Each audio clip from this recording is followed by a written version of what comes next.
And call to order the Finance Committee meeting of Monday, October 25th, 2021. And I'll ask Dave to call the roll. Council President Abbas. Present. Alder Carter. Alder Revere. Here.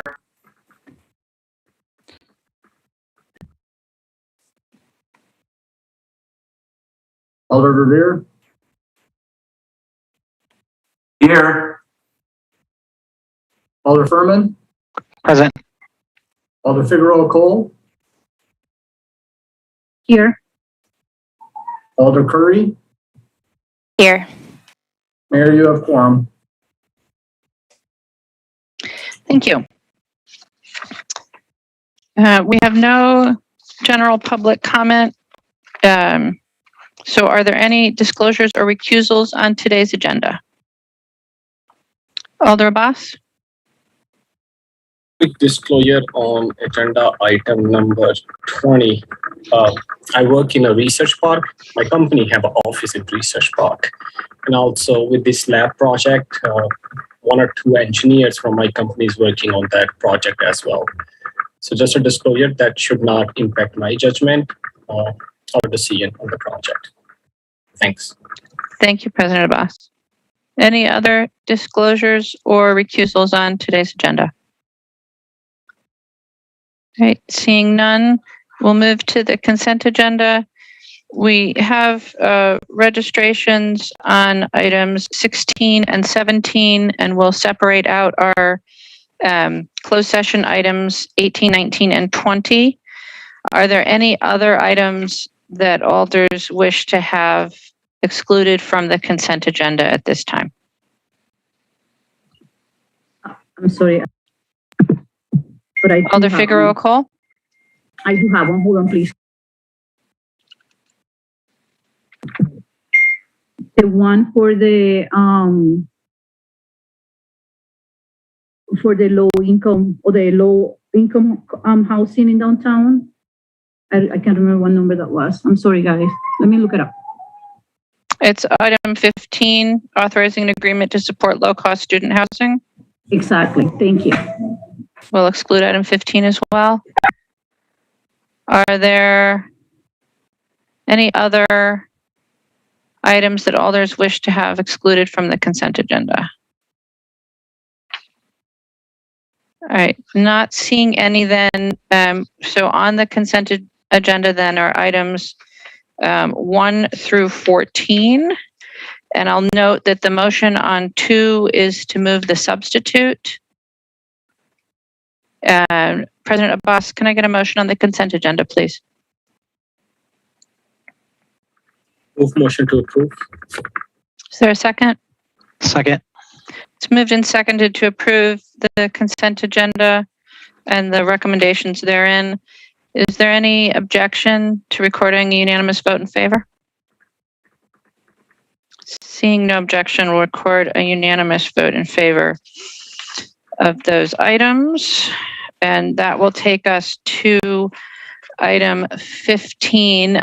On item 15, we do have 3 folks who are registered in support and available to answer questions, all representing Core Spaces: Brian Munson of District 13, Rob Bach of Chicago, and Rodney King of Chicago. Are there questions for any of those registrants? Not seeing any then. Let's get a motion, President Abbas, on item 15. Move motion to adopt the substitute. Second. Moved and seconded to adopt the substitute. Alder Figueroa Cole, questions? Yes, so I really want to understand the language on that resolution. I'm a little bit confused on the terminology used between low income versus affordable housing versus low cost. So I'm really trying to understand the differentiation of those terms. I believe that's a question that Matt Wachter can answer. Yes, so normally the city of Madison, when we're talking about housing, we talk about housing that is affordable, as in the rent is set at a rate that's affordable to, typically we're talking about a low income population. And we get those numbers. The income brackets are coming from essentially census data. And there's categories created, you're at 60% of our area median income for the size of your household. And then affordable is, we're saying that the total housing cost is less than 30% of that household's income. We shied away from some of those words in talking about students because student income isn't really that closely associated with really their ability to pay rent. So a student might be making $0 in income, but they have subsidy coming from family or scholarships. It could also be that someone is working, actually has an income, but it's thousands of dollars per year, and they come from a low-income household and receiving student financial aid. So the terminology breaks down a bit when we're talking about students. The intent of this is to have students who have been identified by the UW Office of Student Financial Aid as participating in specific student aid programs be referred into units that are receiving a discounted rent. It's a little tricky to calculate affordability for those students.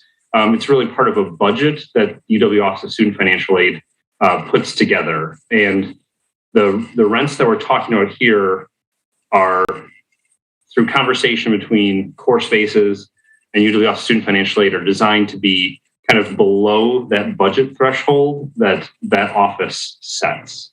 So the long session, why the language is different from what you would normally see because it's a different program serving kind of a different population with different goals. So I hope that answers your question. So is that the official definition of low cost? It seems like all three terms are being used on this, and I feel like you're changing the game a little bit because I agree that we're changing the game a little bit here. I would say low cost does not have an official definition. I think we're using it a bit of a term of art to kind of get at the intent, but I would say low cost in this case does not have a textbook definition that we're using. And then about funding, I think you did reply on the message, but can you just elaborate on the funding on this regard? And that will be my Yes. So the City of Madison does not have a program to subsidize student housing. Most of our federal housing programs specifically prohibit the use in student housing. The city's TIF policy prohibits the use of TIF in the case of sort of market rate type housing. So in this case, this resolution, there's no money going from the City of Madison to the developer. There is an agreement between the UW and the developer to do referrals of students who meet these criteria. And then this resolution is essentially an enforcement mechanism for that. So that in case they're not providing the student the affordability that they said they were going to do, there's a method for us to try to enforce the contract. And Kevin Ramakrishnan from the city attorney's office is here as well, if there's any questions about how that enforcement mechanism works. Well, actually, you brought it up, so definitely I would like to know how the enforcement is going to be managed. Thanks, Kevin. Sure. So there's a couple things we're going to do. The first is we have a land use restriction that's going to be recorded on the property that's going to set out the requirements and sort of contractually require the terms that are going to be set forth in the MOU they're going to have with UW. It's going to be a continuing obligation, even if the UW stops that program or if they no longer want to be a part of it sometime in the next 30 years. And then the second piece is we have a liquidated damages provision of $5 million, which is intended not only to sort of put a a stick to not violating the land use restriction, but is sort of tied to sort of a best guess. It's difficult to quantify, but some type of best guess as to the amount of money that they would be receiving in the event that they were violating. So in other words, instead of reducing rents by 30%, they were charging full rents and not complying for a long period of time. And then you have to sort of add on top of that the impact of allowing the 2 additional stories that you can't take off. So they'll sort of have a benefit in perpetuity. So $5 million is a pretty high damages provision. I think it's fair, though, under the circumstances. So that's our enforcement mechanism. The other piece of that is a meet and confer process. Ultimately, the developer doesn't want to pay $5 million, and the city doesn't really want to go that route, right? We want to be able to have the developer come to the table and discuss why the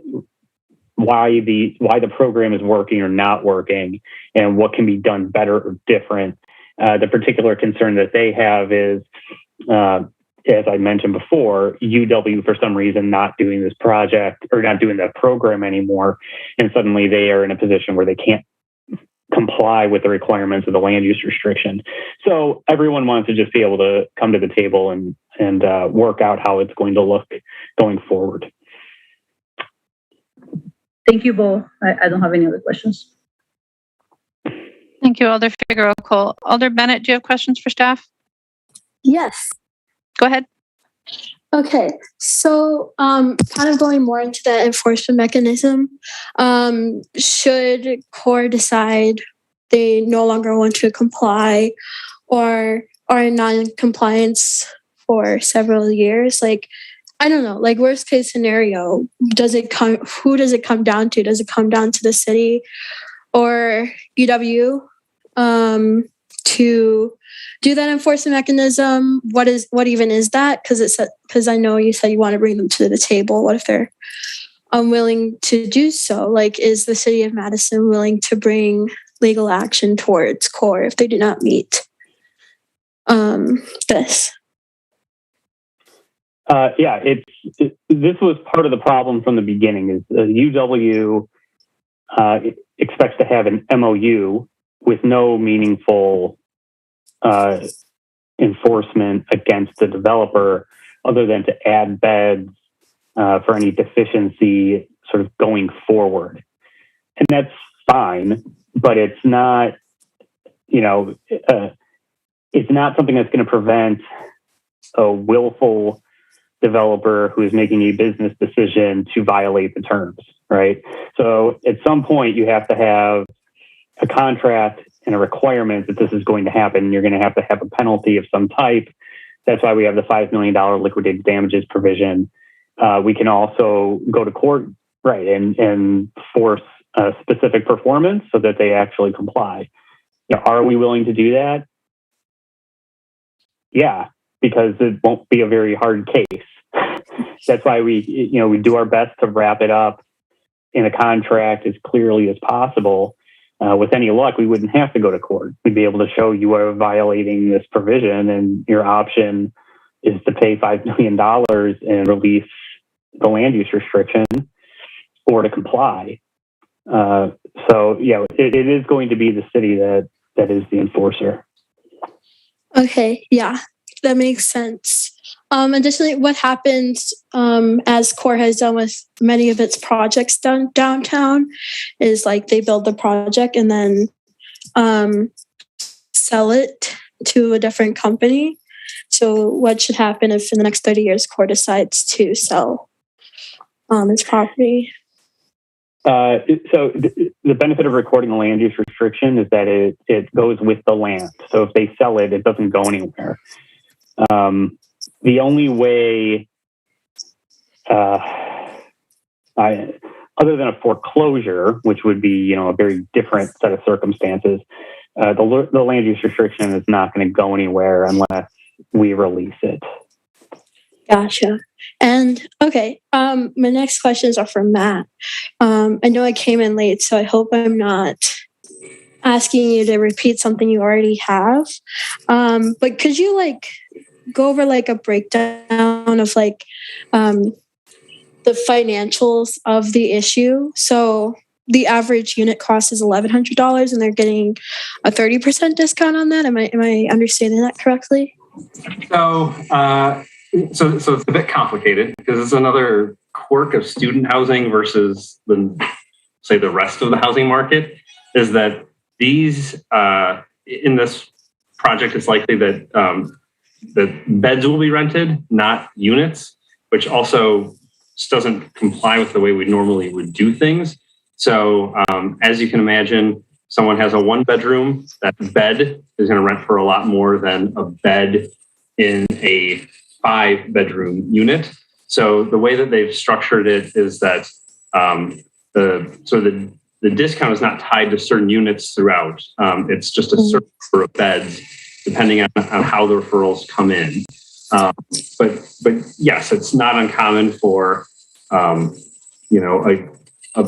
bed to rent for that $1,100 plus dollars in the market in new construction units. So in this case, yes, that for a student who's coming from this referral program, they would instead pay $700 odd for that same bed and be part of their lease. But it's hard to calculate exactly what that's going to be because we don't know, are all the students going to take 1-bedrooms or are they all going to be beds in a 5-bedroom unit?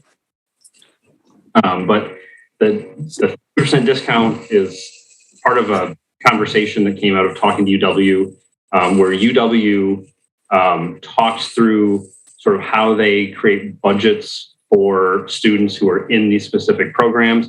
And they gave kind of a rental range is what they sort of aim for when they sort of put together that full budget. And the intent would be that these would hit or be below, in many cases, that budget that they are underwriting student financially to. If that makes sense. Sure. So just to be clear, to like understand the numbers here, that about approximately like $770 is only like if the student decides to room in like, with roommates and they actually receive like a 4-bedroom home or unit. And I'm just speaking from experience of like living in one of these types of apartments where you don't actually know what unit that you're getting. You don't actually know what unit you'll get until it's like when you sign in October, then you figure out what room you're staying in May. You don't actually get to see the space until August when you're moving in. So a student may end up wanting to go to a 4-bedroom, but then having a 3-bedroom. And depending on that cost, they may be paying more than they initially intended to. But that's not really a question. That's more of a statement. But yes, you're right. So if someone, instead of being 1 bed in a 4 or 5, they're 1 bed in a 2 or a 3, they're likely to have to pay more. And I think that's just where we had to sort of pick a path. Are we going for flexibility, or is it going to be kind of dictated specific beds and specific types of units? And then went for flexibility. And that 770, that, to go up for a 4-bedroom, to go up to maybe a 3-bed or down, it's down to 3-bed, 2-bed or studio. That 770 would go up incrementally depending on like how many roommates they have. Right. So there's going to be some sort of scale, and yep, I'm assuming certain 4-bedrooms will cost more than other 4-bedrooms just because of the square footage. But the goal is that most of the units will be in that range that UW is saying is their target. Right. So this agreement is essentially saying that $800 $900,000 unit is low cost. Yes. Yes, I guess I would be saying that, yes, the label, since we put the label of cost on it, it is saying that. Right. Yeah. Maybe we should change that labeling. And then I guess my biggest beef with this is that like market rate always is always changing. And we've talked about this before, Matt. But is there any way in this agreement that we can like say for these 10% of units that the rate remains steady, just so that it increases predictability of like rent prices? And we know that like, I think it would like help out more obviously with students where like if market rate in the next year goes from $1,100 to $1,200, that'll obviously like increase rents across the board for these quote unquote low cost housing. So is there any way that we can like keep it constant? So I guess two things. One, I mean, that would be I think a significant change to the contract. So we'd have to go back to core and talk about that.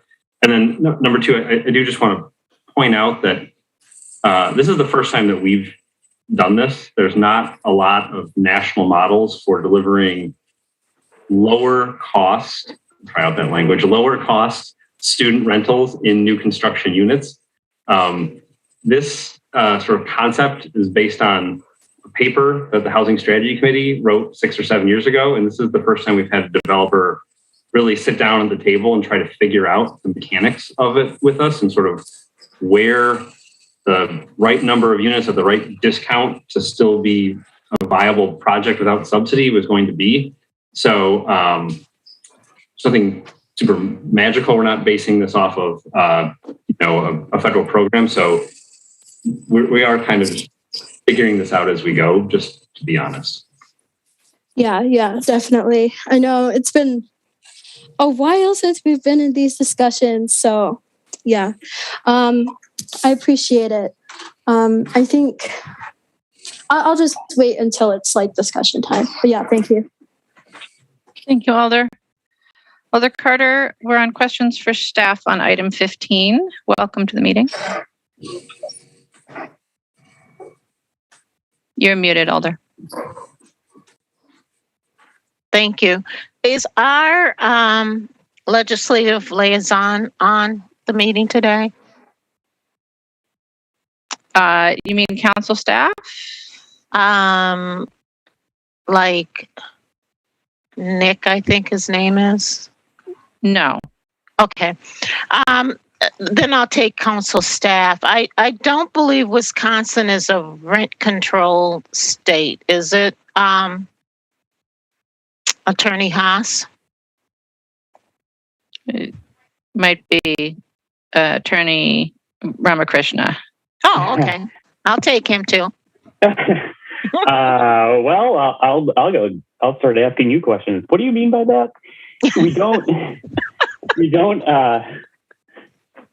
have inclusionary zoning, if that's what you're asking. That's not allowed. But we also don't have rent control. Right. So yeah, right. I don't know how to. Well, I guess I'll let you take that. The reason why I'm asking is because for rents to be, if I understand the rent control law correctly, is whatever you sign the lease, that's what your rent remains. Am I correct on that, Mayor? There's usually an escalator of some sort. Yeah. So that year over year, if it's the same tenant, the rent can go up a certain amount, but it can't, it's limited to that amount. And Okay. there's, different cities have slightly different approaches to this, but yes. Thank you. Thank you, Alder. Are there any other questions for staff on item 15? All right. Alder Bennett, another question? Alder Bennett, you're muted. The joys of being on Zoom.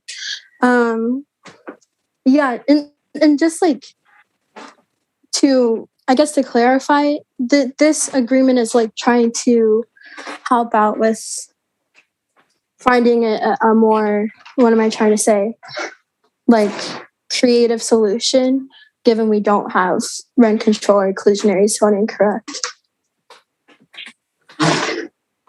Yes. Our tool bag is very limited when it comes to this type of housing. So this is our attempt at that. Right. Okay, To be, bet. maybe it helps. The inclusionary zoning statute has an exception if you have an agreement with the developer. So that's what we're trying to kind of wedge our way into without also providing financing directly, which is usually what we do. We have an affordable housing program, or TIF, and we provide a financial incentive and have rent control. And in this case, we're not providing a direct incentive, so we're sort of getting creative with how we get to that agreement. Thank you. Thank you, Alder Bennett. Any further questions for staff on this item? All right, seeing none, the substitute has been moved and seconded. Is there discussion? Seeing no discussion. Oh, Alder Bennett. Hi. Yes, so I wanted to just speak towards this item, and I guess, and also towards my experience as like a low-income student. When it comes down to it for me, should students be able to prove their financial standing and receive lower rent prices? Yes. However, I think we really should think deeply about how we get to that conclusion before signing a 30-year agreement on this. And really push for lower rent prices. I don't know if Helen Faith is on this call, but I think we should really include Alder Verveer, CANA, the Campus Area Neighborhood Association, the Office of Student Financial Aid, and Core Spaces, all within this agreement so that we can come to an amicable solution. Because $800 plus in rent, even less than that, $750, that is not affordable, it's not equitable, it's not low-income housing, and it's not low-cost housing. It's just slightly less luxury price housing. So, and I can speak to this, like, as a student that receives financial aid, that like I cannot afford to go to the school and live in the city of Madison if I were not receiving financial aid, because of like the financial aid stipend that I received. I pay approximately that much in rent. That's 80% of AMI. I'm paying like about 80% AMI, which is the same cost we're trying to give these students. Students that may be eligible for Bucky's tuition promise may be able to afford this because they have more financial income. However, students that are Fast Track or Banner, whose parental income is less than $20,000, and or they're not receiving any income or any help from their parents, these are the students that we should be targeting. These are the students that are people of color, people that are DACA student recipients, people that are undocumented students. I can tell you with full faith and like, I'm absolutely certain that this is not an affordable, low-cost rent price to those students. So we might be like making a marginal difference when students that if they want to pay this much in housing, they don't have to live in a luxury apartment with a pool and a hot tub and all these parking spaces that cost tens of thousands of dollars each to create. If CORE wants to really actually make an impact on the community, they can take away some of the costs and the charges for the luxury pieces for the wealthy. If they want to create low-cost housing, they don't need a pool. They don't need tons of parking spaces. They don't need a hot tub. And so I guess what I'm trying to say is that we really should bring students, bring low-income students, bring everyone to the table so that we can come to a solution. Because I can guarantee you, I'm not going to go back and I don't think anyone can go back and say that this is a good deal for us in the city or students that are of low-income backgrounds. And if Finance Committee were to make a recommendation on this item, I would recommend that we just kind of talk about this more and bring everyone to the table when talking about this more. Because yes, students should be able to prove that they're of low-income status and get prices off their rents. But that price for their rent shouldn't be slightly less luxury prices.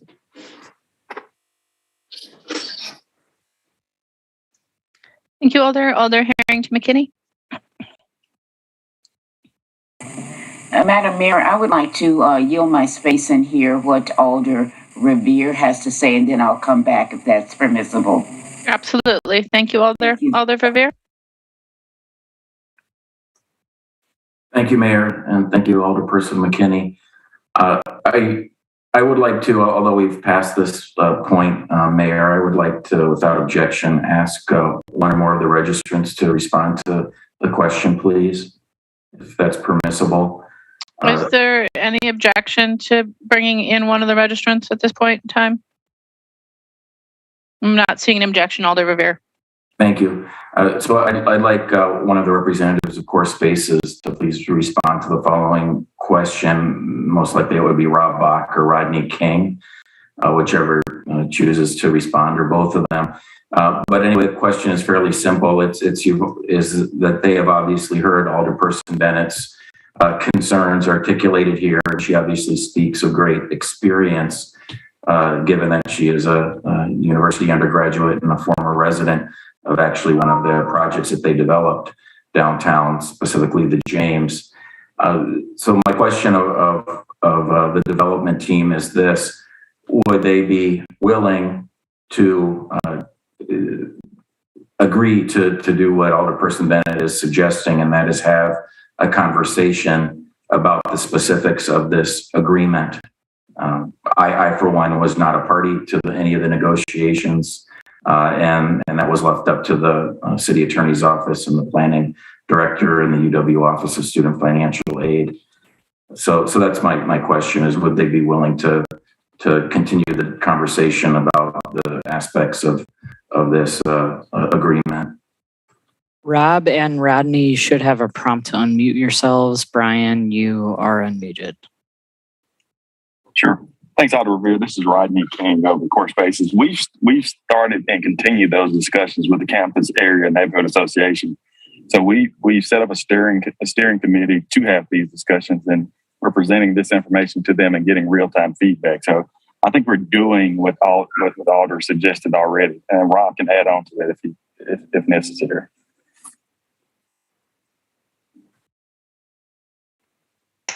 Hi, yeah, this is Rob Bach as well. Yeah, so we do have another follow-up steering committee meeting Thursday evening, where we can further engage on these conversations.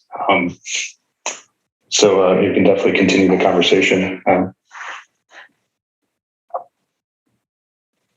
appreciate that. So as a follow-up, as Rob knows, I know, Rodney, you're not in all the neighborhood meetings, But Rob, as you know, and Brian Munson, your local representative, who I know is in the meeting as well today, know the Joint Neighborhood Steering Committee of Capital Neighborhoods and Campus Area Neighbors Association has been delaying a future conversation with you until they actually saw the documents in question, the resolution that's before us today, and the memorandum of understanding between you and the Office of UW Student Financial Aid.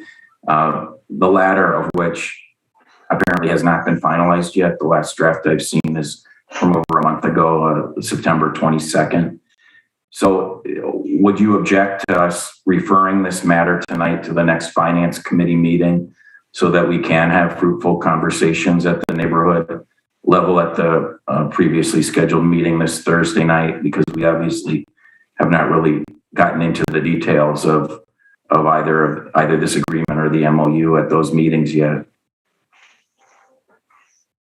Well, I guess the thing I would say though, Alder Revere, is that we have materially discussed the vast majority of the provisions in the previous steering committee meetings that we have had. So we've been discussing the 10% of units at a 30% discount for quite some time. Is the pieces that we didn't have was this exact agreement with the city. So the enforcement mechanism, which we now have solidified. So that is really kind of the only new piece of information that that we haven't really been discussing yet. And Rob, if I could add into that, we've also been discussing the ongoing dialogue with the UW about UW's commitment to be the clearinghouse to help identify students of need. And the goal of the program is really to make this as straightforward as possible for the applicants, in that rather than having to recreate financial documents to prove each student met a set criteria, the thought in conversation with the UW would be that they could take already approved applicants that are receiving assistance as part of many different programs. And those students could then go to the UW Financial Aid Office, get a letter stating that they receive financial aid effectively and they qualify for the discount, and bring that to CORE. So that was really been a very early on point of discussion with the steering committee, and that hasn't changed. What has changed a little bit with the MOU is, as both Matt and Kevin mentioned, we've been working diligently with city staff to try to identify an enforcement mechanism, because as I think everybody understands, if the extra 2 floors are granted, those can't come off. So we said very early on, we wanted to have a mechanism that was effective and enforceable. And so we really appreciate city staff's assistance in drafting the agreement and identifying a mechanism that runs with the property, that has clear guidelines as to how this gets enforced over time, so that we can approach the balance of the project with confidence that this affordability approach is effective. And is it going to by itself solve every aspect of affordability for students? No. But it is an important positive precedent in that we believe this will be an important first step and a mechanism and definitely thank you to Matt and to Kevin for helping assist, work through creating a new tool because this hasn't been tried before. And so while we recognize it can't solve everything, it is an important first step, and moving that first step forward is important for everyone to be able to get that kind of first project going and hopefully spur conversations with future projects, whereas cumulatively it could represent a significant impact. And again, the goal of this, with an average rent of about $1,000 per bed, was originally framed around what the UW told us, in that they wanted to have and needed to have housing available that fit their budgeting. And that's where this program was designed to deliver. It was 30% discount on 10% of the beds. That moves that point down within that range and is comparable and lower than what you can find for on-campus housing. And the differential, of course, being in a dorm with no extra facilities versus being in a building that offers a kitchen, bathrooms, all the things that you'd expect in an apartment. And one of the things we've made a conscious effort to do was to make sure that there's no differentiation between residents that receive this discount and residents that don't. We want them to all have access to all the same facilities, all the same amenities, and even not even have to disclose it to their roommates, because each of the beds would be rented on an individual basis. The renters can select whomever they want to room with, whether they qualify or not, and really try to make it as accessible as possible for those renters to come into the building. And so we really do appreciate all the efforts the city staff has done to identify this mechanism. But we would like to request the ability to move forward, because it's in concert with a lot of different moving parts. We've been working very closely with the steering committee over the course of many, many months about this. And really, as Rob said, the last missing piece was the final wording on how this mechanism of enforcement was going to work. But the overall framework remains the same from those early conversations. Thank you, Brian. Lastly, what would a referral motion mean for your clients if we did refer this to the next finance committee meeting, as I believe Alderperson Bennett is suggesting? I know that you've obviously been waiting for this action before you go to the plan commission for the plan development consideration, and that now is scheduled for November 8th. Would you have strong objections to allowing more time for this to be discussed at the finance committee level? And if so, why? I think our biggest concern really is thinking on the back end. If we didn't have a universal move-in date of August 15th, that drives a lot of construction decisions, and a lot of steps have to happen between now and then. So we are concerned. This has been, we've been working closely with city staff. The zoning application has been referred numerous times to make sure this is done right. And so this already has been referred back by several months, which is beginning to impact the construction schedules. And so, that's our biggest concern, is just being cognizant of the construction timeline between today and when we can open and deliver a project for the student rental market. Thank you. And Mayor, I'll yield. I see that there are others with their hands raised, perhaps now to ask development team members questions. And I'll seek recognition later during the discussion. Thank you. Thank you, Alder. Alder Harrington McKinney, is it questions for the registrant? You're muted, Alder. Thank you. I'm very appreciative of the input of information that was given to both Alder Bennett and also Alder Verveer, and I wanted to hear that. And one of the things, and I heard where this has been before, a body before, and it's been referred, and it impacts the time schedule.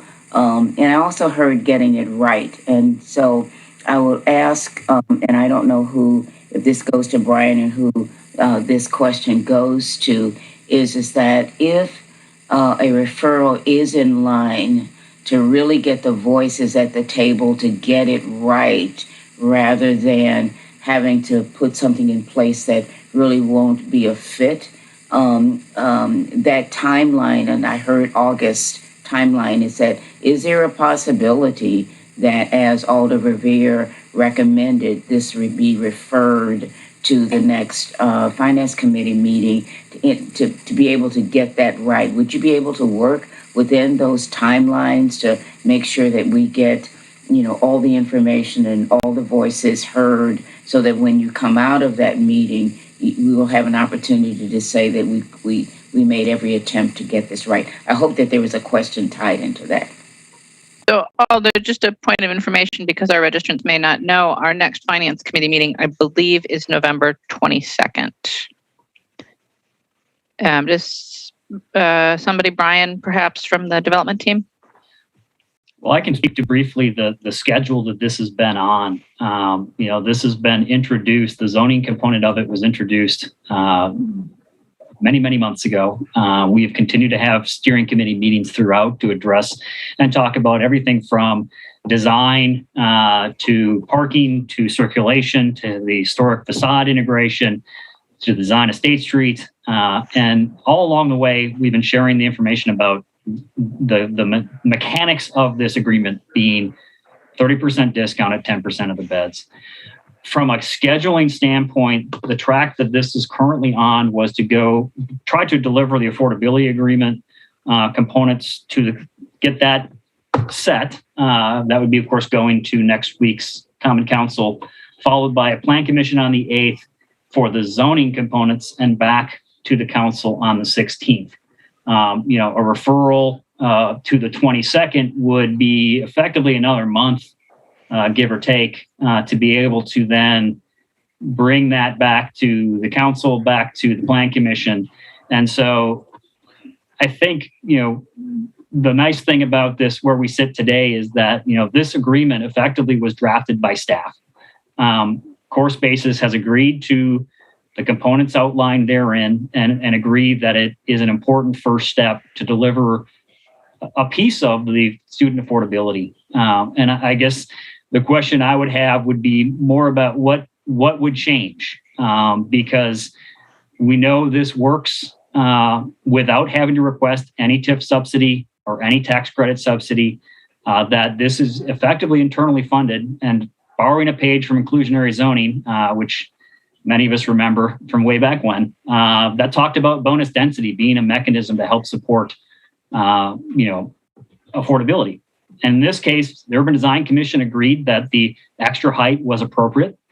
We have final approval on that component of the design, with strong encouragement from the Urban Design Commission in that direction. So this is just one of the pieces of the height justification, but it's an important one. And I think that staff has done an excellent job of coming up with a mechanism that Core Spaces has agreed to and allows this to move forward. But again, to take another month is problematic, because we're already looking at, the construction timelines being very tight for a building like this. And that, the longer this strings out, the greater the possibility is that it actually can't be delivered by the August 15th open date. And that would push it not just back a month, but would effectively push the entire project back a year and be a significant, potential exposure towards the financing of the project.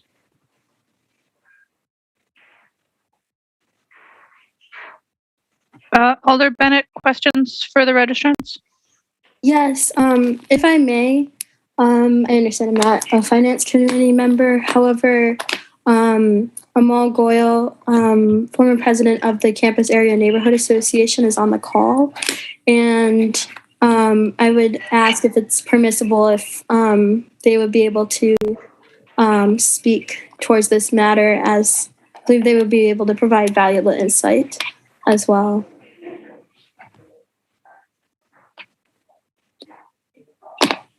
Finance Committee members? Is there objection? The person mentioned is a late registrant. All right, Alder, I don't see any objection. Okay. Is Amal there? Yes, I'm here. So just for the record, this is Amal Goyal, representing the Campus Area Neighborhood Association, registered from Brooklyn, New York. Yes. Hi, Amal.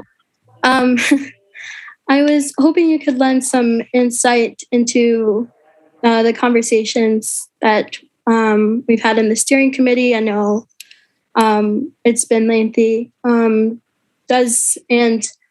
Moreover, like, if this agreement meets the standards that you all were seeking in the steering committee as representatives of the campus area and as students yourselves.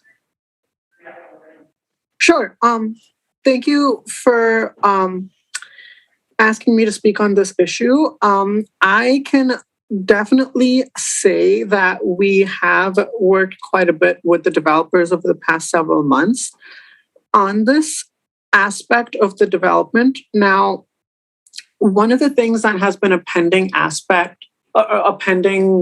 discussion item was, how is this going to be enforced? And if there were options that we would have as students, or I'm not a student anymore, where students would have, say, more than 30% of a discount, how many of the beds would they be able to provide at that discount? Those were all open discussion items, and we have been waiting for quite some time from the developers. And I understand there are many parties involved in the process. And so we've had to have like continued meetings over the course of the past several months in which we're waiting for a draft memorandum of understanding, but it hasn't shown up yet. I believe this Thursday is the first time we'll be having a look at that as a neighborhood. So I can't speak on behalf of the neighborhood at this time and tell you this meets the standard that we wanted it to, because those discussions are still pending. And I would defer to the residents of the Campus Area Neighborhood Association to have that formalized into the report. So I would just clarify that there's a lot that needs to be clarified amongst us as a neighborhood, and having a discussion there as well as here would be beneficial toward coming toward a memorandum of understanding that we can all come to terms with. It's especially important, I think, to clarify, looking at the text of the resolution right now, to understand if there's money that will be forfeited to the city or to the university, where will that be used? Where will that not be used? What are some things that we expect if this happens over and over? You know, those are the things that we want to clarify. So I hope that answers your question and doesn't leave too much unclear. Definitely. Yeah, I really appreciate it, especially if, you know, this is a 30-year agreement that we're attempting to endeavor upon. And it's important that we're included in this. And I think it's important to note that the Campus Area Neighborhood Association has not been able to look at this memorandum of understanding and come to an amicable agreement upon it yet. In a referral would be in order for those discussions to be had. I can speak to my experience as an alder as well. In this role, I have students reaching out to me about this development, students reaching out saying Alder, we're still on questions. Oh, that's okay. No more questions. But yeah, I have students reaching out to me about this as well. And I think that they would love to lend their insight into this, and seeing that it will be a long-term development on a prime space of land on State Street. So I thank you so much. I don't know if Amal has anything else to say to that, but I really appreciate it. Thank you, Alder. All right. Are there any further questions for registrants or for staff? Seeing none, we're back to discussion. Alder Verveer, I believe that's you. Thank you again, Mayor. I appreciate everyone's courtesies here. So when this was separated, I had envisioned to share with my colleagues the background of where this came from, but frankly, much of the history you have now learned thanks to the question and answers, particularly with city staff. So let me thank Alderpersons Figueroa Cole and Bennett in particular for their concerns and questions relating to this resolution. They both reached out in advance of today's meeting with questions, and I want to recognize that. I know we have a very long meeting ahead of us, including in closed session, so I'll try not to give you all of the history that hasn't been shared, but let me just mention a couple of quick things here. First, when the development team first reached out to me, which was over a year ago now, back in the fall of 2020, early fall of 2020, and asked me for my initial reaction to seeking an additional 2 stories in height above what the downtown height limit was allowed in the zoning code. I wasn't enthusiastic whatsoever about that. And I responded further, as I recall, that the only way I could see that perhaps being a subject of conversation is if it was used as a form of density bonus. That is, if they did try to tackle head on the main criticism of their 2 previous developments in our community, and then a fair amount of the criticism about their other proposed development, which was ultimately turned down by the Plan Commission at 1 Langdon Street. And that is, as Alderperson Bennett alluded to, concerns about exclusivity and cost. And again, Alderperson Bennett knows what she speaks as she was a previous resident of one of their developments. So with that said, and I don't want to say to my surprise, but I was pleased that they decided to try to follow that advice and make it work. They explained to me, as national student housing developers, they have had to work with inclusionary zoning type ordinances in other communities. Obviously, sadly, we do not have an IZ ordinance any longer in Madison, and haven't for many years, as we all know. But they said that they would try to propose something and see what could be done. I pointed them immediately to Planning Director Matt Wachter, knowing of Matt's work over the years and trying to tackle this very critical but challenging issue of student affordable housing, something that we've never been able to accomplish. Matt came the closest in terms of, as he mentioned, it was back in, I don't know if he mentioned the year, but back in 2016, I recall, Matt, as part of the city's housing strategy policies, came up with quite a discussion on what might be able to be done relating to student housing affordability, and worked with the Office of UW Student Financial Aid at the time. And then fast forward all these years from, about 5 years ago, we have Matt's expertise to help us try to make this the first project with any level of low-cost student housing in it. Something that I think we should be excited about, and it's unfortunate that we aren't perhaps at the excitement level yet. But as I said earlier in preface to one of my questions of the development team members, none of us policymakers were parties to the negotiations.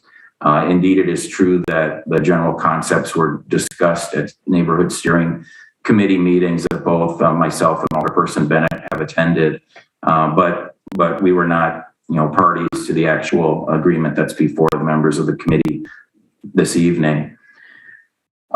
With that said, first, let me take the easy question, and then it's a good one, and it's one that I identified when Attorney Ramakrishna forwarded me the final language midday Friday, I think it was, knowing that we were under the deadline to get this resolution into the Finance Committee packets by Friday afternoon. And that was, I did pick up immediately on one of Alderperson Figueroa Cole's concerns, and that is the inconsistent terminology.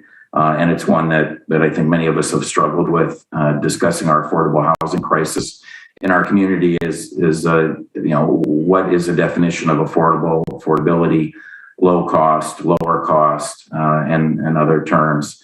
So one thing that we could easily do, if there is an interest, is we could ask Attorney Ramakrishna to draft a substitute resolution that is more consistent in the use of the language relating to affordability. Lower cost might be the most appropriate phrase that comes to mind there. On the tougher issue of the specifics of the agreement, as I mentioned earlier in my question of the development team, it has been a frustration for myself, and I think you could sense that as well from Campus Area Neighborhood Association President Emeritus Goyal's remarks, that we haven't been able to see draft memorandum of understanding between the development team and the UW Office of Student Financial Aid. The last draft we have is a month ago. I know the development team was working today to try to get a final draft to this committee. We were hoping that Brenda Gonzalez, on behalf of the UW administration, would forward that to policymakers in time for this conversation. But I don't believe that that's been able to be accomplished. It certainly is important and critical, I would say, that we have that MOU final language before us, if indeed this is on the council agenda next Tuesday on the 2nd.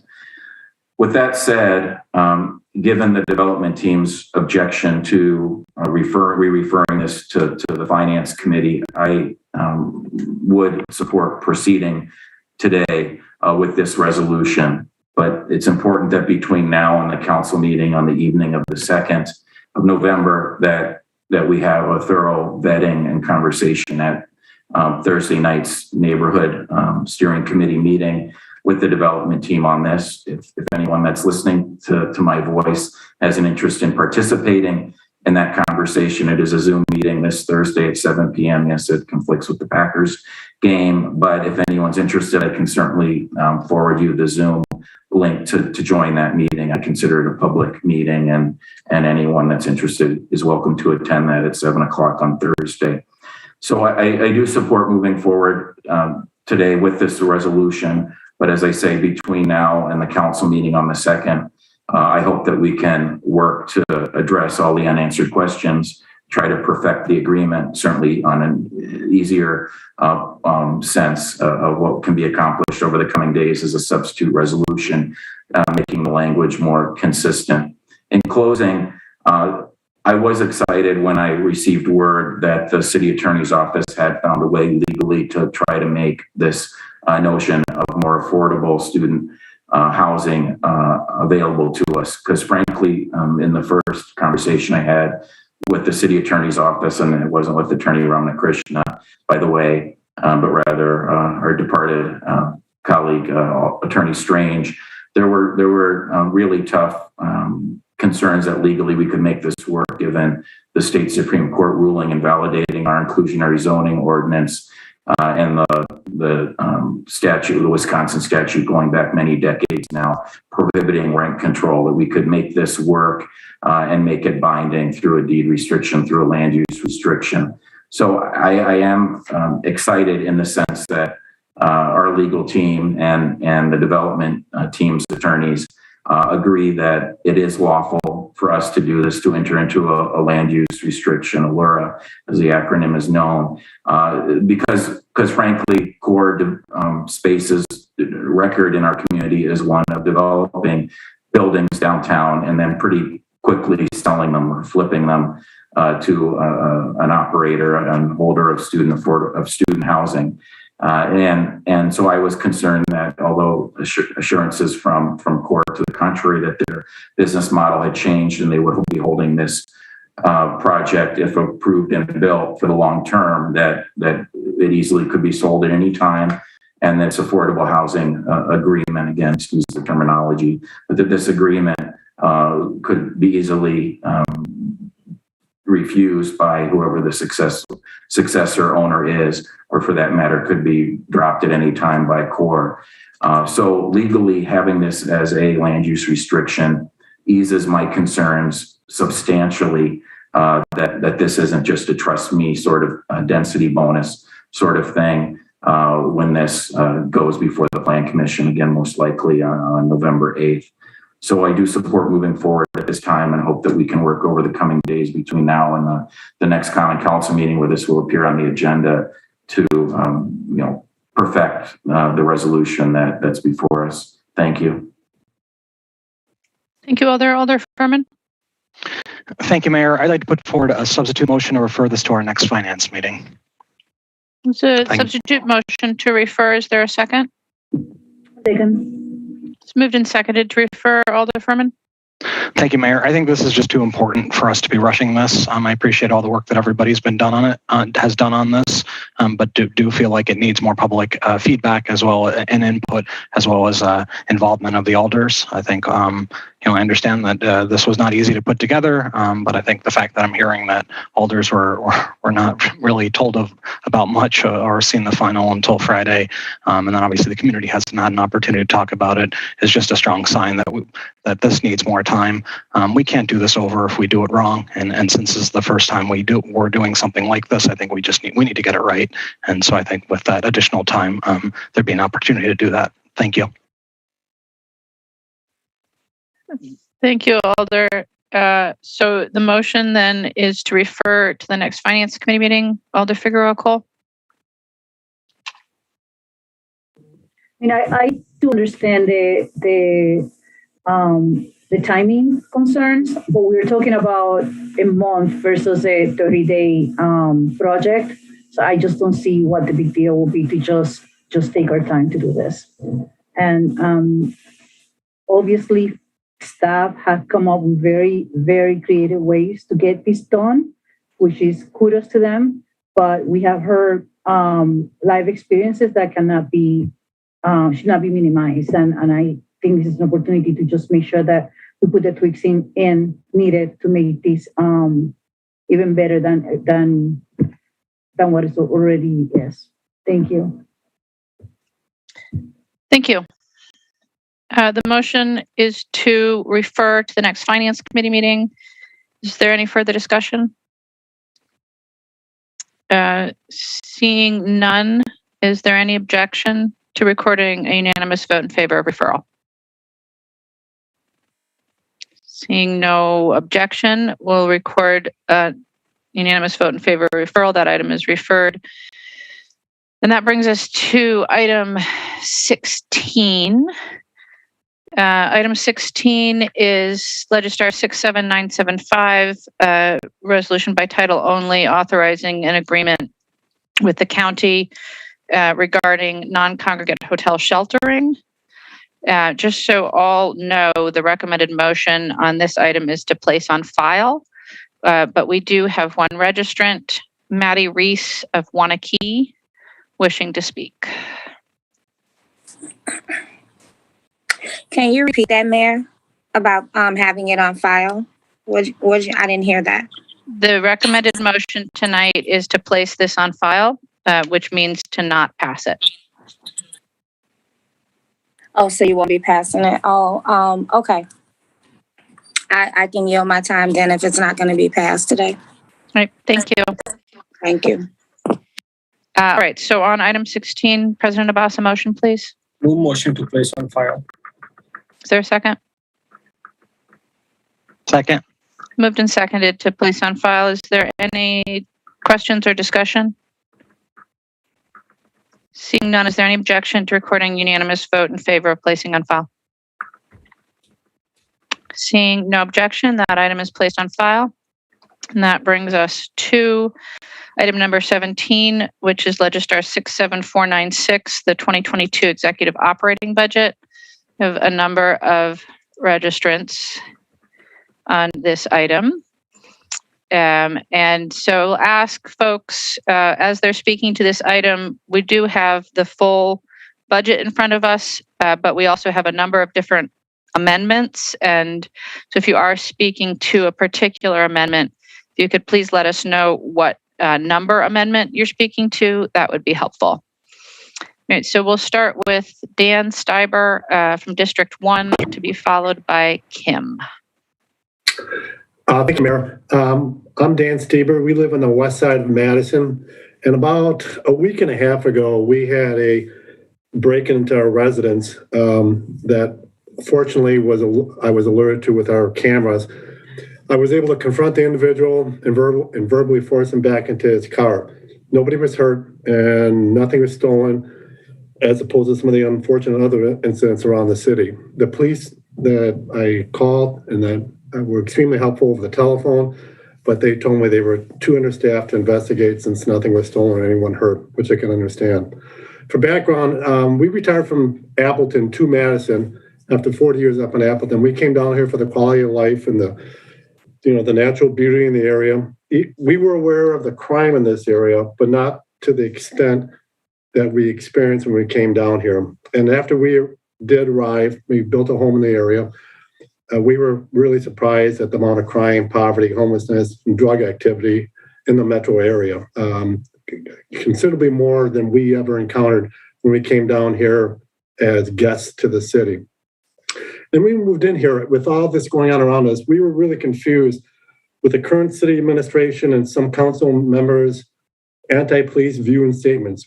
Further, we were shocked at the mayor's strong anti-police rhetoric during the rioting and lootings of last summer. However, I'm aware that these issues that you guys are facing they're complex, they're multidimensional, they're not easy to solve within constraints of a city budget. But I do admire your commitment in applying resources to some of the underlying causes of these issues that you have to deal with on a day-by-day basis. And as a resident of the city, I know it's our duty, my duty, to extend helping hands to our neighbors that live in difficult situations and encounter obstacles that prevent them from moving forward in life, whatever those obstacles might be. But it is still a primary obligation of the council to ensure ongoing safety for everyone in Madison as we go about our daily lives. And I think redirecting resources away from public safety programs that lack adequate success metrics with concurrent escalation in crime, that to me doesn't appear to be a responsible stewardship of tax dollars. I don't think public safety and root cause fixes are a zero-sum game. In fact, I don't think they are at all. So I ask you guys, as we debate your budget, please deliberate thoughtfully and consider all perspectives equally. Loudness and news coverage doesn't indicate a majority view. And hopefully, or I should say lastly, I really challenge all of you to change the narrative from the council and really actively support in your public comments the men and women who have taken an oath to protect us. And that's my comments for the evening. Thank you for the time. Thank you. Our next registrant is Kim from District 16, to be followed by Allison Bellburn.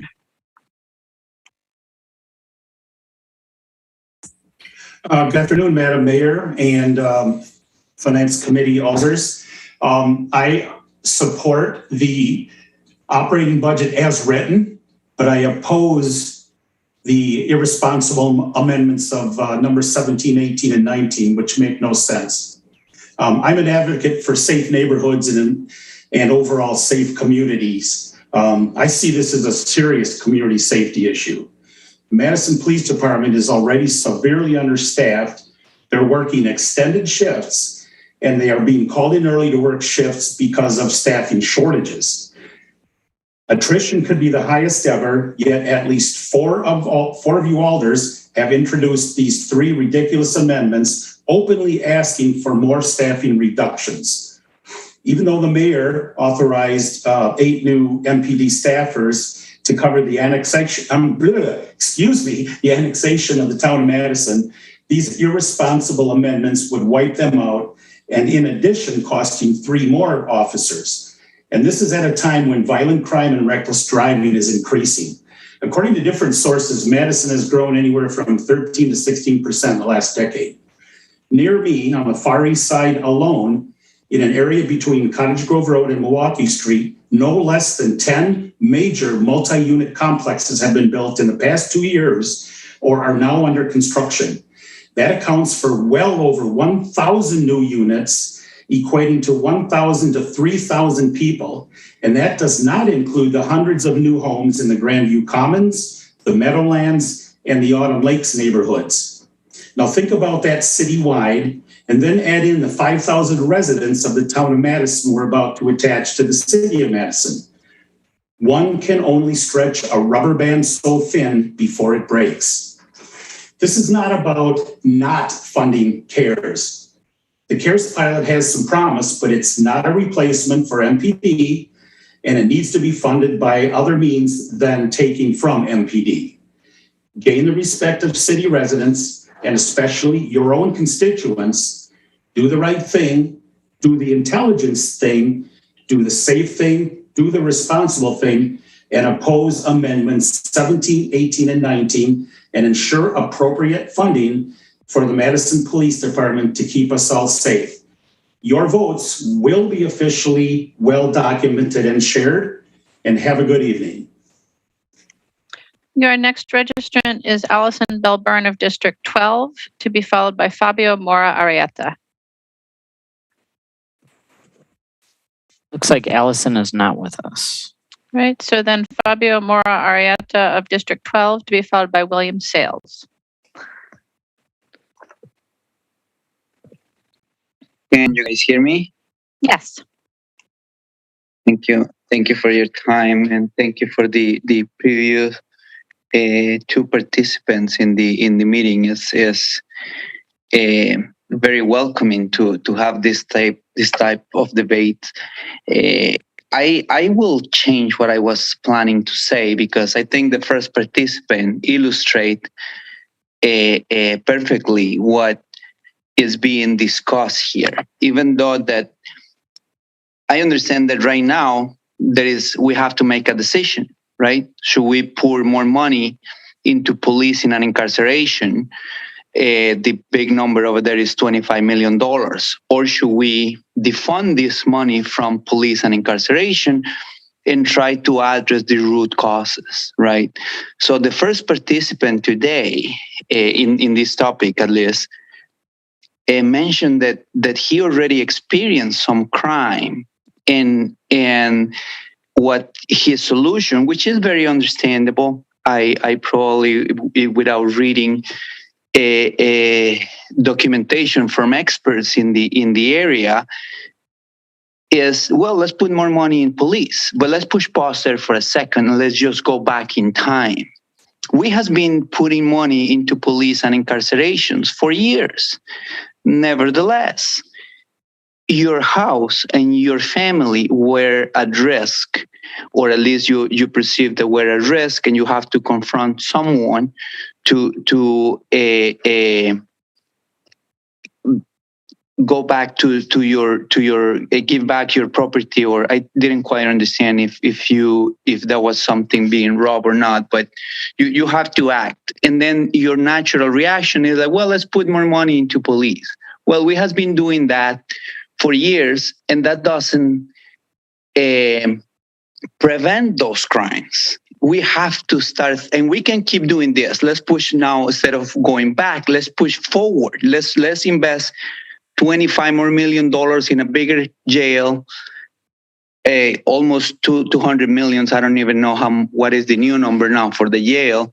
Let's put $300 million in that jail.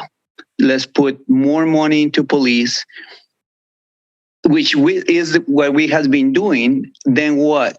Those type of crimes, if we don't address the root causes, are gonna start happening, because money into police do not prevent those crimes. So your family and you, which I am sympathetic to, I don't wish this in anyone, neither my family, will still be exposed to those crimes. Why? Because if someone is willing to risk their safety, their livelihood, and their family livelihood for a breaking into someone's house, something is deeper wrong with that type of behavior, and we need to address that. And let me put on the table also another crime that we are committing as a society: sleeping in those weather conditions on a tent, in a campsite without proper weathering conditions, basically on a tent. That's a crime too. Kids being dropped at school, sleeping in cars in the primary school, that's a crime too that we are committing every day. Mayor, and what that's 3 minutes. Thank you. That's your time. Our next registrant is William Sales of District 10, to be followed by Oliver Trousdale. Looks like William and Oliver aren't with us. Just a reminder to please enter your name in Zoom the way that you entered it in registration. It looks like Dr. Mara Ish is with us. All right, so Mara Ish of District 10, to be followed by Sally Manshart.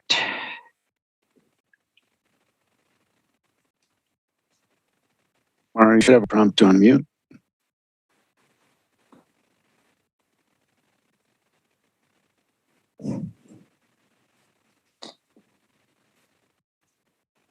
You can try *6 if you're on a phone.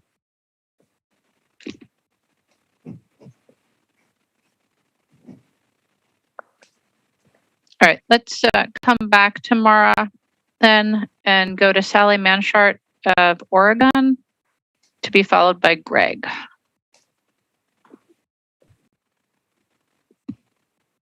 Sally, you are on the phone, so *6 to unmute.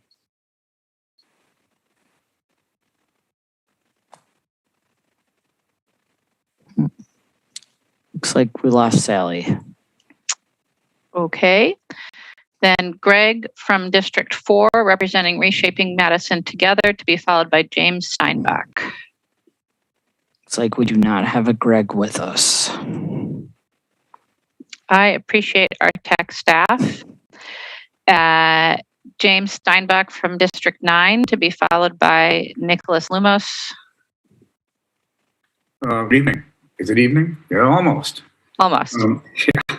I want to thank you for the opportunity to speak to this issue. And I don't have any comment on most of the budget, but my understanding is, and looking at it, that there are several proposed amendments to the mayor's budget that would reduce funding to the Madison Police Department. And I'm strongly opposed to that. And I understand that the citywide statistics show that crime overall is down, which is really good news. But where I live on the far west side, we don't have good news. Where I live, we have robberies and mugging and car thefts and shootings. And just a week or so ago, there was a drive-by shooting that struck a neighbor's house, 3:45 in the morning, and a bullet missed them by inches. And this is not okay here or anywhere in Madison. I agree that crime, especially juvenile crime, is a complex issue that requires a comprehensive approach. I think we're all saying that. But comprehensive means just that. So I support focused interruption, and I hope these efforts will make a difference in the future. But some of these folks are beyond that. They're criminals, whether they're adults or kids. And right now, we need help. We need the police department. I'm especially disturbed at the proposal to cut a position for data collection, which would in fact support the very long-range fact-based programs that we need. So to me, quite simply, it's not sensible or responsible to cut the police budget. And I believe that that is not the will of most Madison residents, wherever they live. People are afraid and they're angry. People who pay taxes and support the schools, people who vote. We love Madison. Please hear us. Thank you. Thank you. Our next registrant is Nicholas Lumos of District 13, representing Focused Interruption, to be followed by Joseph Keys. Everyone, thank you for having us. We're here on behalf of Focused Interruption. We wanted to speak in support of Amendment 14 to establish the violence prevention team. We appreciate the support of the numerous elected officials and community members in the last few months that we've spoken with and at this meeting as well, for their time and energy spent thinking through how we reimagine public safety together. We look forward to the support of an evidence-based, comprehensive model of addressing gun violence and crime in general. And we look forward to working together to create a safer and fairer city for us all. Thank you. Thank you. Our next registrant is Joseph Keys of District 11, to be followed by Joshua Furan. Thank you, Mayor, and thank you, Finance Committee. I oppose the cuts to the Madison Police Department as detailed in the proposed amendments to the 2022 executive operating budget. And I believe those are amendments 17, 18, and 19. What the cuts will do is turn the department from a proactive to a reactive department. Current public complaints revolve around reactive departments. These cuts will only result in those self-fulfilling complaints. Also, the Madison Police Department is experiencing more and extended periods of priority calls. The City Council is still demanding the current service levels without the resources to meet them. This is leading to an untenable situation. How can the situation be resolved? I would offer these solutions. First, don't send officers to Madison schools when fights break out, like the one at East High last Wednesday. That disturbance required 10 patrol officers and 1 supervisor. Why not send officers? The Madison Metropolitan School District, as stated, it has a highly trained safety team that can handle any eventuality. Secondly, don't send officers to ensure an area is safe for the CARES team. Why? The CARES team staff are experts in de-escalation and should not need police help. In fact, the CARES team is in existence because it is said uniform officers just escalate situational tensions. Thirdly, don't conduct traffic enforcement operations on streets like Whitney Way, where traffic engineering has reduced the speed to 25 miles per hour. Why? Motorists will voluntarily abide by these new speed limits. However, in actual experience, that does not happen. I live a few houses away from Whitney Way, and you can hear the high-pitched whine of motorbikes regularly speeding down Whitney Way to get to the Beltline. Fourth, don't send officers to noise complaints to prevent further issues. Why? Because fights and subsequent murders won't happen. But they do happen, as evidenced by the young man who was killed at a party by Breeze Terrace in September. Yes, there will be detrimental consequences for not properly funding the Madison Police Department. But the responsibilities for those consequences resides not with the Madison Police Department, but with the Madison Common Council, and rightfully so. Respectfully submitted. Thank you. Our next registrant is Joshua Farron of Wanakee, to be followed by George Meyer. Mayor, looks like Joshua is with us, but he needs to be promoted to panelist, which means he has an older version of Zoom. Just wanted to get your permission to do that. Yes, that's fine. Okay, he should be joining us in the panelist section shortly. There we go. So I do not support giving the extra money to the police. I support taking it away from them.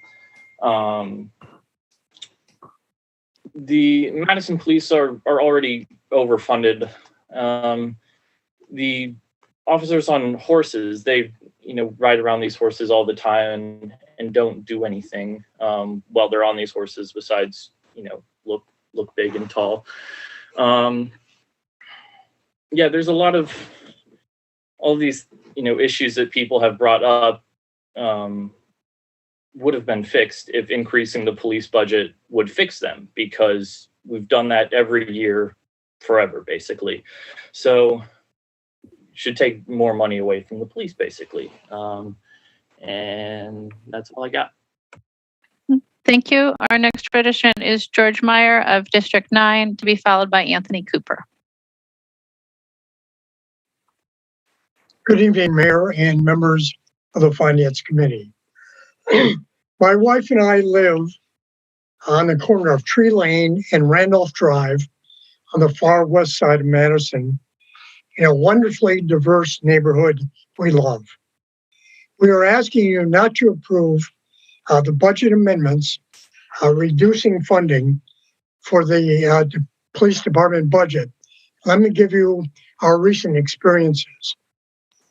2 weeks ago, and this has been mentioned previously, our new next door neighbors had a bullet enter their bedroom facing Tree Lane and enter the bed spring of the bed that they were sleeping on, missing them by a few inches. We have 2 bedrooms also facing Tree Lane. A split-second timing in how those vehicles were driving down Tree Lane, that bullet well could have been in our bedroom. 4 years ago, there was a gang murder at the tavern at the end of our block. This summer, there was an armed robbery at the Quick Trip across the street from that tavern. A few weeks later, there was gunfire at 11 a.m. in the parking lot of another Quick Trip just a block from that corner. Within the last year, there was an armed carjacking in the Walgreens parking lot in the kitty corner from that second Quick Trip, 2 blocks from our house. Last week, there was an armed robbery at that same Walgreens. These are all establishments that we and our neighbors frequent every week, if not every month. We've had our neighbors' cars stolen and their homes burglarized in the recent past. So while we support efforts to get at the root causes of this crime and interventions to help bring people back into a civil society in a proper way, we also do need police, at least the current police force staffing, if not increased, and cutting the budget for bringing training 11 cadets to help fill the many vacancies that are occurring in the police department is critical to, in fact, protect your neighborhood. So we need to do both things, deal with the long-term problems, but in fact, in the meantime, we still need public safety, at least in our neighborhood. We have had excellent service from the police department, but they are stretched way too thin. Thank you very much for your consideration of our request. Thank you. Our next registrant is Anthony Cooper of District 19, to be followed by Alexander Wilburn.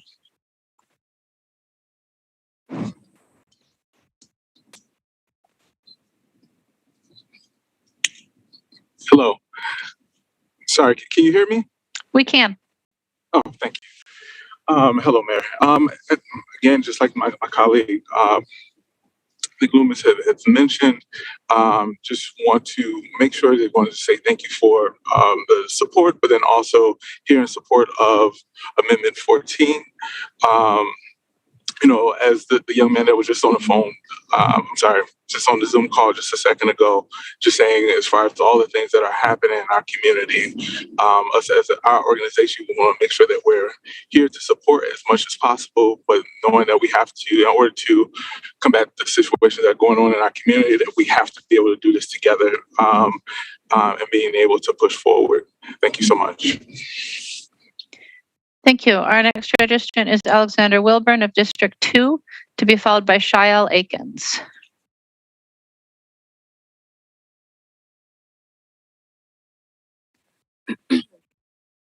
Hello? Go ahead. Thank you. I am speaking in opposition to the increase in the police budget. We need to reimagine public safety away from the structure of policing departments. No matter who leads a police department, continuing to promote using policing for gang violence or for issues such as, pandering or removing houseless people from one area to a different area. It's continuing, that's institutionalized racism and classism. And the racism that in the system is built into the principles of policing as a department, and in the union contracts, the police unions are very corrupt. So hiring a new worker that has a contract that is with a corrupt agency will be inherently regressive to where we're trying to go, into having institutions not be founded and perpetuated by people that, whether they realize it or not, are racists or bigoted in other ways.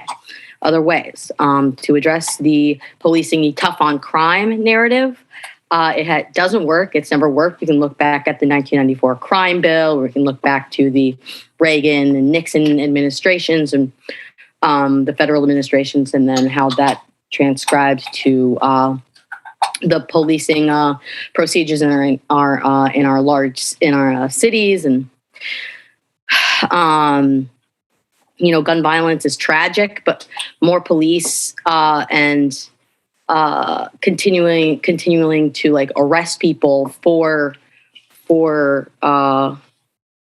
committing crimes or act of violence or stealing or anything, it doesn't stop the conditions that are creating these incidences. To address the statement that beyond that they're criminals is again coded racist language, whether or not that person believes it. I recommend him and anyone who believes that there are certain criminals that are, doing armed robberies or engaged in shootings are criminals, that they're beyond human. That's coded language. Anyone who agrees with that should take the Urban Triage's co-conspirator course. Or their Supporting Black Families course. Data collection, fine. Let's not do it under policing. Again, let's not continue corrupt union contracts. We have public health departments. We have other departments. The notion to bring people back into a civil society the right way is based in a fallacy of our prison industrial system having an environment and programs that will correct behavior. That's just not the case. The conditions, not only the physical conditions, the conditions on having to pay money to speak to loved ones. You have absolutely no connection to people who care about you. You're in a very depressing place, so therefore you will not be able to heal or work in order to get, be able to pay for some of the things that may have caused them to be in jail. Anyway, support alternative policing. That's your time. Thank you. Thank you very much. Our next registrant is Shael Akins of Fitchburg, to be followed by Catherine Johnson. It's like no one by that name is with us. And so Catherine Johnson of District 4. Hi, can you hear me? Yes. Hi.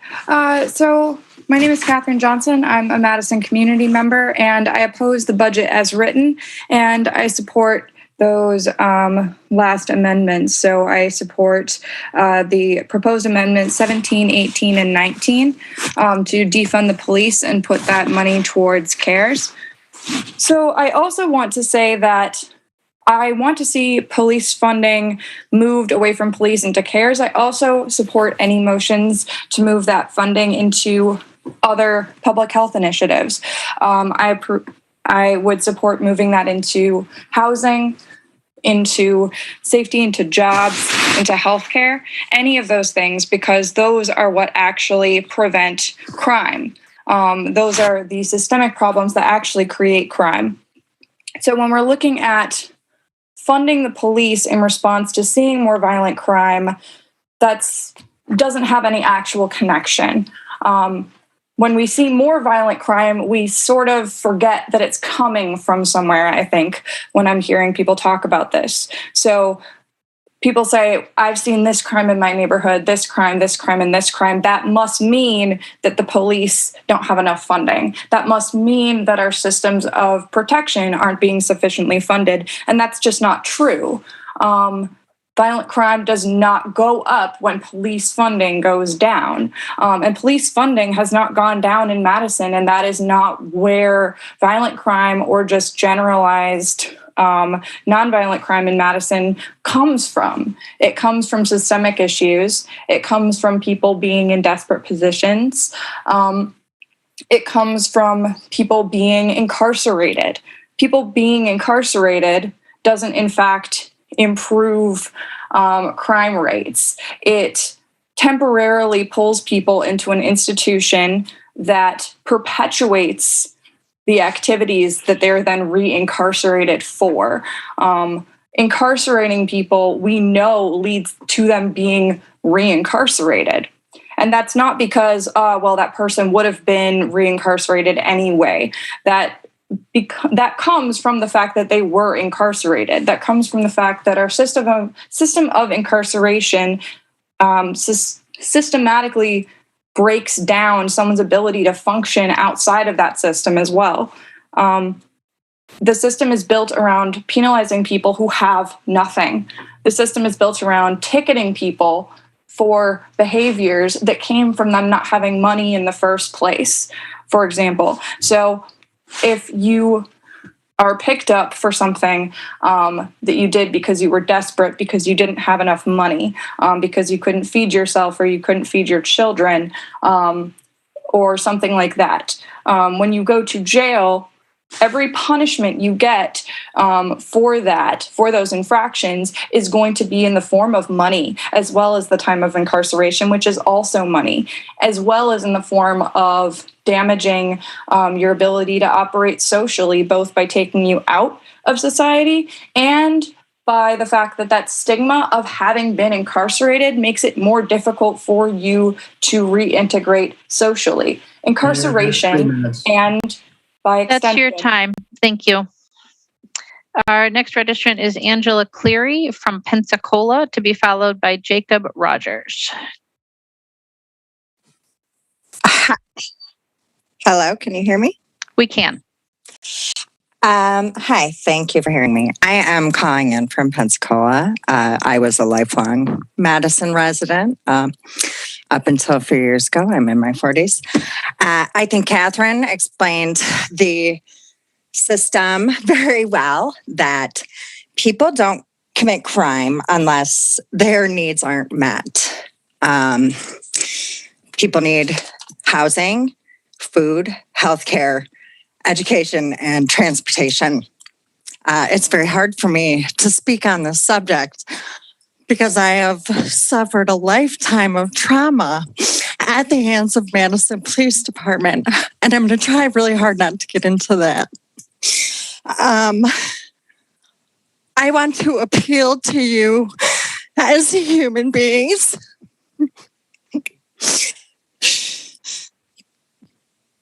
We keep funding police. This was said earlier by a gentleman. We keep giving money to an institution that we know doesn't work.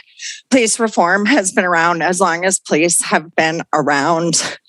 And we know other things work, and it's working in other countries. It's working in other states. The numbers are in, the science is in.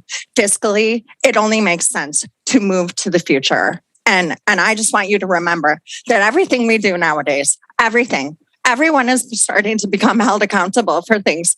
So when your future, you think about the legacy that you're building. And you people of power in Madison has always been at the forefront of police reform. And it's been very imperfect.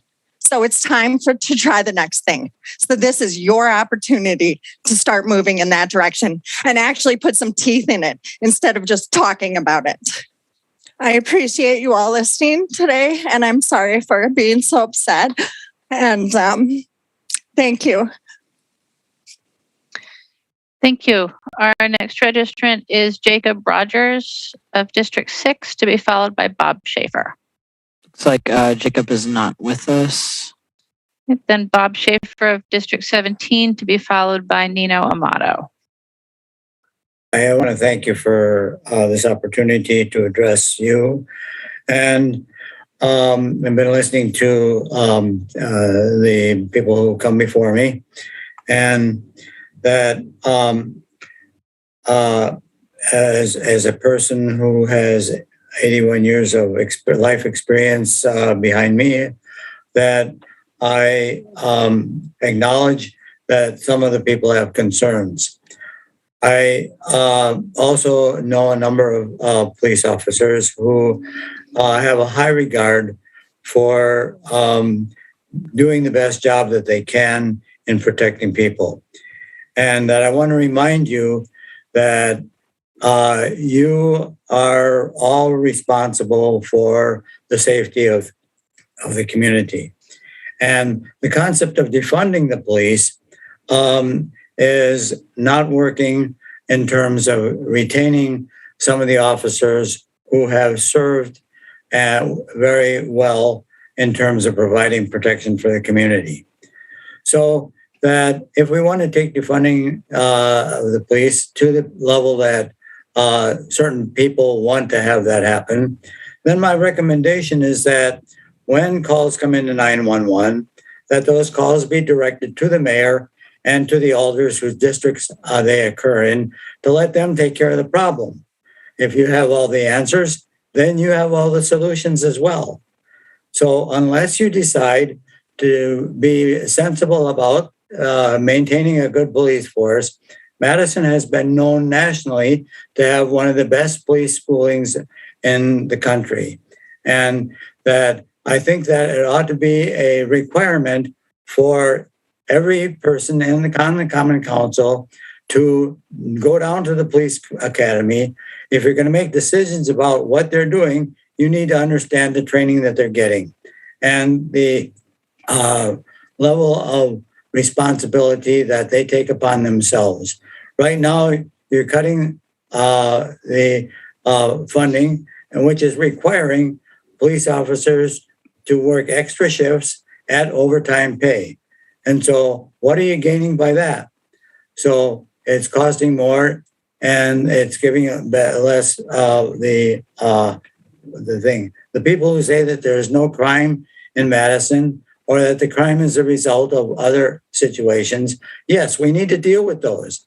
But crime is happening, and then the extent of juvenile crime, that's what's happening is that they get a slap on the wrist and turned out and to be able to repeat the same thing.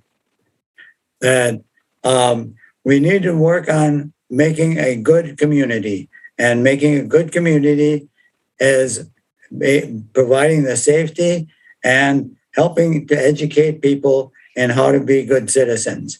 Madison Police are also working with many programs of restitution and of helping people learn how to deal with their situation. So the concept of Mayor, that's 3 minutes. That's your time. Thank you. Our next registrant is Nino Amato of District 9, to be followed by Peng He.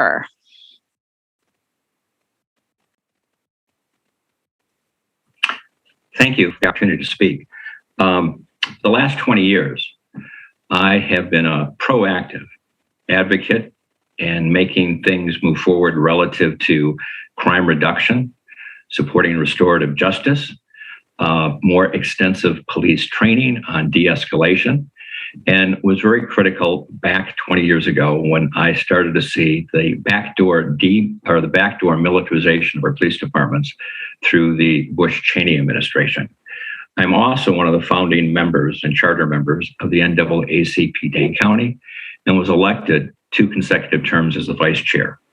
What I'm asking, though, is that you have to look at the facts, and we need to make a data-driven decision. I do not support the amendments for 17, 18, and 19. And the reason being is the facts bear out a different story that people are saying. And it's too bad that more people weren't on this call, because everyone's right in some way about how do we solve this problem. But what I've witnessed in the last 20 years, especially in the last 10 years, is almost the backdoor cannibalization of our Madison Police Department. And let's start with the amendment to eliminate the data-driven policymaker. When I chaired the task force on racial profiling, we were able to get reform. The police department had to collect data on people who were stopped and why they were stopped. When we first approached it, we were criticized by saying you have no proof, and we had no proof because there was no data. To turn around and take that position away from the new police chief is insanity. If you want to be a data-driven policymaker, we need the information. And so I strongly oppose that being taken out of the budget. The other issue you have is, one of the speakers mentioned it earlier, and that is we have officers spending at least 4 hours more of overtime, coming in early, leaving late. We've had a record of resignations that we've never had before. 2 more resignations will top what we've had over the last 10 years. And there has been an incredible rise in crime. I'm a lifelong Madisonian. So are my parents. Went to the Madison school system, went to the UW. I have a master's degree in criminal justice, and I teach women law and social control and police principles. We need the mayor's budget to move forward because we are way understaffed.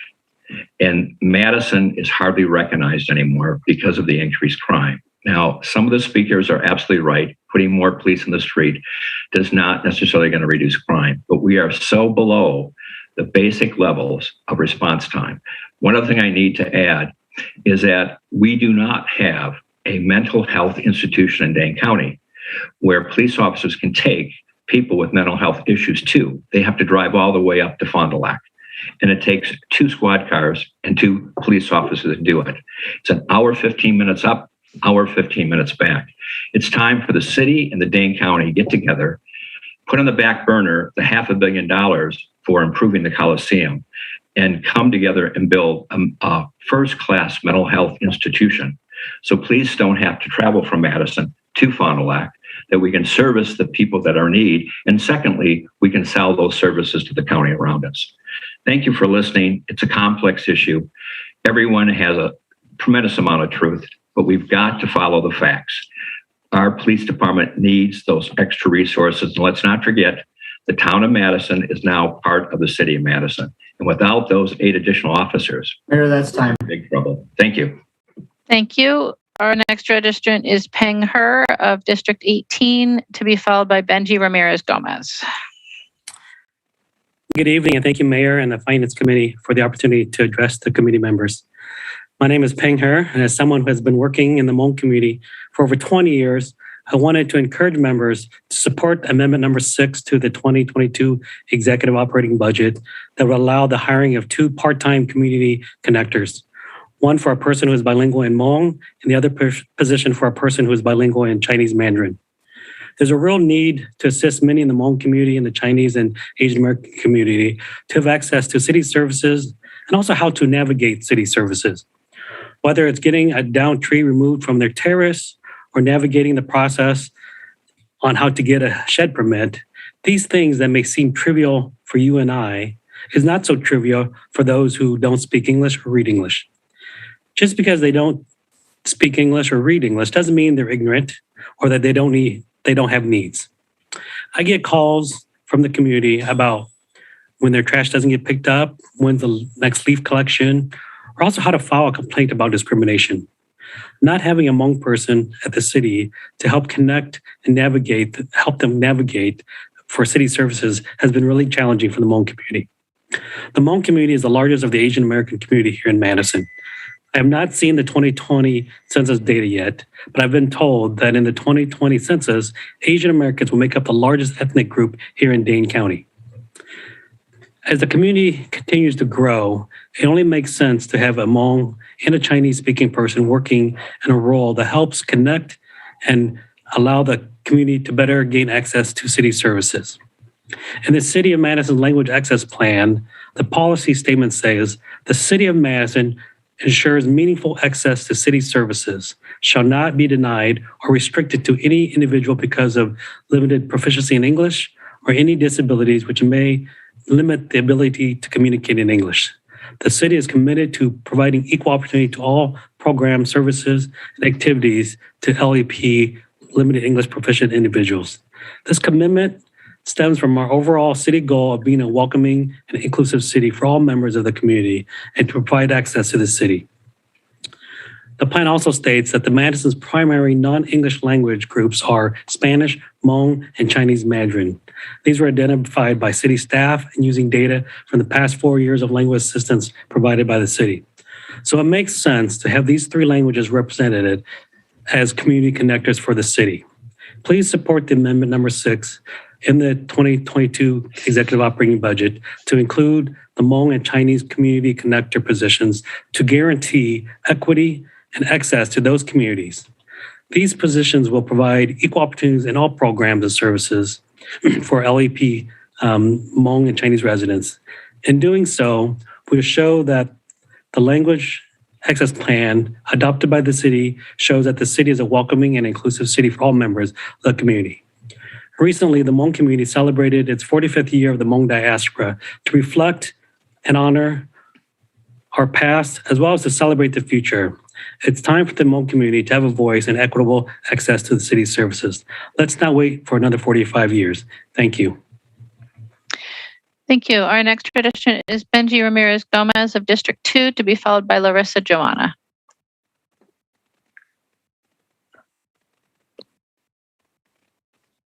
Thank you. First, I want to say hello. Shout outs to my Madison family here. We've got so many people out here who desperately love this city, who desperately cling to the relationships that they build with one another. That is why we are out here asking to defund the police, to take money away from this brutalizing force that reminds us that we are not from here. I grew up having police called to my family, and it was never a violent encounter insofar as that they would take things from us or come into our homes. There are community members where this happens, but that was not my story. I will let them tell their stories, but in my experience, it was always the people who called the police on us were there to remind us that we weren't from here. They didn't like the way I spoke. They didn't like the tongue I spoke, right? They didn't like all of us little brown kids running up and down their cul-de-sac. This is the experience I tie to police. And this is not the experience that a lot of the people here professing that police keep them safe would have. When So this is fundamentally the question that America is grappling with: is why is America, and that's with the 3 Ks, by the way, so militarized? This is occupied land. This is a land that is at war with itself. This, here in America, there is a people who are afraid of people who look like me, of people who look like my Black sisters and brothers out there. It's just of my indigenous sisters and brothers and non-binary people and two-spirited people. There is a fear of the other. And that fear of the other is what wins $84 million of our taxpayer dollar. That fear is funded by the very structures that this community is supposed to be built out of. So that I'm asking you to drop your fear, to look at us with compassion, because we are a people that are hurting from this fear. It is not your cousins that are dying at the hands of the police. So please, support and care about us. Fund the CARES program. Look for that divestment away from this brutalization. Thank you. Thank you. Our next registrant is Larissa Joanna from District 2, to be followed by Floyd Rose. Hello, can you hear me? Yes. All right, I'm going to start with a quote. When you learn why someone committed a crime and learn about the childhood of incarcerated people, you'll quickly notice that our society is largely responsible for manufacturing that crime. You are responsible for manufacturing all the crimes that all these people is talking about. We're not giving people the opportunity to have those resources in our community, to have those opportunities out here for the youth, for the young adults that are screaming of the struggle they're going through. Just like we have heard many of our comrades here tonight, funding the police, giving the police more money each year has not worked out for this city, for any city in the United States. So why are we even debating whether this is the right thing to do? You must listen and support the amendments 17, 18, and 19, because that is doing something different. That is trying something different for those who are most vulnerable, for those who continue to be criminalized and targeted in our communities, in our Black and brown communities especially. The police perpetuate so much violence. This city officials, you elected officials, perpetuate so much violence on the houseless community who is screaming for support. You just rejected item 16. I don't remember what it was, but you just rejected housing and hotels.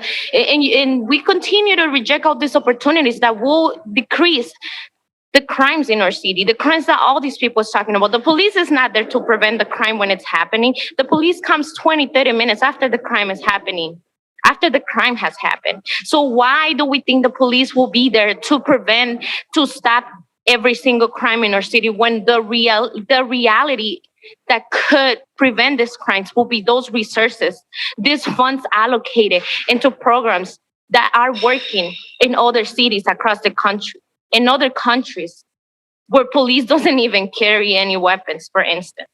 This system, it's not working for our communities. This funding year after year does not mean that more police will reduce the crimes. It has shown year after year. And enough is enough. We need to be leading by example. We need to stop investing in all these bullets that the police trains with. The police is training to shoot our people, to shoot people that is going to mental crisis, just like they did to Tony Robinson. And he still haven't gotten no justice. We still have not seen any leadership to get justice for Tony Robinson. Here in the city of Madison, there was a lawsuit just put out a couple weeks ago for that Black child that was abused in his own home after suffering a mental crisis at school. And are we still talking about giving more money to this violent perpetrators, gang members of the KKK, just to continue to perpetuate this violence and criminalize and murder our Black brothers and sisters. No, we shouldn't do that. That is not the right thing to do. That's not standing on the right side of history. That is not doing your job. That's not what we put you in that position for. That's not what the community is Mayor, screaming. that's 3 minutes. Thank you. Thank you. Our next registrant is Floyd Rose of District 14, to be followed by Bonnie Rowe.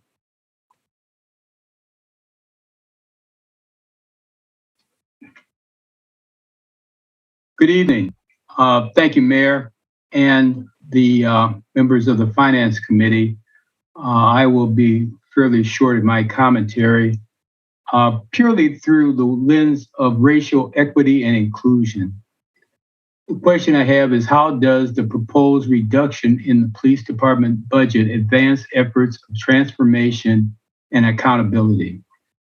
I believe one person can make a difference. I believe that person is Chief Sean Barnes. And I would hope that the City Council will provide him with the resources that he needs to do what really needs to be done. Thank you. Thank you. Our next registrant is Bonnie Rowe of District 10, to be followed by Isidore Knox Jr. Good evening, Mayor and members of the Finance Committee. I'm sure you can all remember back to your meeting on October 11th when Chief Davis spoke about the fire department's budget. He did such a thoughtful job explaining the challenging staffing concerns their department is facing with a new younger workforce and the difficulty of finding firefighters willing to work the amount of overtime required with the current staffing levels. The same could be said of the Madison Police Department. With a younger workforce making up the bulk of patrol, it is getting harder and harder to fill hard minimum staffing levels with overtime hours. It is becoming a daily struggle. Sure, some officers are happy to have some overtime, but this level is irresponsible and unsustainable, especially with a generation that values family time, time off, and vacation time like this one does. Especially with officers who are fresh off the heels of a global pandemic, where most of us were working from the comfort of our homes last year. Police officers were hard at work among the public they serve, doing what they always do to help ensure the safety of all residents. Even in the midst of nationwide protest against policing in general, after the brutal killing of George Floyd in Minneapolis, and staffing 188 days of straight protests right here in Madison. And while our city simultaneously experienced its biggest spike in gun violence on record last year, many had a hard time getting a day off, let alone the vacation they'd planned for months. I hope you all realize the difficult role our patrol officers perform day in and day out, from doing wellness checks that sometimes result in the discovery of a dead body, informing family members of horrendous situations, running toward armed individuals, cleaning up tragic accidents. I could go on. But I think you know how important police officers are to a safe community.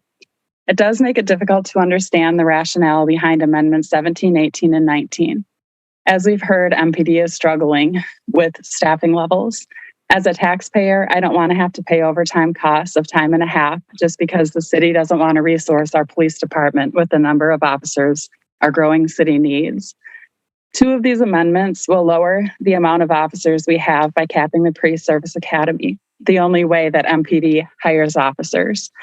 In the mayor's press release on the budget, she mentions funding 8 officers for the town of Madison as an equity decision.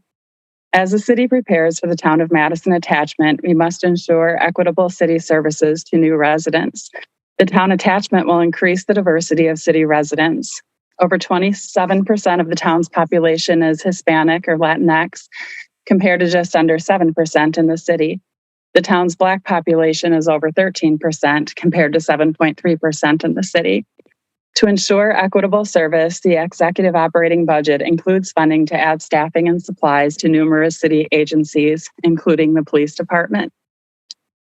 These amendments will cut officer positions by capping the academy number below the number to cover attrition. These amendments, if passed, will make the mayor break her promise of equitable police service to the town of Madison residents as they come into the city.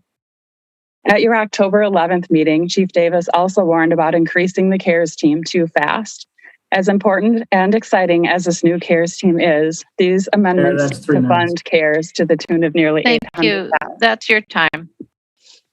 Our next registrant is Isidore Knox Jr. of District 14, to be followed by Becky Lynn Burgum.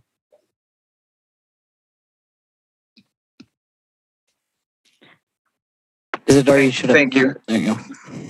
Thank you, Madam Mayor.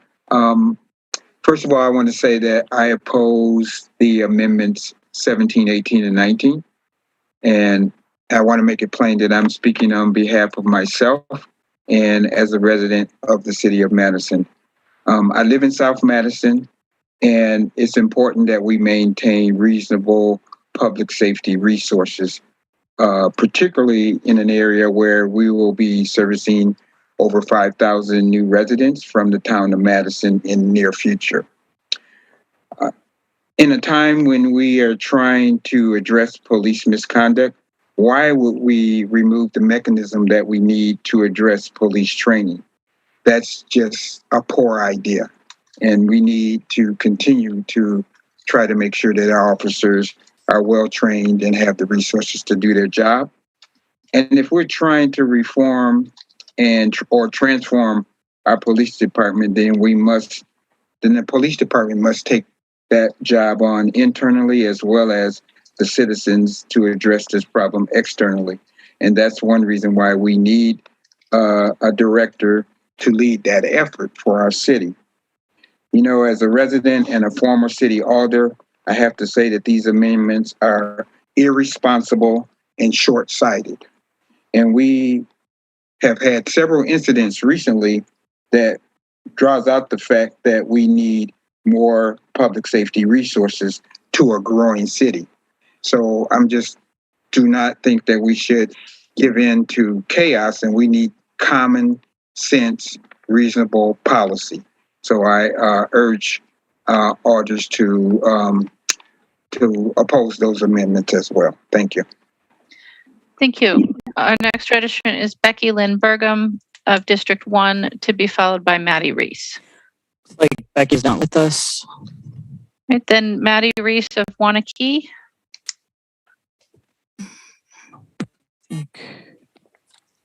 Good evening, Mayor. Good evening, Finance Committee. Well, I've listened to a couple of folks tonight, and I heard words like housing, food, healthcare, transportation. I just want to say here that I'm kind of torn in between because, of course, we need policing. But do we need $84 million of policing? I don't think so. Do we need policing in our neighborhoods? Yes, our crime has went up tremendously. And honestly, as a Black woman, I'm afraid to be out by myself. So if something happened to me, yes, I will want to be able to have the authority come out. I'll give you a story here, and I'll be quick. Last year, there was a shooting on Allied Drive, a neighborhood that myself and my children was raised in. There was over 100 and something bullets that were found on the ground, casings that was found on the ground. And as the police were being called into this thing that was going on, the police said, "We're not coming in. We are going to allow whatever is happening in there to happen. And once it's all said and done, we will come in."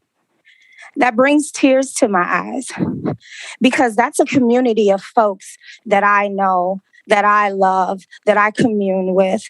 And how is it that we're going to fund and give all this money to an organization that says that we're not going to even come in? Let them kill themselves. Let them kill themselves off, and we'll go in later and we'll pick up the shells and we'll pick up the bodies. So then that right there bothers my soul. But yet, as a Black woman being afraid to walk out in Wanakee, I live in Wanakee, I'm not supposed to be afraid. I'm not supposed to be afraid to go outside at night. So I'm torn in between because here we know that we're going to need the police. We can't wipe them out.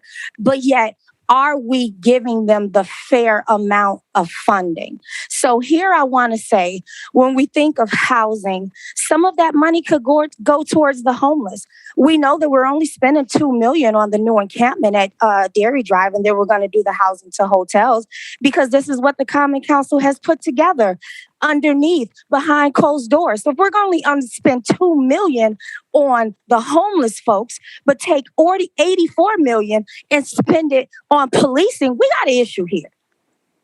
We got an issue here because if we don't help them, they're going to commit more crimes. And then you talk about the juvenile system. I heard earlier on here, oh, we don't care that they're children. Well, guess what? If you have children committing crimes who come from marginalized communities, who has mothers like me who's trying to make it in this system, but the system won't give us a fair chance, what do you think our children is going to turn out to be? So I just want to stand here tonight and say, I want to leave you, since I hope that I'm the last person, because I think she may have said I may be the last person. I want to leave you with this. Think about your community, you guys. I heard earlier, if we rush to do it fast, we will not get it right. Mayor, that's 3 minutes. That's all I got to say. Thank you.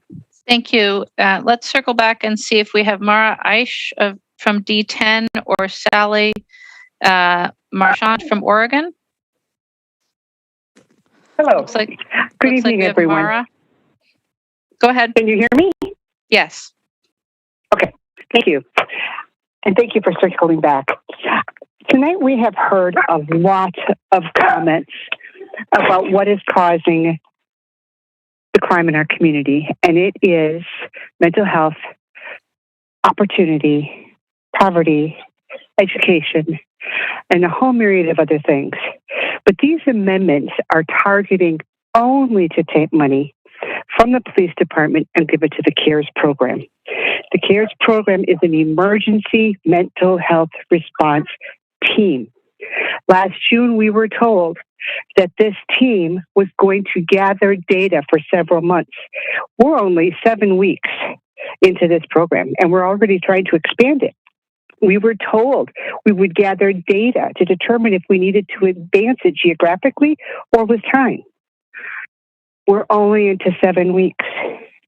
I don't know why we are spending so much time having this conversation at this point. The other piece that bothers me is that this emergency response team is not just picking up or dealing with diffusing situations. They're also following up with individuals. We have a contract with Journey, which I haven't had the privilege of reading, but are we double paying for services? Are we paying Journey to follow up as well as our response team? We need to look at a systems approach so we're not double paying. As a taxpayer, I want this to be fiscally accountable. As a healthcare provider, I want us to provide quality service so that we do not have individuals repeatedly using the same resources. Thank you. Thank you. Let's try then for Sally Marchant of Oregon. Sally, you should have a prompt to unmute yourself. Or try *6.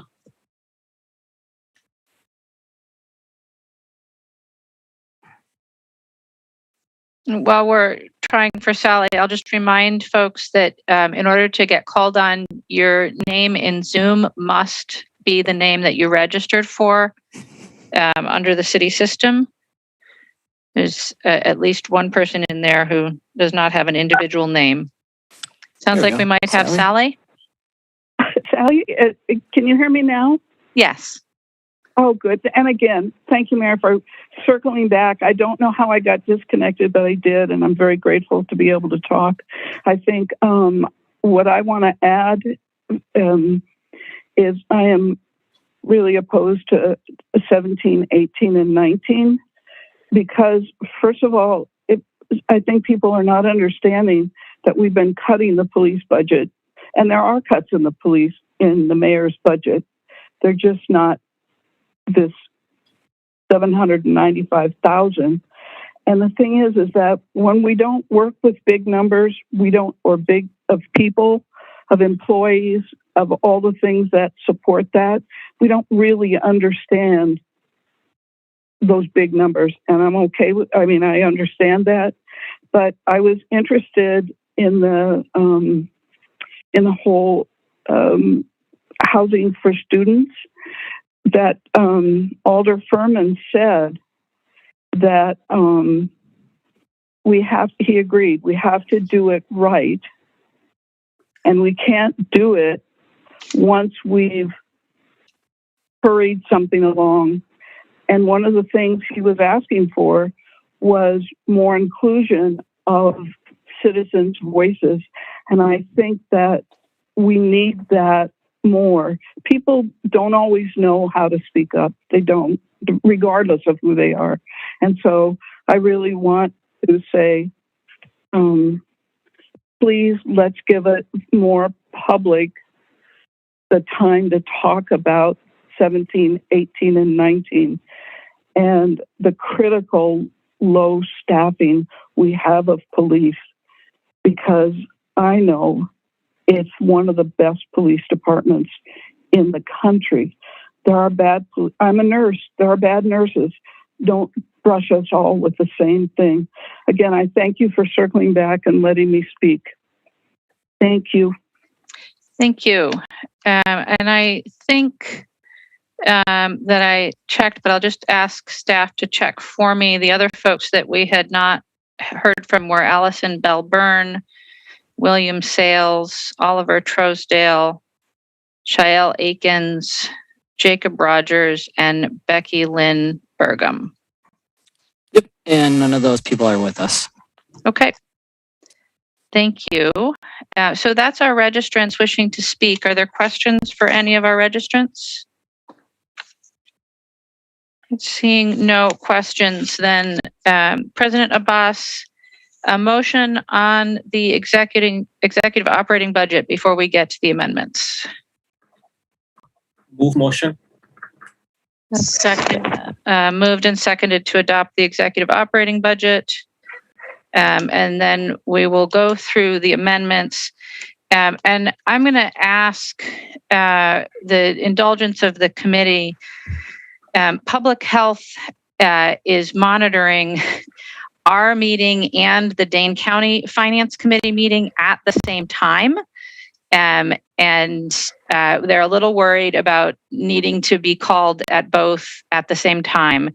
So is there any objection to us taking up the one amendment, I guess the two amendments that impact public health, that's numbers 5 and 14, out of order, so that our public health staff can be with us first and then go and be with the county? I'm not seeing any objection to that. So let's go then to amendment number 5. President Abbas, could you make the motion, please? Yeah, move motion to adopt. Is there a second for amendment? Second to adopt. Thank you, Alder Carter. On number 5, are there any questions for public health? Seeing no questions for public health, is there any objection to recording a unanimous vote in favor of amendment number 5? Seeing no objection, we'll record a unanimous vote in favor of amendment number 5. And let me just make that note.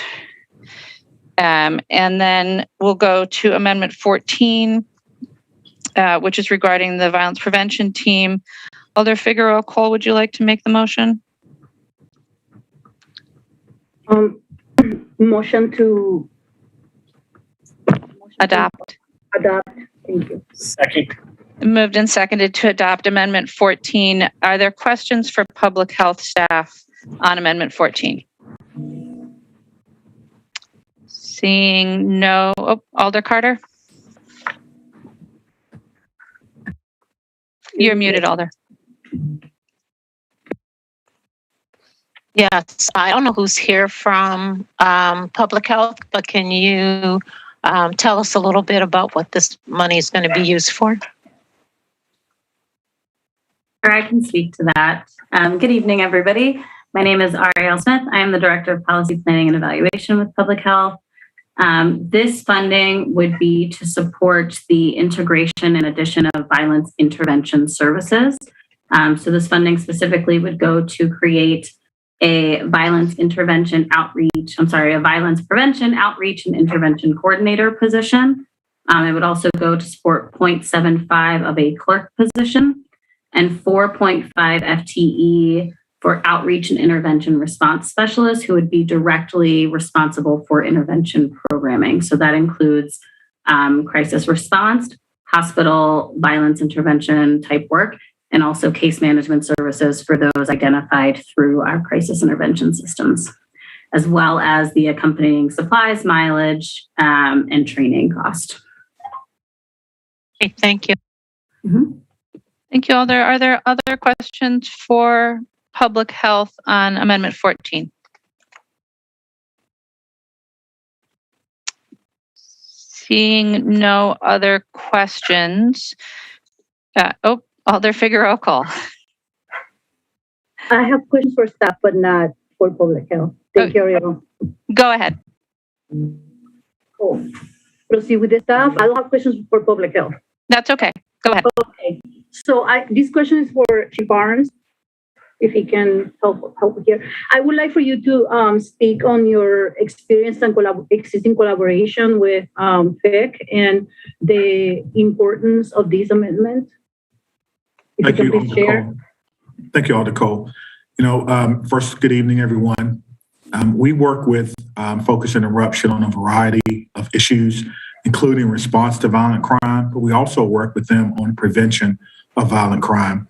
Having someone who's neutral and detached, who can intervene in some of the altercations that we may be aware of is amazing.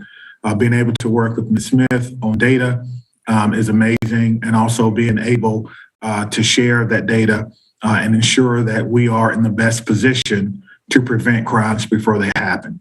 I think far too often at this particular point, we are using FIC to respond to violent crime. But I'm certain that we're going to become more proactive in our efforts to engage the community. And I think it helps with community police relations. I think when the community sees us standing shoulder to shoulder with people who want to interrupt violent crime, when they can see us standing shoulder to shoulder with people who they trust, I think that certainly helps with our legitimacy in the community. And I think legitimacy is a very big part of crime prevention. Thank you. That's all for now. Thank you. Alder Carter, another question? Yes, this is for Dave. Where are we with the levy? Alder Carter, do you want to know before this amendment or after this amendment or both? Both. So the committee has $329,000 roughly of remaining levy limit authority. And if this amendment is adopted, there will be $113,300 left.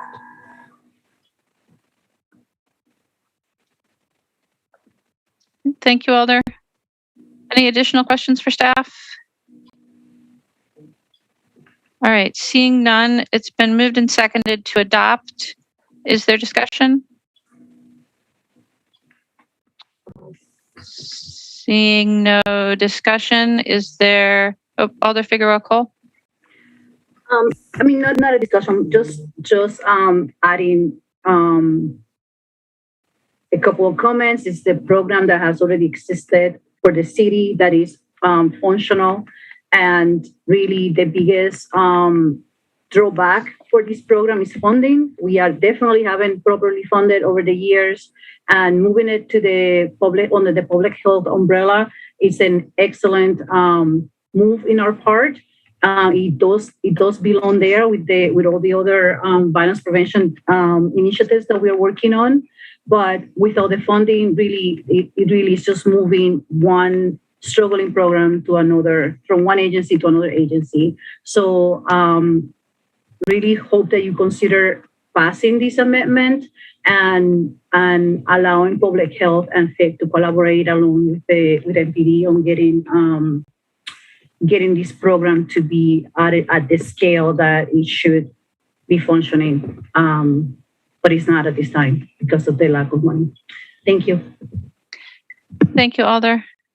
Is there any further discussion? Seeing none, is there any objection to recording a unanimous vote in favor of Amendment 14? Seeing no objection, we'll record a unanimous vote in favor of Amendment 14 and thank our public health colleagues and wish you well on the county side. All right, so then we will go back to the top of the list. The first 4 amendments are technical amendments. Is there any objection to taking them up together? Seeing no objection, President Abbas, would you make that motion? Move motion to adopt the first 4 amendments. Second to adopt. Moved and second to adopt amendments 1, 2, 3, and 4, which are technical amendments. Are there questions on any of the technical amendments for staff? Seeing no questions, is there any discussion? Seeing no discussion, is there any objection to recording unanimous vote in favor of amendments 1 through 4? Seeing no objection, we will record a unanimous vote on amendments 1 through 4. And that will take us to Amendment 6, which is adding 2 permanent part-time community connector positions. That's 1.2 FTE within the Department of Civil Rights. President Abbas. Move motion to adopt 6 alternative. Second to adopt. The motion is to adopt the alternate. President Abbas, would you like to speak to it? Yeah, thank you very much. So before I go and discuss about more detail about amendment, I just want to discuss about the history. Back in 2016, a resolution was passed and asking Department of Civil Rights about language access plan. And 2016, 2017, and back in 2018, after all the data and research Department of Civil Rights done, they identified by using data for past 4 years of language assistance provided by the city. They identified Spanish, Hmong, and Chinese Mandarin. And these are the 4 languages, but it's been almost 5 years. And Department of Civil Rights, as well as language accessibility and connecting immigrants and also our marginalized community, disconnected community, it's extremely important for us to create a connection. Also, I would like to give a brief example. This particular amendment also is extremely key in 2 ways. Number 1, the Hmong and Chinese Mandarin connectors as well as translator. They will provide services at city staff, city level in committees like ALRC, Finance, and others. Also, they will also work on a project regarding Town of Madison outreach or other outreach project, work with various cities, agency on project basis. So it's key for us to move into that particular direction as it's been long delayed and this community need our help to connect with city resources and services. A small example is during ALRC, really recently, there was a Chinese speaking person asking for a liquor license. And unfortunately, the language service was arranged. They didn't show up on a meeting. So the person didn't get the license on that meeting. So the city organized another ALRC meeting. During the second meeting, the public notice was not been delivered. So they have to move to the third meeting. And during the third meeting, the person got ALRC liquor license. Just compare that small operational thing, compare with English language speaker who does not have those obstacles they could easily get in the first meeting. So there are a lot of barriers which we have to address. And these jobs will definitely, these connectors can definitely help us with that. And also the alternative in which it's originally it was proposed $94,000, it's decreased to $70K. Thank you. We'll circle back, and my apologies to the committee members. I should have said this up front, but what we'll try and do is allow the finance sponsor of the amendment to make the motion, see if there's a second, speak to the amendment, and then we'll circle back if there are questions or further discussion. So Alder Furman on Amendment 6. Thank you, Mayor. It sounds like President Abbas provided a little bit of information on an alternative for number 6, but I don't actually have any sort of copy of anything about an alternative. So I don't know if there's any details that could be sent out about that, or I looked in Legistar and I looked in my inbox and I don't see that. So. Alder Furman, it was sent to all council members earlier this afternoon. It was a part of the public comment and registrants report at 4:14 p.m. Okay, I'll look again. Thank you. Yep. Thank you, Alder Furman. Are there other questions or discussion on the alternate amendment number 6? Alder Verveer. Thank you, Mayor. This is a question for DCR Director Norm Davis, please. So thanks for joining us tonight, Norm. I certainly support the sentiment behind the amendment very much.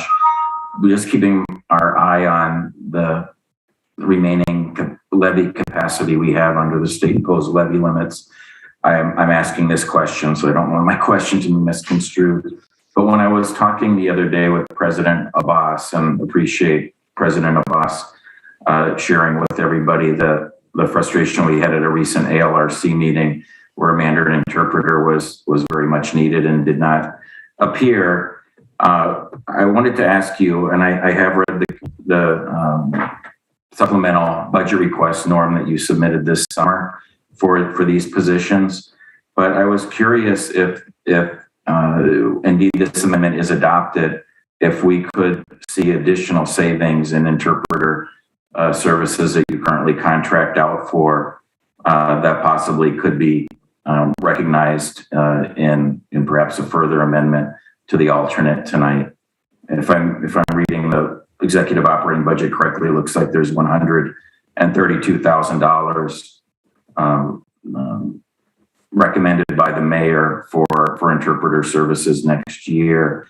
If we hire these two positions, Mandarin and Hmong, community connectors, it sounds like these positions would be available to provide interpreter services for our public meetings and so forth. So would we expect further savings perhaps in contracting out these services?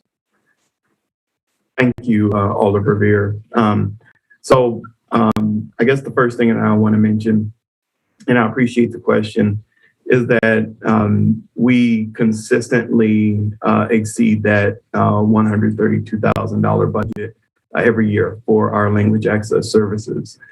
There's such demand on the entire system.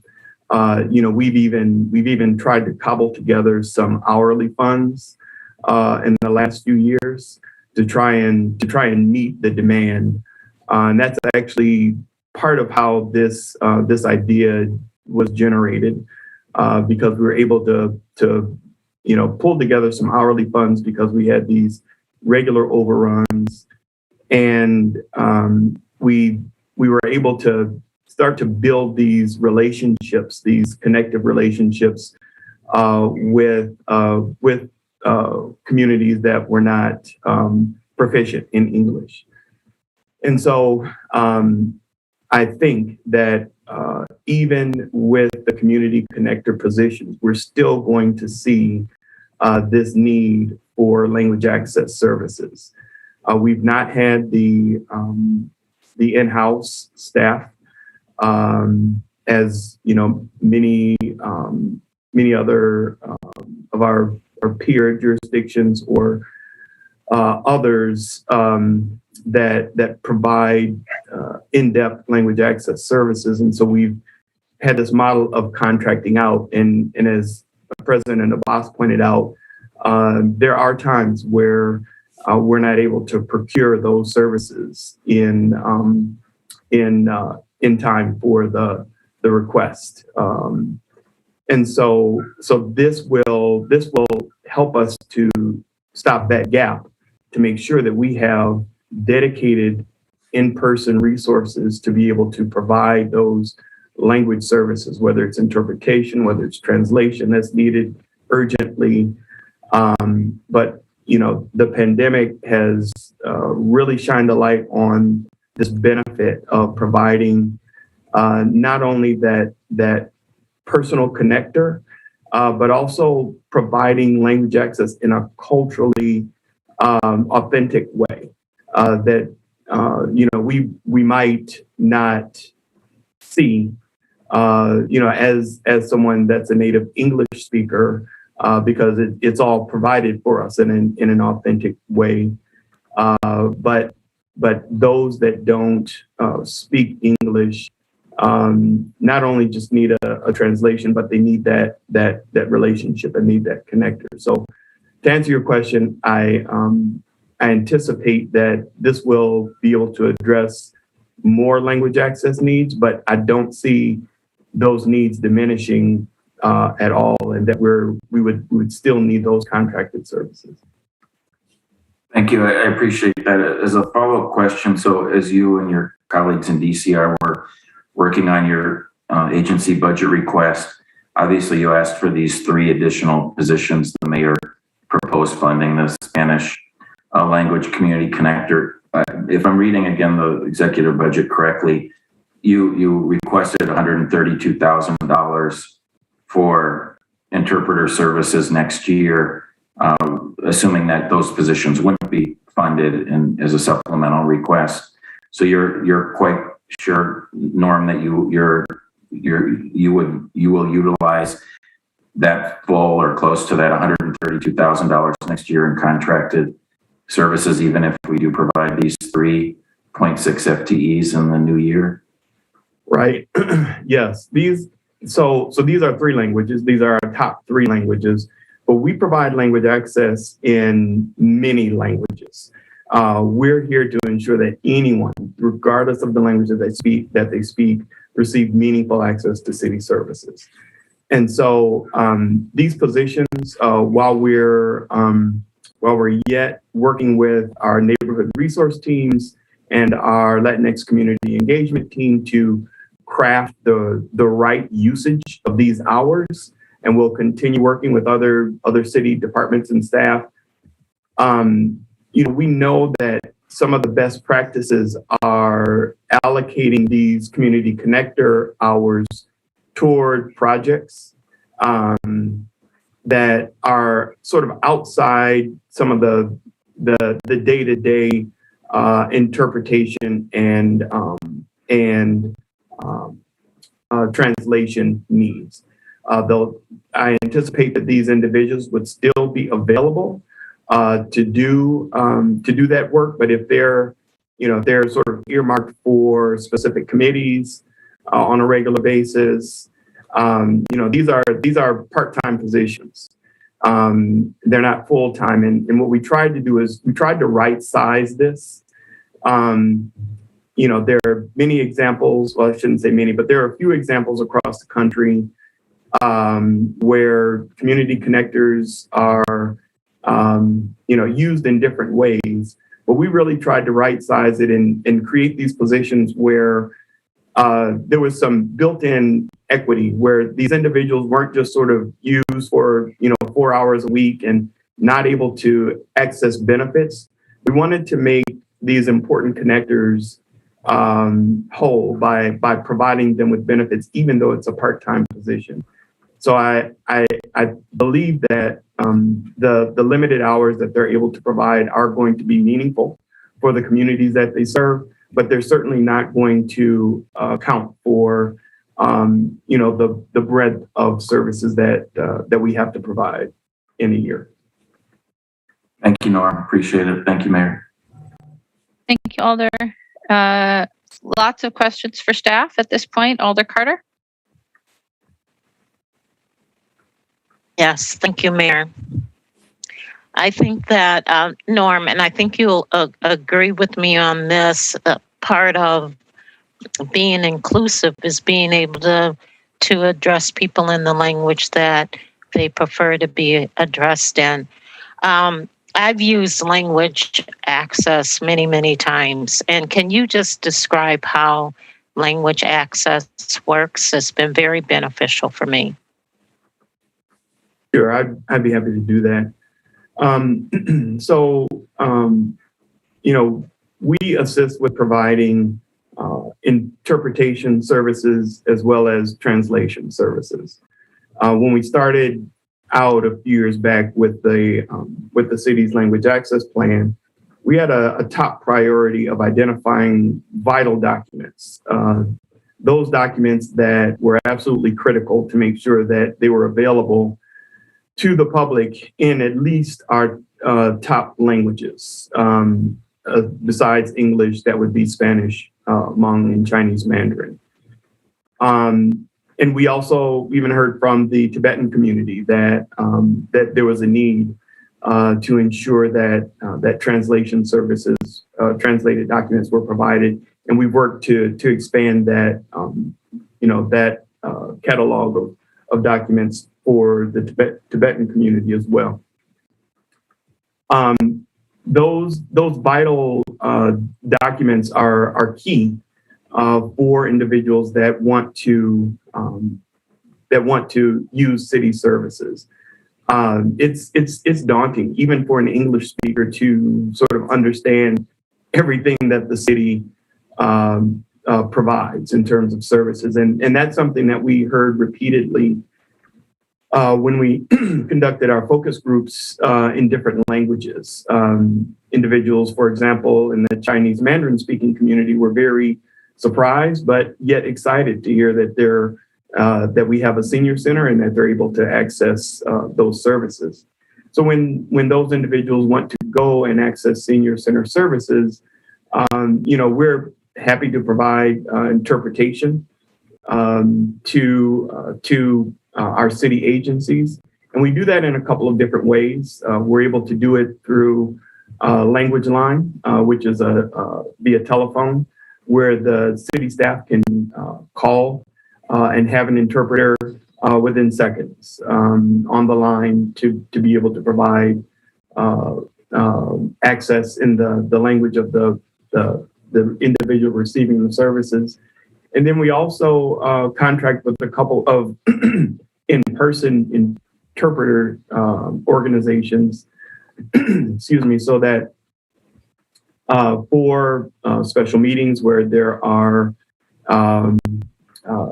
groups of individuals that are speaking a language other than English, that we can facilitate that interpretation as well. That's something that we've lately been able to greatly improve upon through the virtual world, and we recently had a very successful simultaneous interpretation for a group of Hmong elders that we work very closely with our IT department to provide those services. So we try to provide these services at the fingertips of city staff, and even for American Sign Language, we have BRI services that are accessible through mobile devices as well.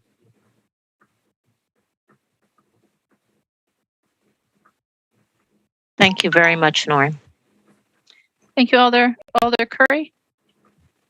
Thank you, Mayor. I'm not sure if I think my questions are kind of HR related. And then, Norm, I have a specific question about community outreach. Just knowing some of the hiring challenges that are going on right now, and with budget constraints and these positions being part-time, are there any other language access or interpretation roles that these roles could be combined with to provide full-time employment?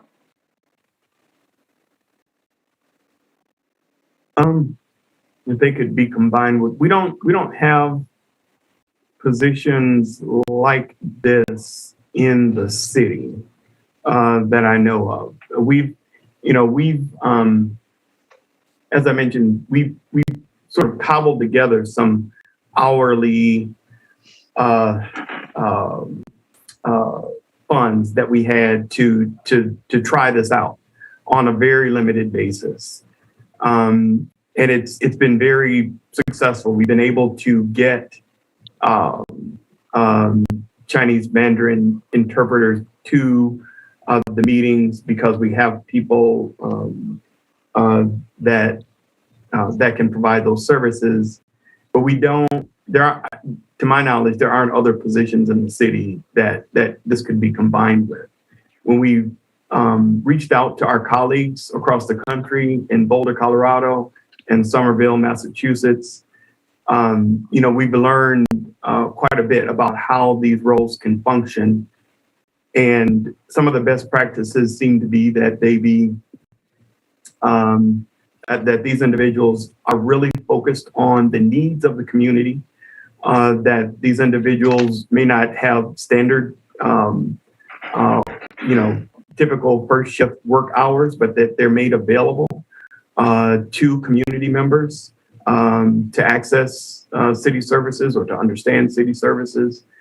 So that makes it a little more challenging for me to think about how this might be combined with another role. I think it's best, and this again is what we're learning from our colleagues, if these individuals are able to really develop relationships within the communities that represent the languages that they speak, and that they're available to community members and able to assist as needs arise.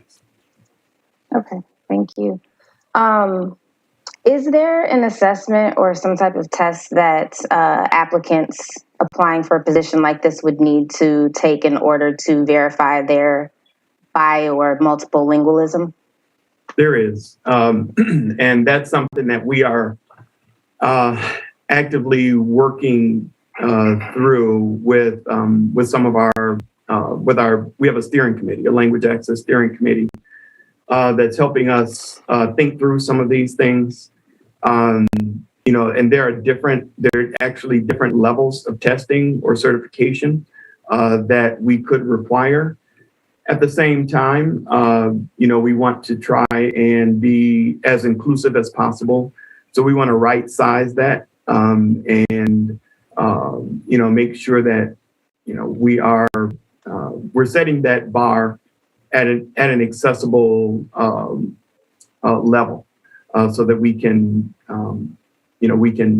offer this position to individuals that may have those genuine connections within the community, may have strong level of proficiency, fluency with the language, but perhaps they may not have the either legal, medical, or other higher levels of being able to be certified. So we're working through some of those questions with the steering committee, but we will have some level of proficiency that's required for the position.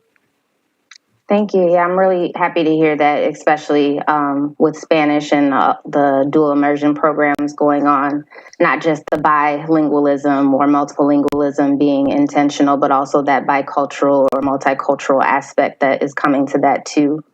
My last question then is under community outreach, because I'm assuming interpretation and interpreting documents takes quite an amount of time. What services do you imagine will be under that community outreach? And would there be one of those roles more delegated to that, or would all three kind of have the same responsibility to that? I think at this point in time, we're imagining that all three would have that community connecting. I guess there's community outreach, but we not only want that outreach, but we want these employees to bring in the issues from the community to the city. I think that we can attain a level of transformation in how the city communicates based on these individuals' relationships with the community. We've seen that within some of the work that we've been able to do, especially with the Hmong community, and really making sure that when we communicate, not just what we communicate, but when we communicate, that it is culturally authentic for those individuals that are receiving the communication. So I would see it as a responsibility of all three positions. And, you know, I imagine that these positions are going to be flexible enough to assist us with projects like the annexation of the town of Madison. And I think that they will be flexible enough to be able to get to know individuals in the community and what's important to individuals in the community, and how not just, you know, the Department of Civil Rights, but how all of our departments, any of our departments, can better provide their services so that members of the community feel included.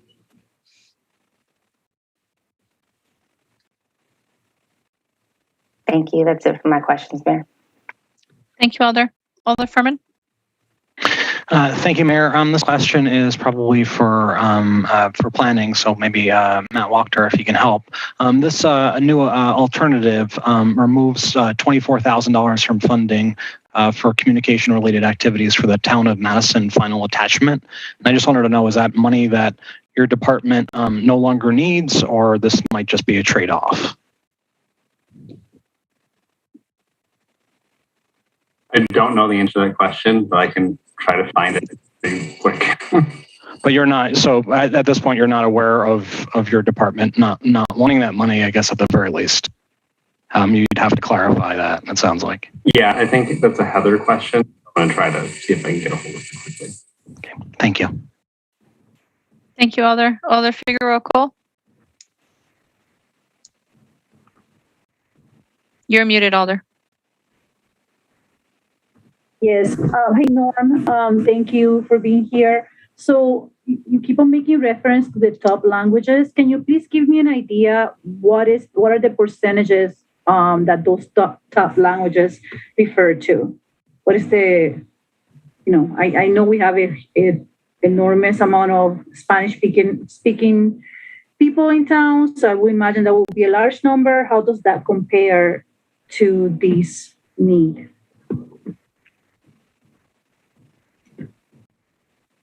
Thank you. That's a good question. I'm actually accessing the language access plan right now so that I can identify for you the percentage breakdown. I think I have it here.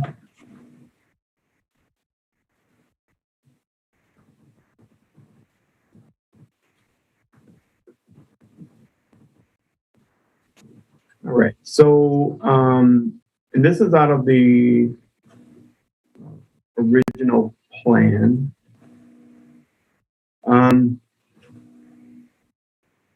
So I'm looking at data that shows individuals within our population for the city of Madison that speak only English is about 84.2%.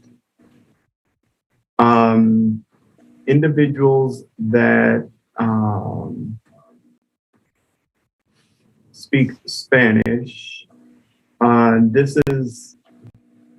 is for, I have one major population number and one 5 to 17 years old, and one 18 to 64.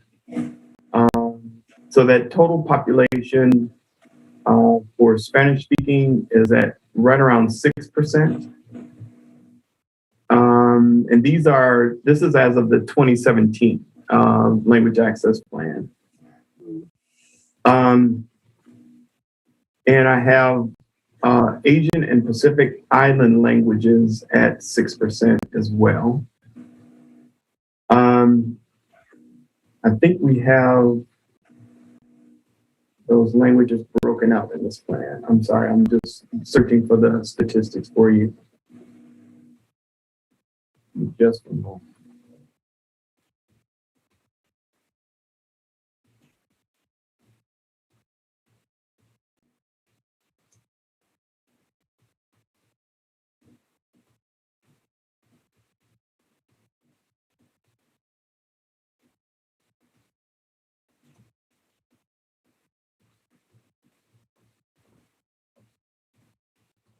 those are the statistics that I have right in front of me. I'd be happy to see if I can pull together some better statistics for you. I was really actually looking specifically for the specific languages that we add in. Like if you have a 6%, and we're talking about 2017, which we know that that's probably way off at this point with the latest census numbers. But yeah, I just wanted to understand the comparison between the major languages versus these two that are top languages. Yeah, although I think that probably okay. the census numbers are going to be the most accurate at this point, and I haven't looked at those to see if the language data are released yet. So, I mean, and that's okay. We don't have to again, good reference for me to be able to make a decision here, but that's fine. And then also I have a second question. There is a interpreters co-op here in Madison. Are you aware of this group? Yes. Mm-hmm. We work with them. So what can you tell us more about what their services are and the relationship of the city with this group? Sure. We've used the Interpreters Co-op for language access services. I think that at this point in time, the contracts that we have are with Purple and SWITS. I think that, when we went out for requests for proposals, ultimately those were the organizations that we chose. But we have worked with the Interpreters Co-op in the past for ad hoc services, or when we couldn't procure an interpreter otherwise. So, I mean, has that been considered for these particular two languages? So have the Interpreters Co-op been, are you saying for the positions or for the two languages?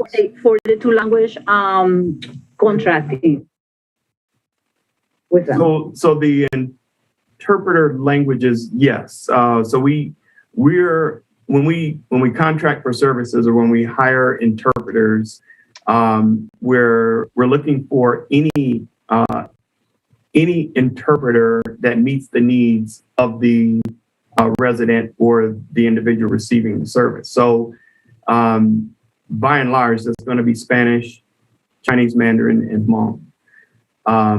But it's not limited to those languages. If there are individuals that need interpreting services for other languages, we'll also try and identify those services.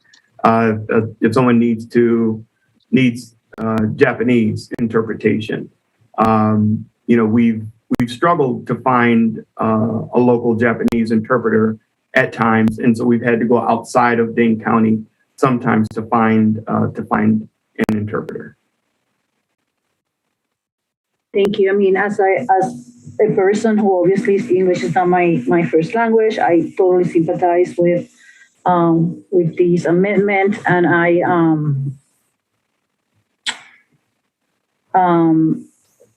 understand the need, but at the same time, it is very difficult to make these priorities, and so thank you for the feedback. I really appreciate it. And I get it. I should have asked that question before or let you know, but before about the percentages, but it just at this moment it will be hard for me to be able to support this particular resolution. Thank you. Thank you, Alder. Alder Miadze, questions for staff? Yeah, this is for Norm. I just had a quick question. This resolution was, I believe it was 2016 when the resolution came in. And I think the plan was submitted in 2018. You just gave I think you said 6% Spanish and 6% for the Hmong community. Can you speak to the fact that, don't you think it's about time, when we talk about being fair and equitable, Do you think that this is something that's very needed, or can you speak to that fact? Or Sure. Thank you, Alder Miadzi. And I think that those figures that we're using, almost 4 years ago, the landscape has changed significantly, and I think that has lent to part of the issue with us, not having sufficient funds to really provide the services or resources to provide the services. There are lots of needs and lots of challenges to meet all of the needs that are desired in the budget. I can only speak to the language access needs, and I don't see any diminishing of that demand in the foreseeable future. I think that we will consistently need to add to the level of language access that we provide, and not only the level of language access, but as I mentioned, the relationships around language access. We've identified that it's just not enough to provide sort of one-time interpretation or one-time translation. We really need to build those relationships with the community, and I'm grateful that there's even the consideration of these kinds of positions to assist us with assisting the community.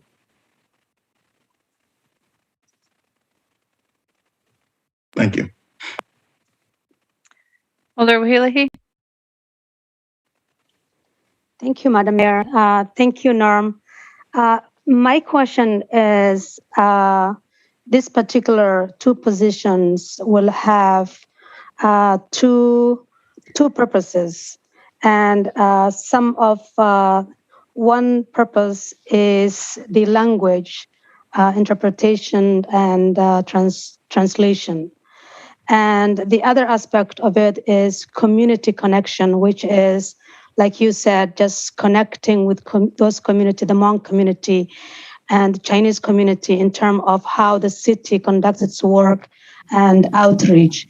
Can you talk more about the outreach aspect of it? Because I think what we are, some of us are not, looking into it is it's not only language translation or interpretation, but more so how we can have equity into those communities and giving them the access that they need to working with the city. Can you talk about more about that aspect of this particular position? Sure. I think one key word is trust, and to the extent that we can create connections within our communities that have limited English proficiency, and really extend our services, our communication, our time with our communities.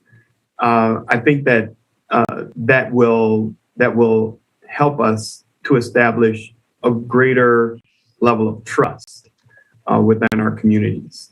The way that we engage with our community members, I think is really built on that level of trust. And when we can communicate not only in the language but in a culturally authentic way with our communities, I think that will help us understand better the needs of the community, so we can use our resources more wisely, and that we can build that trust with our communities, and that will that I believe will engender even more communication, even more connection with our communities. You know, this is part of continuous improvement. We've been providing these language services, but we knew that, and we had heard from the community that you know, community members simply were not aware of what it means to access services through the city, or even what services were available.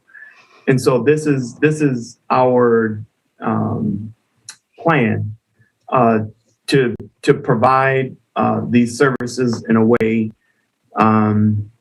that community members can feel included, and not, you know, as I mentioned, it's not just a one-off. This is an opportunity for us to build relationships to the community that are genuine, that are authentic, that are culturally relevant, and help our residents feel that they have, you know, a touch point. One of the things that we've heard from other municipalities is that a lot of times the community connectors become the individual for communities to communicate to the city through. And you know, while we equipped all of our agencies to be able to provide interpretation services and translation services, you know, we're human beings, and people talk to people that they feel comfortable with, and this is one of the ways that I think that we can accomplish that relationship building in the city. Thank you, Norm. Thank you, Madam Mayor. Thank you. Alder Figueroa Cole.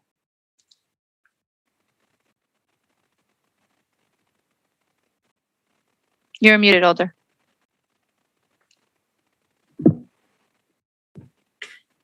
Yeah, I lowered my hand. That was the clicker there. I'm sorry. Okay, what is the plan for future budgets? Is this part of the allowances for future years to put different staff on these positions? Is there any plans on the regard? Alder, I'm not sure that's a fair question for Norm. But let me try. So, as I think it's been mentioned, this is one of DCR's supplemental requests that they made for this budget. My executive funds the Spanish language position on the presumption that that's the most populous community that is LEP. You know, it would be my intention to grow the program over future budgets and expand to Hmong and Mandarin and potentially beyond. But, you know, given our budget situation this year, I didn't think we could add all three positions. But I would certainly hope that, presuming the Spanish position goes well, which I expect it to, I think we would look in future years to add these positions. But, you know, we don't currently plan our operating budgets out the same way we plan our capitals, although we perhaps should. So that's a year by year decision. You don't have a horizon list for the operational budget? I wonder why. We don't at the moment, Alder. It might get very large, but in all seriousness, I do think it's something that we should consider is to at least be better at forecasting out what our financial situation will be on the operating side over multiple years. Thank you.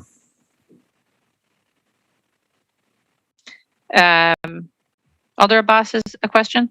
Yes. Norm, could you please speak about what is the advantage of in-home mean city staff as compared to outside vendor if we outsource language rather than this 0.6? I'm just curious to hear your comments. What are the advantages? Oh, sure. Excuse me. So, being nimble comes to mind first. We've had instances where we've gotten some requests really close to the meeting, and sort of had to scramble to produce the interpreting resources. And we understand that happens. But if we had in-house staff, then we know that we can dedicate those individuals and even be a little more proactive in helping to align those resources with the upcoming need. The other part, well, maybe there's two more parts, but related to this is consistency. When we procure these services, when we outsource them to a vendor, we don't always get that consistency. And certainly our vendors provide us with quality interpreting services, from meeting to meeting. But there's always that potential for it to be someone else, to be a different person. And so as I've been sort of alluding to, you don't get that repetition, you don't get that relationship building, whether it's for city boards, commissions, and committees, or for individuals in the community. And I think it's most meaningful for the latter.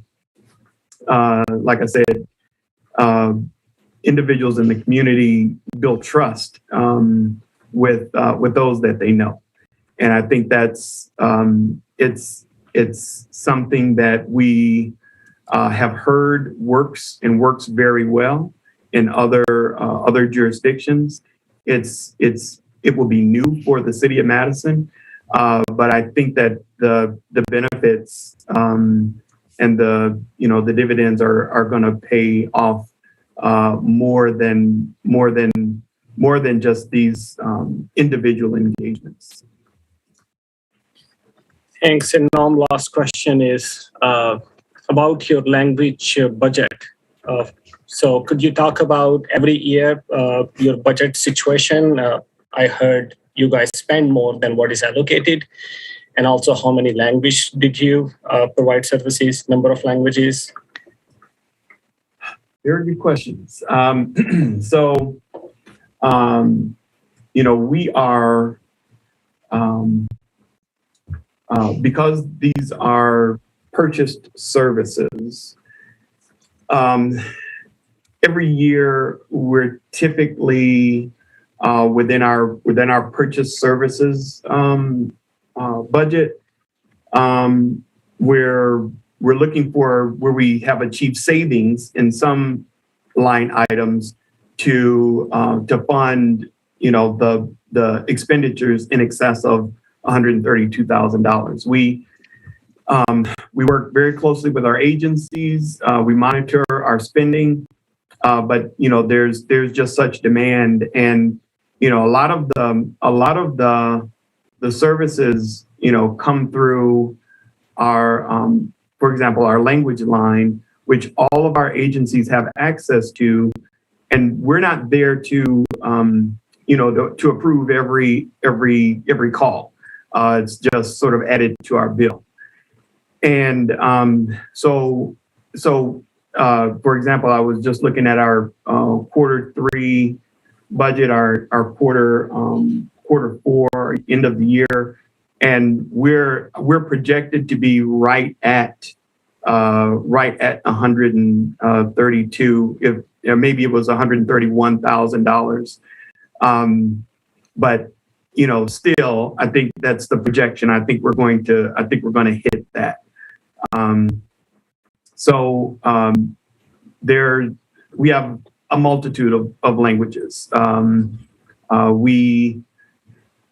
don't want to try to pull the exact number of languages, but there are many, dozens of languages that we provide.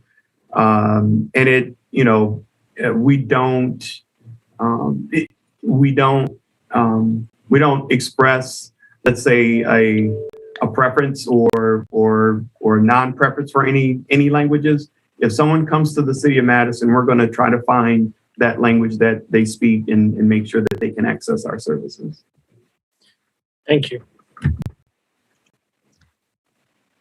Thank you, President Abbas. I have no other alders wishing to ask questions. So the motion is to adopt Amendment 6 alternate. Is there discussion? Alder Miadze? Yeah, I just wanted to say that according to looking at the access to language report, it says here like over 64-year-olds in the Spanish community, 60% of them don't speak, English that well. Speak, that well. Then it says in the Hmong community, 62% speak, less, than well. So it's apparent to me that, Norm just gave the percentages, 6% for the Spanish community and 6% for the Hmong community. I think it's important and it's imperative. We're talking about being equitable in our city. And we just heard from Ping He from the Hmong community speak. I think if we're going to be equitable, I think it's only fair to have them both. So that's just my 2 cents. Thank you, Alder. Alder Carter? Well, due to inflation, I'm going to give you my 25 cents. First of all, I have used this service since 2015. I will say that you do have to do a little planning when you want to send out postcards in different languages, but I have used this service. It's been very beneficial for me. I have also used the language access service when I want to talk to applicants who are either opening up a restaurant or a mini market or et cetera, et cetera. This is all about inclusion. And at one point in time, we can defer it, but eventually we have to ask ourselves, are they worth it? And I think they're worth it. And I will be voting for this. Thank you. Thank you, Alder. Is there any further discussion? Alder Harrington McKinney? Madam, my hand is also raised. Oh, I'm sorry, Alder Abbas. You're correct. You're next. But that's okay. Your hand gets lost in your background. I will go after Alder McKinney. No, okay. Let me just add. When I served on the Committee on Aging, and there were about 25 individuals who showed up to testify or give their comments to the Committee on Aging. And there was a coordination that went into place, and the connection wasn't strong, and all of that happened. And those 25 elders who were assembled and came there to speak their truth were not able to do that because there was not an interpreter there. And so most of them were elderly. They had been there for a few hours. They had not eaten. They had to go out and get some food. But what I'm saying is that because there was no interpreter there and the contracted interpreters didn't connect, those individuals were not able to speak their truths. And so as we can support bringing that in-house where there is better control over that and that coordination, I would ask the members of the Finance Committee to consider that. Yes, the budget is tight and all of that, and I hear that, But when we're talking about inclusion and equity, and I will piggyback on what Alder Carter ended with, is that are they worth it? And if we are a city that's trying to move in a direction, we can't leave some of our residents behind. So I just wanted to leave that in. Thank you, Alder. President Abbas, my apologies. No worries, Madam Mayor. The background is definitely a distraction. I really appreciate Norm Davis for really explaining in more detail and justifying with a particular amendment and the positions, and it's extremely important for our community. We heard today consistency, predictability, and especially most important, these individuals, if this position get hired or approved today, create trust in the community, which is extremely important. As an immigrant, I can tell you that.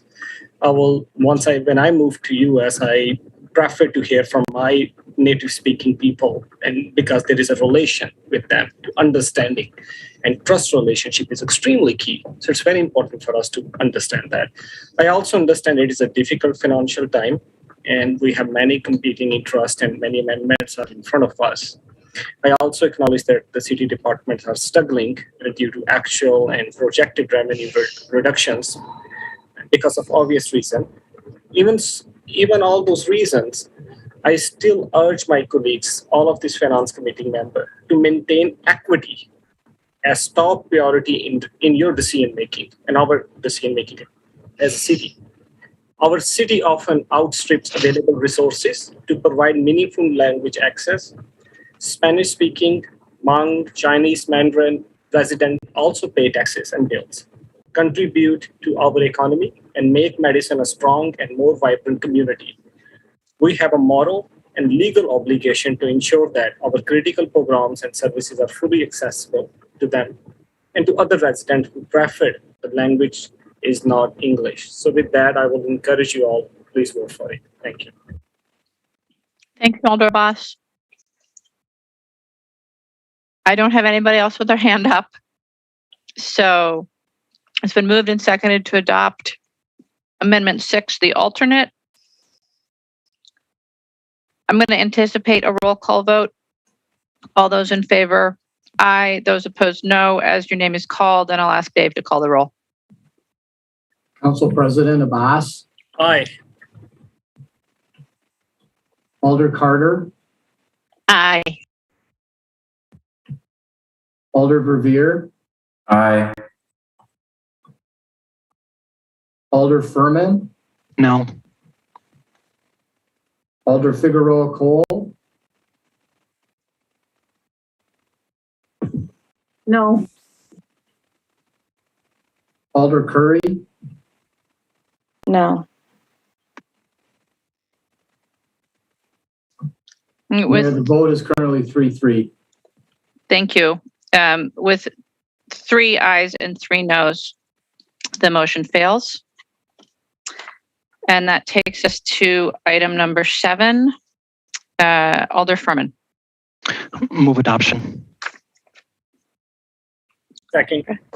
Moved and seconded to adopt amendment number 7, which is adding language regarding council internships. Is there any, Alder Furman, do you wish to speak to it? Yes, thank you, Mayor. This was kind of a difficult decision for me, to be honest, keeping this funding in the council budget. As we saw with our last item, and we'll see throughout the night, that we have very limited funds available, and we have to make difficult decisions. I really wish I could have supported the last item, for example, but there's not enough money to go around. When this was proposed in our council budget, I had an opportunity to talk to Norm Davis and the Department of Civil Rights to get a better understanding of the internship programs the city has, and I have a great appreciation for the programs that exist in the city, such as the Wander Fillmore internship and the Affirmative Action Student Professionals in Residence, the Aspire internship program. They are structured really well. I'm glad they are funded in our budget. What I was told is if the council did have their own money, it would guarantee our ability to get get an intern through those programs, which, as I said, I think are fantastic. And so, I do believe if we're going to go forward with an intern, that this is the way to go forward with that internship, and that's why I propose this. Thank you. Thank you, Alder. Let's go back to questions for staff. Alder Carter. You're muted, Alder.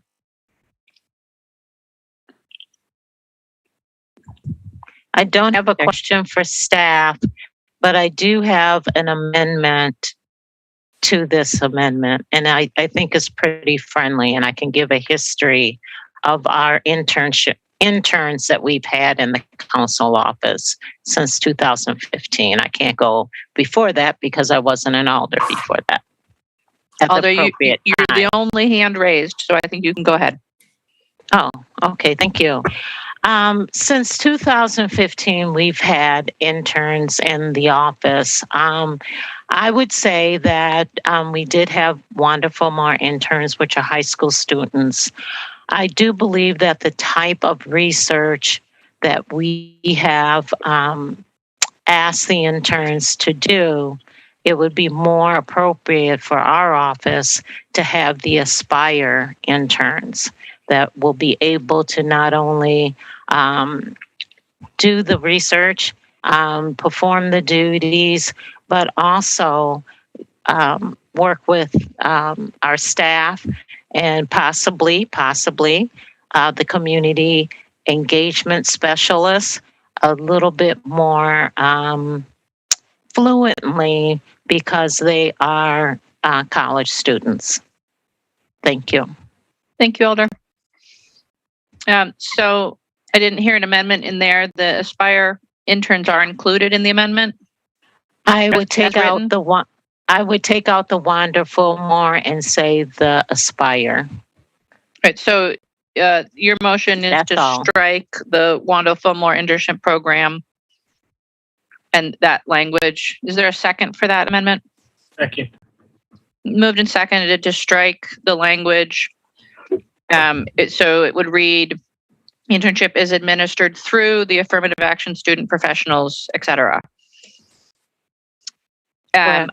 On the amendment, is there discussion? Is there any objection to Alder Figueroa roll call vote? Oh, I was going to ask you, so we're just voting on the language. There's no money. Just the language. Well, okay. So first we have to amend the amendment and then we'll vote on the amendment. Okay. Because Robert's rules. So yes, we're just voting on the language. There's no money involved. So the first vote here is to change the language to strike the Wanda Fillmore internship program. Is there any objection to recording a unanimous vote to strike the Wanda Fillmore language? Seeing no objection, that language is struck. I have to say Wanda would be hurt. And so then on the underlying amendment as it is before us, is there any further discussion? Seeing none, is there any objection to recording a unanimous vote in favor?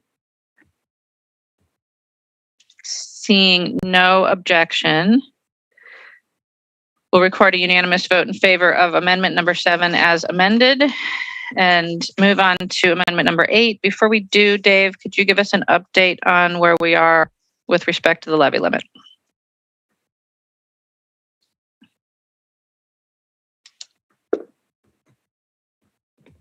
Mayor, thank you, Mayor. The amount left is $112,934. Thank you. And I see Christine is tracking that as well. Thank you, Christine. So on Amendment 8, which is regarding a council community engagement specialist, President Abbas? Move motion to adopt. Is there a second? To adopt. It's moved and seconded to adopt. President Abbas, do you wish to speak to this? Thank you very much. I will let Alder Carter to speak as she was the chair of the president work group and their work group worked on that job description. I would also happy to speak, but I will let her. Alder Carter. Yes, thank you. This position came out of both the communications work group and out of TFOG for a position in the council office that would focus on outreach, focus on our BCCs. This was brought to us, I'm trying to think, I want to say last year, but I could be wrong with that. In this position, we are looking at adding this person to our council office, and it's also being offset through the savings from retirement from our previous staffer, Lisa Valdron.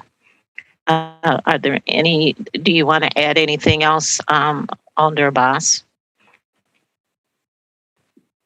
Yeah, I think so. The TFOGs explain pretty well what is this position about. But one thing I think it's really going to be beneficial for our city council, especially the citywide issues. Either we are merging with Town of Madison or major area plans where we need community engagement and really making sure the council have a robust data collection and engagement process. It's extremely position key for us to move forward. So I really hope this council will support it. Thank you, President Abbas. We'll go next to questions for staff. Alder Furman, is it a question? No. Are there any questions for staff? If not, then discussion. Alder Furman. Thank you, Mayor. I am supportive of this. I appreciate that we are moving forward with a part of the TFOG's recommendation. I think that a position like this is long overdue. There are so many different things that this job can do, and, with our boards, committees, commissions, helping alders, etc. I think the community will benefit greatly from this. So I will be supporting it. Thank you. Thank you, Alder. Is there any further discussion? Seeing none, the motion is to adopt Amendment 8. Is there objection to recording unanimous vote in favor of Amendment 8?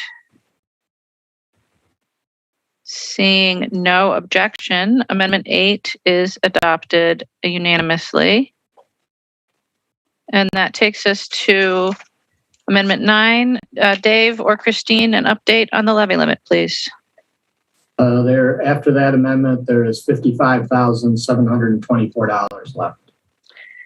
Thank you. Amendment 9 regards a real estate specialist position. President Abbas? Move motion to adopt. Is there a second? Second to adopt. Moved and seconded.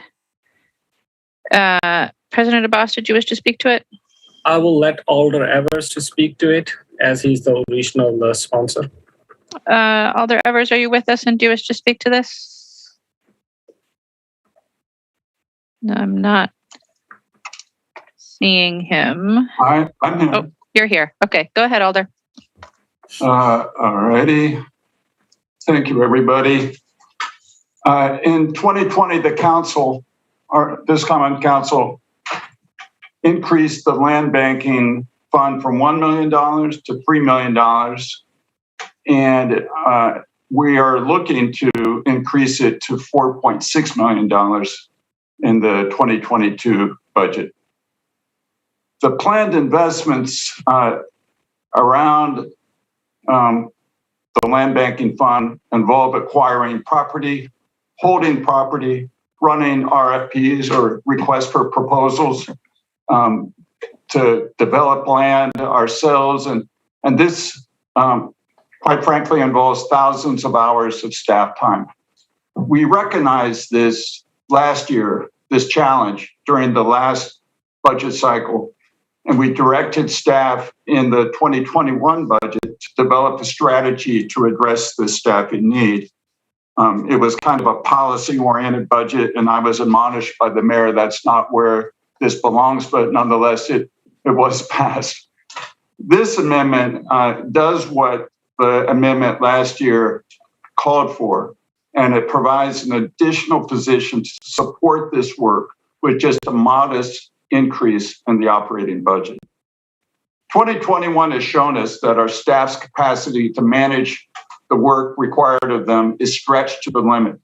given the existing workload on projects like Village on Park, the Triangle, the Men's Homeless Shelter, the State Street Ramp, Judge Doyle Square, Truman Olson, which, by the way, we just broke ground on that project today, and the numerous ARPA-funded projects that are in the pipeline.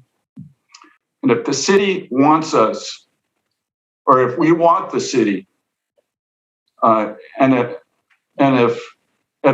we really sense that the need is there to execute this vision regarding affordable housing, to direct development, to have CDA and staff be more aggressive in developing permanent affordable housing, and to do so through the multi-million-dollar investment that we're making in land banking, it's prudent and wise that we invest this relatively small amount of money, this modest amount of money, to ensure that staff has the capacity to aptly use these capital funds.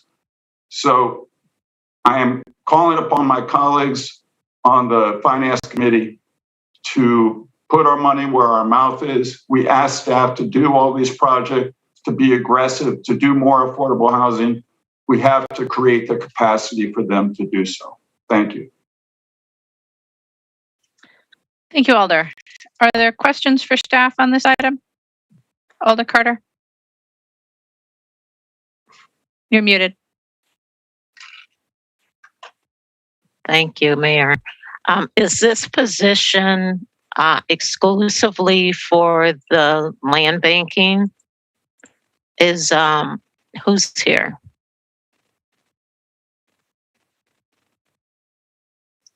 Looks like Matt Mikolajewski. Thank you, Alder Carter. Great question. I think it's safe to say the position wouldn't be exclusively used for land banking, although certainly our goal would be to have 75% of the position build the capital projects. Obviously, land banking next year is going to be a significant expenditure of capital funds. So certainly a huge portion of the position would be devoted to land banking, but I'm sure there are going to be situations where there are other capital projects that this position could assist with as well. Okay, thank you. Are there other questions? Matt, forgive me for not remembering this, but are we currently holding open a real estate position for salary savings? Yes, this is that position. All right. So it's not, then can you just clarify, we're not creating a new position, we're just giving you the authority to hire? Correct. And we're restructuring the position at a lower level, 1-2 rather than a 3-4, and also indicating that 75% of the position will be billed to capital budget items versus having 100% through the operating budget. Thank you. Is there further questions for staff on this? Seeing no questions, is there discussion? Alder Abbas.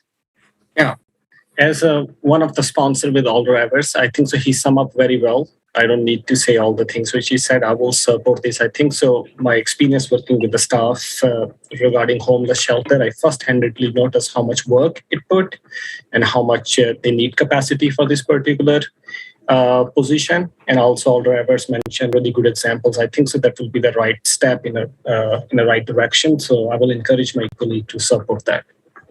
Thanks.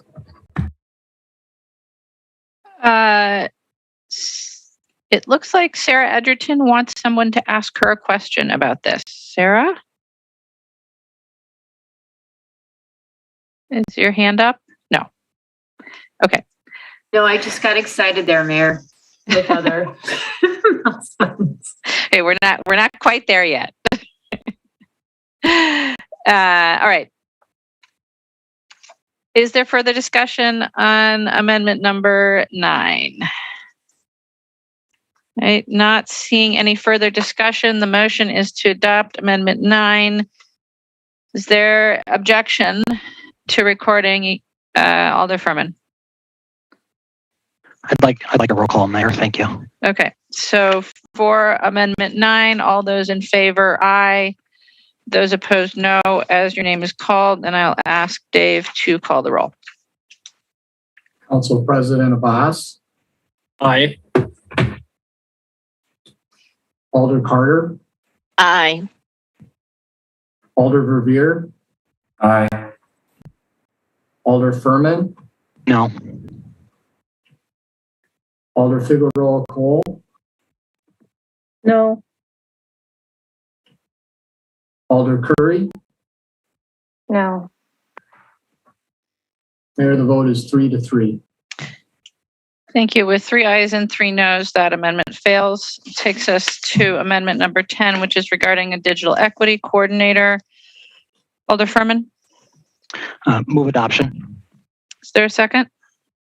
Second. Moved and seconded to adopt. Alder Furman? Thank you, Mayor. This year, the council established a task force on digital inclusion strategic priorities. That committee met numerous times and created a report that looked at equity and inclusion in our community surrounding digital technology. According to the most recent data, 30,000 homes in Dane County don't have internet access. I wish I can tell you more specific data, but that's unfortunately part of the problem, is that there are lots of different entities in our city and in the county that are focused on this problem. But there is no really good coordination going on. And so the idea behind this department, this position, is to establish an individual that can work with all the different organizations that exist in our city and county on digital equity.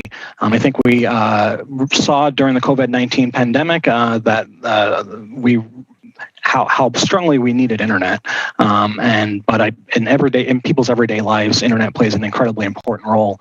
I wish I was sitting here and actually pitching municipal broadband or some sort of utility involving internet because of how important it is to everybody.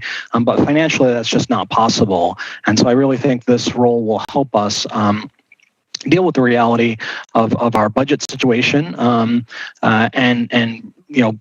look for things like grants, work with different organizations. The committee had the opportunity to talk to MMSD, Madison College, DaneNet about digital inclusion. And to be clear, I keep talking about broadband. It's a lot more than just that. It's actually access to devices. It's literacy. Technology, internet is so incredibly important to people's lives, and I think this role will absolutely help us as a city make it better for residents that currently don't have access. Thank you. Thank you, Alder. Are there questions for staff on Amendment 10? I will note that Sarah Edgerton is here and very excited. Alder Figueroa Cole, questions for staff? I mean, of course, I can pass the opportunity. So, Sarah, thank you for being here. Do you want to share with the group what is your plans for this position and the importance for the city to have it available to your agency?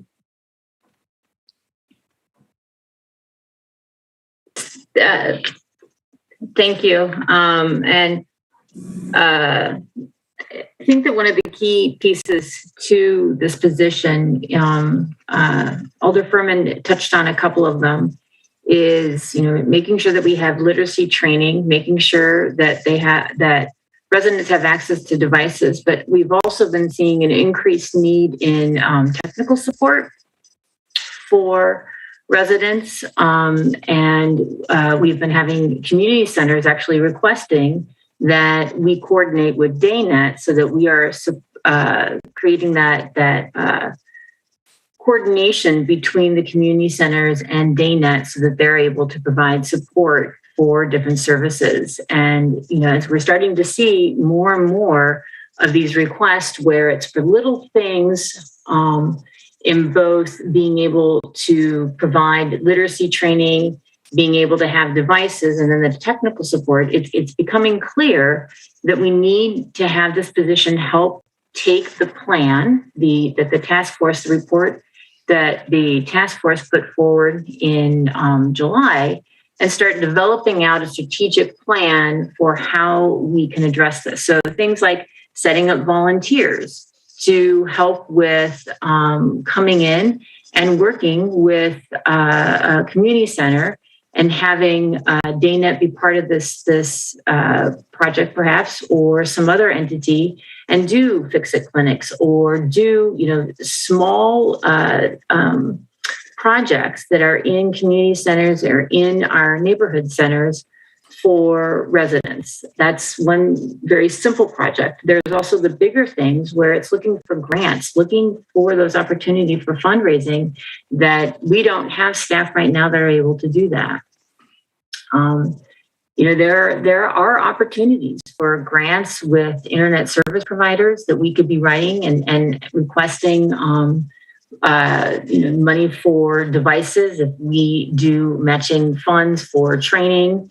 There are opportunities with all kinds of different initiatives with the university and Madison College to set up with Connect Madison, which is a HUD-supported program that is to help CDA residents with getting access to devices, access to literacy, and then access to the internet.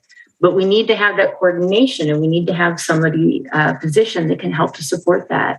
And right now we don't have that. So there's all these initiatives out there that we could move forward with, but right now that coordination is coming from me.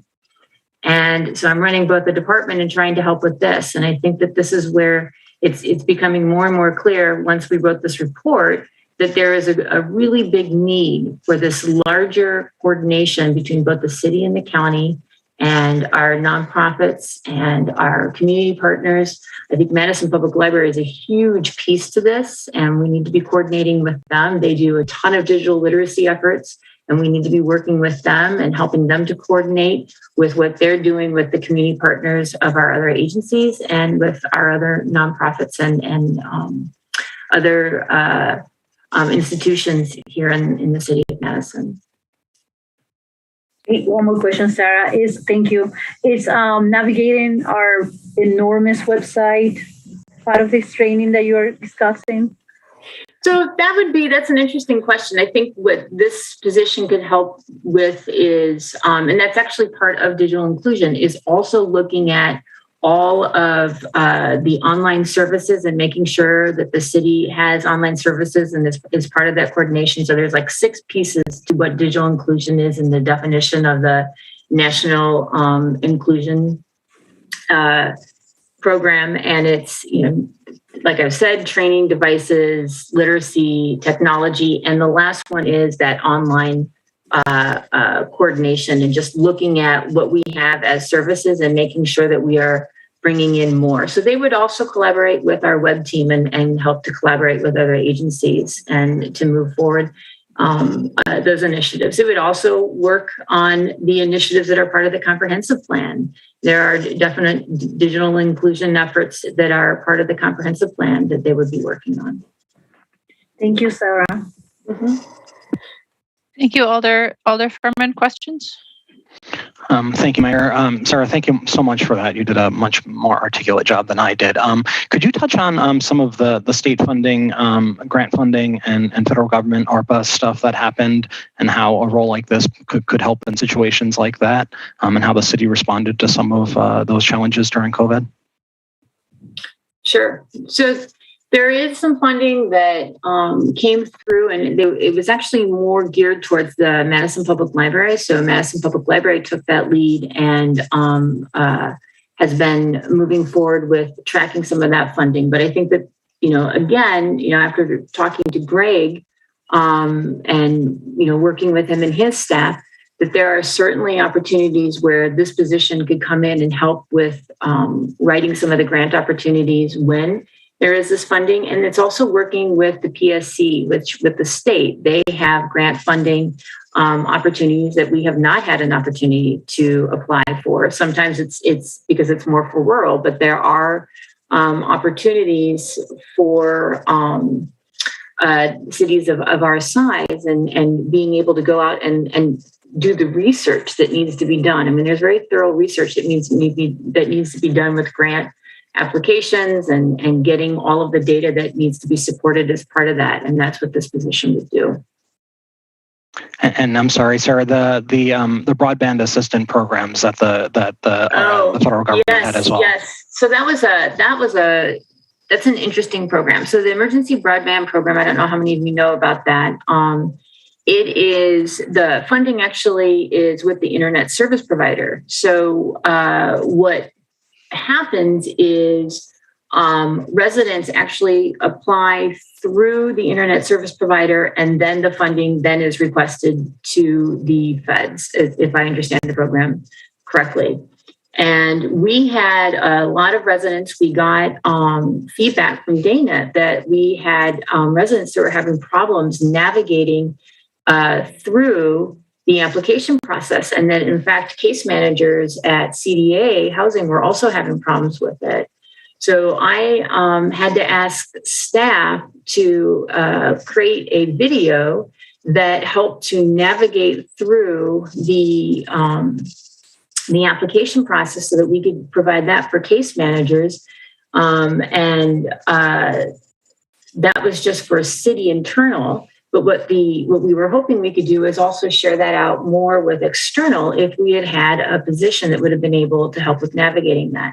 The other part of it is this position needed to, if we'd had this position, they could also work with the ISP providers. Dana did spend a lot of time talking to ISP providers, but they reached out to us as well, asking if we could speak to them about helping to navigate with residents who are having problems getting through to apply for this emergency broadband funding that would provide them with internet service. Thank you, Sarah. Does that answer that, Furman? It does. I appreciate that. Thank you. Thank you, Alder. Alder Wahili.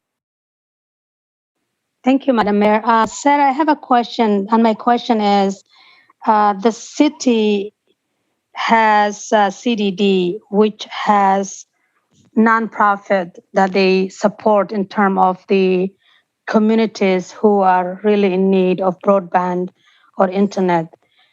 Is the city changing its way of reaching out to the community, having someone who will write grant, who will be a grant writing, while we can have the nonprofit for that task?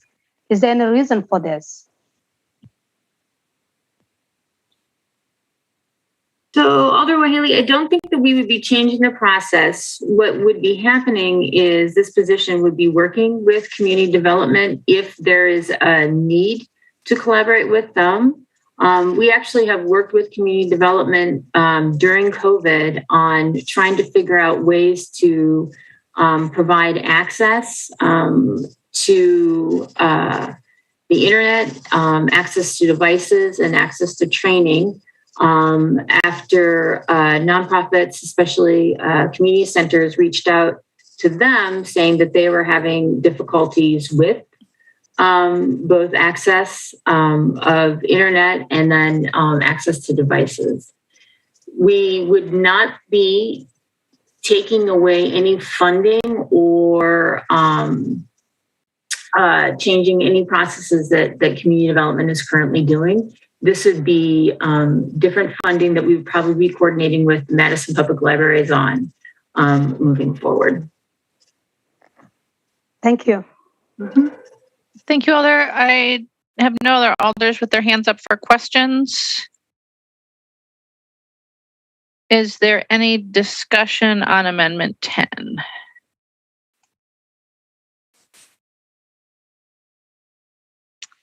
Seeing no discussion on Amendment 10, Alder Carter? You're muted. I would like to have a roll call.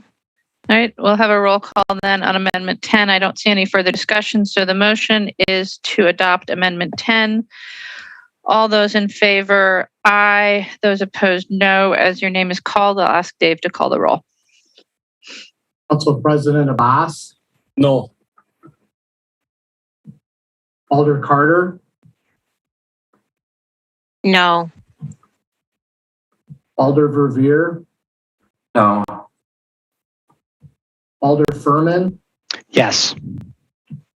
Alder Figueroa Cole, Yes. Alder Curry. Aye. Mayor, the vote is 3-3. The chair votes aye. So with 4 votes, that amendment is adopted. That takes us to Amendment 11, which regards the Monroe Street Library hours. Alder Verveer?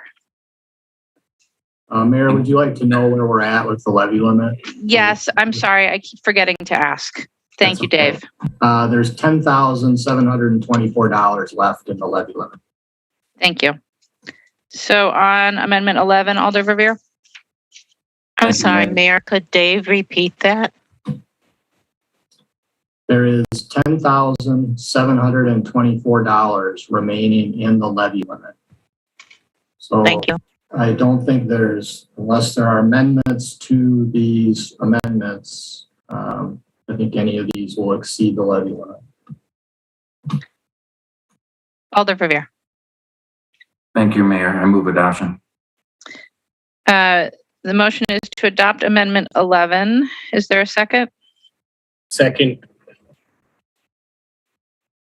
Alder Verveer, or if you want to defer to Alder Evers? Yeah, thank you. I yield to the lead sponsor of the amendment, Alderperson Evers. Alder Evers? Thank you, Mayor, and thank you, Alder Verveer. Understanding that we don't have the money currently under the levy as things stand, I'm still going to speak to the rationale so that perhaps if this comes back before the entire council next month, you would consider supporting it at that time. The rationale for this amendment is as follows. The Monroe Street Library is the sole library in the Madison system right now with only 3 days of service. The reduction in service hours that took place last year, that was temporary, a response to last year's budget crisis. It was never meant to be permanent. A recent week-long survey showed the Monroe Street branch received more visits per day than Goodman South, Hawthorne, or Lakeview libraries, despite its small size. It also saw more library materials checked out per month than Goodman South, despite being open less than half the hours in May, June, and July of this year. The library board and staff have received many comments from library visitors in support of expanded service hours. The board has received over 80 comments last year in support of the library when we were talking about perhaps closing it down. Library board and staff have received considerable feedback from seniors and older caregivers of neighborhood children that the walkability of the Monroe Street Library is important to them, and they are unable to easily visit other libraries by car. $70,000 in operating funds would restore a 0.7 FTE library assistant and 20 hours per week of library page time, allowing sufficient staffing for 16 additional service hours per week. Due to staffing and hiring considerations, adding 1 day of service is not a viable option. We cannot hire a new position to work just 1 day. And lastly, as you all know, strong library service benefits our entire community. Thank you very much. Thank you, Alder. Is there questions for staff on Amendment 11? Seeing none, is there discussion? Seeing no further discussion, the motion is currently to adopt, but that would put us over the levy limit. Is there a desire to make an alternate motion? Alder Verveer. Thank you, Mayor. With regret, I move an alternate motion to place on file without prejudice. Second. It's moved and seconded to place on file without prejudice. Is there further discussion? Is there any objection to recording a unanimous vote to place on file without prejudice? Seeing no objection, that amendment is placed on file without prejudice. Takes us to Amendment 12, which regards accepting a grant for de-escalation training for law enforcement. President Abbas? Move motion to adopt. Moved. Second to adopt. And seconded to adopt. Are there questions for staff on this item? Is there discussion? Seeing neither, is there any objection to recording unanimous vote in favor of adoption? Seeing no objection, that item is adopted.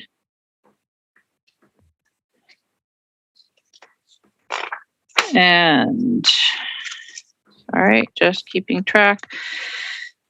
Takes us to amendment number 13, which is regarding community violence grant.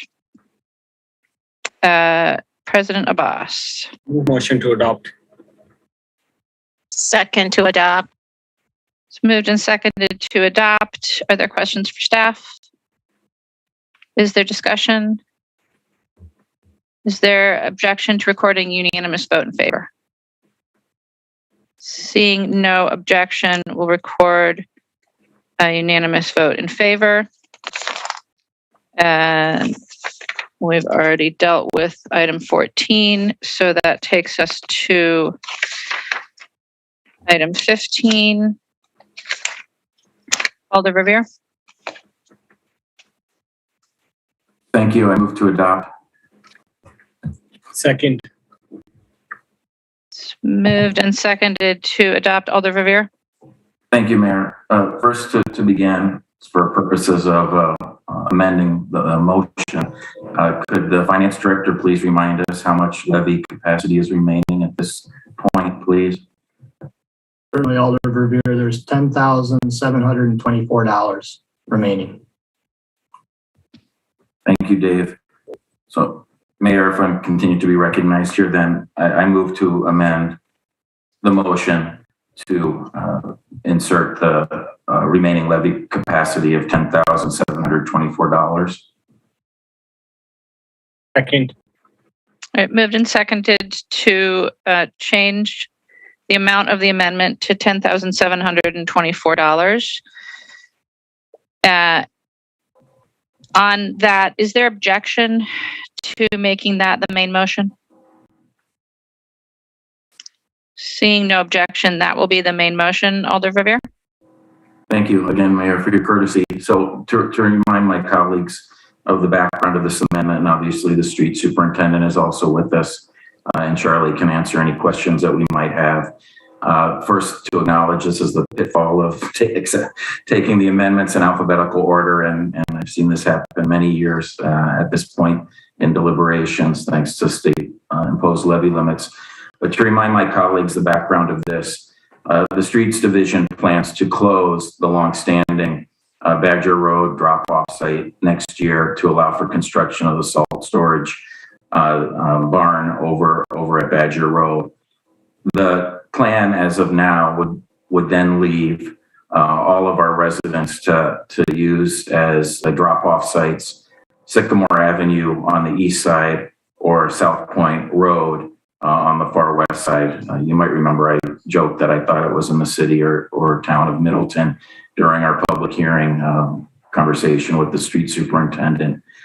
I think that to ensure resident access and equity, we need to do better than do away with any potential drop-off site next year, serving primarily those in the central city and the south side of the city, obviously, including some NRT focus areas. So working with staff, we developed this amendment as a compromise, trying to make it as conservative as possible, of course, hoping for more than $10,000, but working as conservatively as possible, having as a temporary drop-off site in 2021 our longstanding streets facility at East Olin Avenue, the transfer station there, which some of you might have used in the past for brush processing. and brush drop off. Currently, brush drop off is all that's been allowed on East Olin Avenue. So under this proposal, once the transfer station regular daily activities are concluded at 2:30 or so, or 3 o'clock during the week, it would transition from a transfer station to a drop-off site to allow for those, again, primarily living perhaps in the south side and central city, to be able to drop off their materials there rather than driving out to, again, I don't need to joke about it, but what most people consider Middleton or Sycamore Avenue. So I think it for this very small amount of money, it makes tremendous sense to do this. I think when you ask our constituents what they see as basic city services on the surface, they would say fire, police, and the types of functions that the Streets Division provides our residents. And so this really is the most basic city service, particularly when you think of the fact that the rules currently do not allow for computers or monitors or TV sets to be picked up or left off at the terraces. You are required to take those elsewhere. The Streets Division will not pick those up because of concerns about broken tubes and so forth. So not only do you need a sticker, of course, to dispose of those that you must purchase, but they won't even be picked up. They have to be taken to one of the drop-off sites. So it's just not reasonable to expect our residents to again go to either Sycamore Avenue or South Point Road as their only alternatives next year. So I certainly believe that at least this amount of money will provide for us to have some coverage in the late afternoons, evenings, and weekends. Not as much as we had anticipated in the analysis section of this amendment, but it certainly is better than nothing, and I urge my colleagues' support for it. Thank you. Thank you, Alder Verveer. Are there questions for staff on Amendment 15?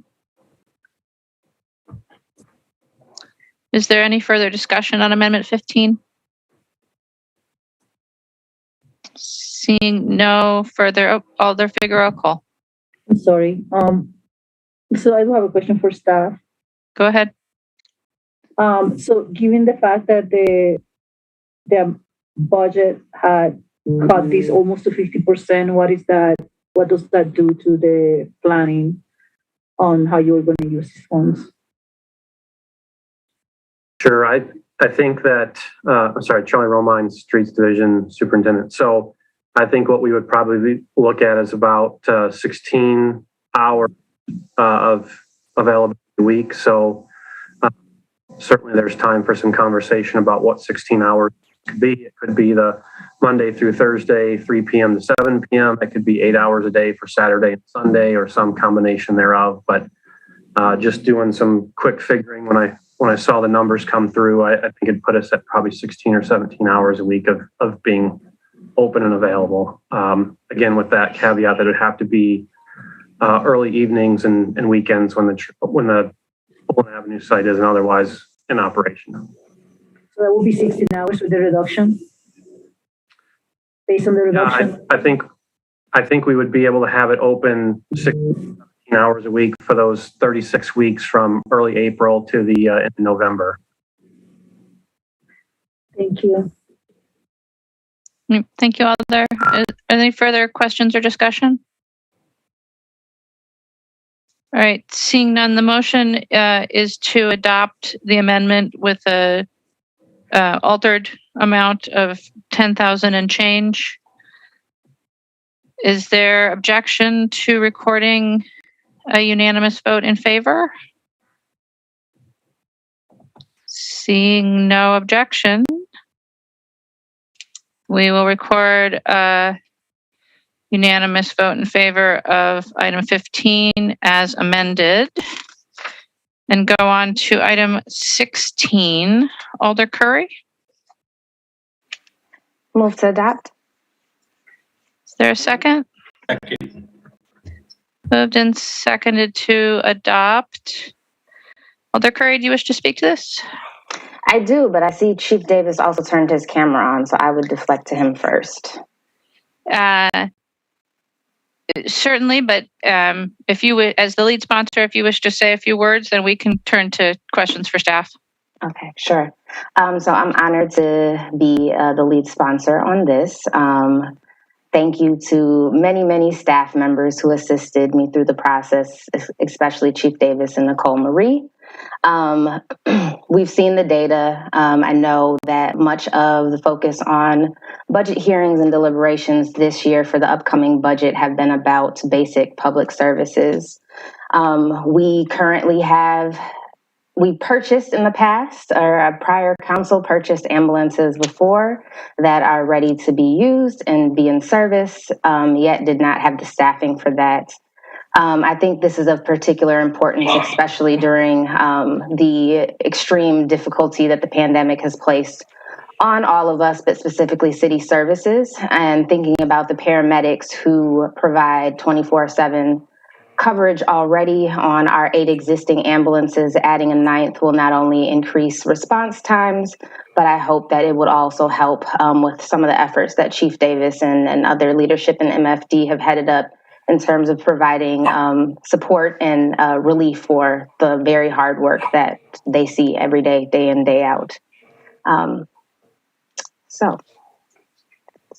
Thank you, Alder Curry. And before we go to questions for staff, if there's no objection from the body, I'd like to add my name as a co-sponsor in honor of Chief Davis. And we'll turn then to questions for staff. Alder Curry, did you have a question?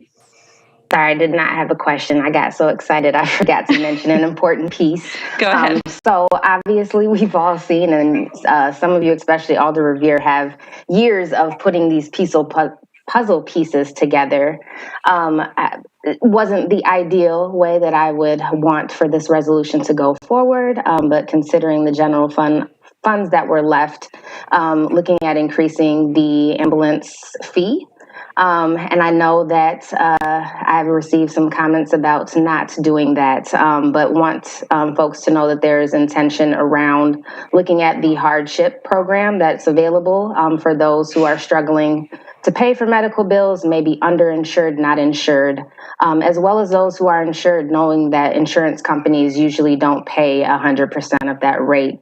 So obviously with the tight timeline of Friday at noon to get the amendments in, staff were not able to prepare a amendment that goes along with how the hardship scholarship program may be impacted, but knowing that we're looking at increasing the income limits so that it is more accessible to more households.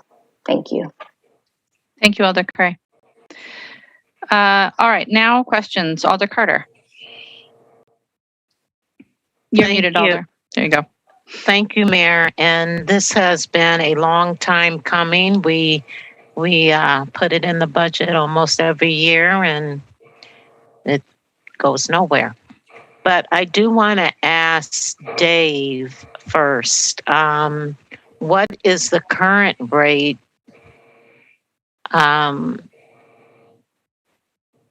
what is the current rate and current income for the hardship? Do we know? Well, for the hardship, it's based on HUD income levels, and we provide a reduction or an offset for 100% for an individual at about $37,000, and then it maxes out for a family of 4 and larger at about $55,000. And then you can get a 20% waiver at higher income levels as well. Okay. I think what Alder Curry's intent, and we'll be drafting, if she would like us to proceed with this, an amendment for council that would look at 300% of the poverty level, and the income level at the individual would increase a little bit, but this would increase the eligibility upwards of probably close to $77,000 for a family of 4 for a full waiver. Okay, so we'll get more details for November. Yes, we need to model the revenue impact of a program like that. Okay, and then my next question is to Chief Davis. So with this operational cost, and this is for Station 14, I believe, do we have the personnel already there? We have the paramedics position upgraded a couple of years ago. So we have the paramedics available. This revenue would offset the cost of 10 new firefighter hires that we do not currently have. So we have 10 people, get them trained as firefighters, and then those paramedics would be able to, we'd be able to put the ambulance in service. And are those paramedics new, or would they be transferring from other stations? Yeah, so they're all part of the system. Okay. They would be how we do station assignments. Some ambulances have 4 people assigned currently. Some only have 3. Ideally, we try and keep 3 per ambulance per shift. So 9 paramedics per ambulance per shift or per station. And so those stations with 4 currently, Assistant Chief Burris is on as well, our personnel chief. She can give you the breakdown, but those folks would get sent to Station 14. Okay, thank you very much. And great, thank you. Yep. Thank you, Alder Revere.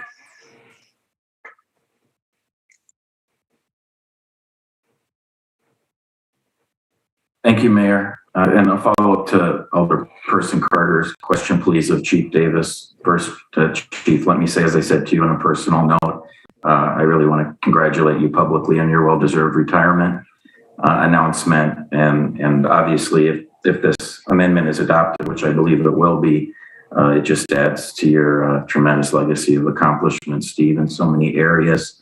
With that said, my follow-up question is, when do you anticipate that we would see an ambulance 14 and a mid 14 serving our residents on the streets? You talked about the firefighter recruit classes and so forth, and obviously some of the complexities of what needs to happen. When would it actually likely be in service? Well, so right now we're on track to hire a class in middle of February. And that class takes about 16 weeks to get through our fire training. And so we would, if this gets adopted, we'd look at our numbers with Nicole Marie.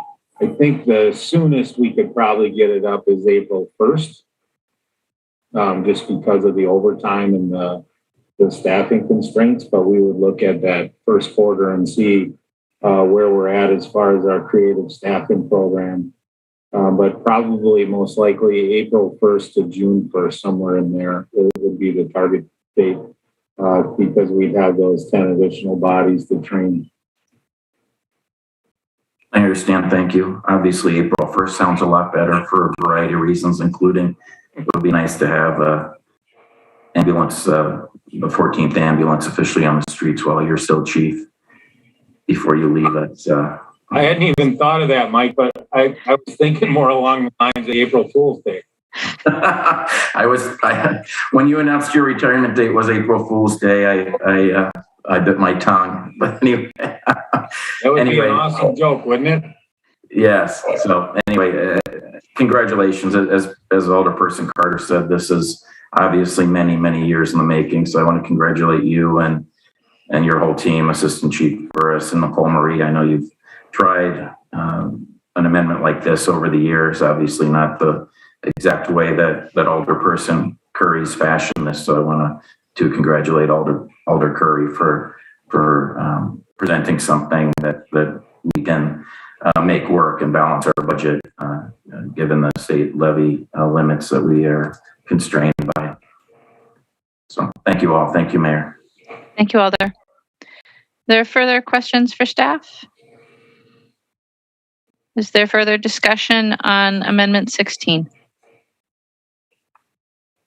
Seeing none, is there objection to recording a unanimous vote in favor of Amendment 16? Seeing no objection, that amendment passes unanimously. Congratulations, Chief. Happy retirement. And Alderperson Curry, thank you for your leadership. That takes us to item 17. Alder Furman. Move adoption. Is there a second? Second. Moved and seconded to adopt item 17. Alder Furman. Thank you, Mayor. We don't really get an opportunity enough in our budget to fund our priorities, to be quite honest. I mean, there are tons of fixed costs in our budget. As we saw this evening and hear from the public, there's lots of needs and wants for city services. I believe strongly in the CARES program. I am excited that we have funded it this year and we have funding for next year. I recognize that it's still in its early phase and that there's still a lot to be figured out, but we know from other communities' experiences that this is a program that works. All we need to do now is figure out how it works best in Madison. For me, I struggle with the idea that we did not have any increased funding for CARES in 2022. I don't have any illusion that we're going to have an expansion the first day of next year, but I do think it's incredibly important for us to have funds in the budget to support expansions for the CARES program in 2022 rather than wait a whole year into 2023 to fund expansion. I'm hopeful, obviously, in 2023 we're funding additional expansion above and beyond this item. This item would add another CARES team, and the way it's being proposed is that team will be activated when the CARES team feels like that's appropriate. In order to fund, it is taking money from the pre-service, the MPD Pre-Service Academy, and I wanted to just kind of share some data on that. For this year, in 2021, we did fund 34 positions in the Pre-Service Academy. Unfortunately, the department was only able to fill 24 of those spots. According to the information I received, and I know there's staff here that can correct me if I'm wrong, and please correct me if I'm wrong, but at least the concepts will at least be clearer. There are 15 vacancies as of September 30th in the Madison Police Department. Since we have 23 people in the Pre-Service Academy, those individuals will fill those 15 vacancies and any additional vacancies that occur between now and when those officers are ready early next year. The way our Pre-Service Academy is funded is that if this amendment passes, the number of positions that will be in the Pre-Service Academy will be 44 positions and any vacancies at the time the academy starts mid-year. So I'm going to say that again. If this passes, there'll be 44 positions in the academy and any vacancies, plus any vacancies at the time the academy starts. So if additional officers do leave, the department does have the ability to add more positions into the academy. According to the information I received from staff, based on 5-year averages, there is a belief that there'll be about 13 more retirements, resignations between November 1st and June 1st. The 9 additional recruits, so the difference between that 15 vacancies and the 24 slots, those 9 additional recruits will slot into those 14 retirements, but they will still be short 5 officers. So the academy class would be risen to 49. And so the point is, if there are more vacancies, the way this is set up is the money from those vacancies can go towards adding more to the academy class.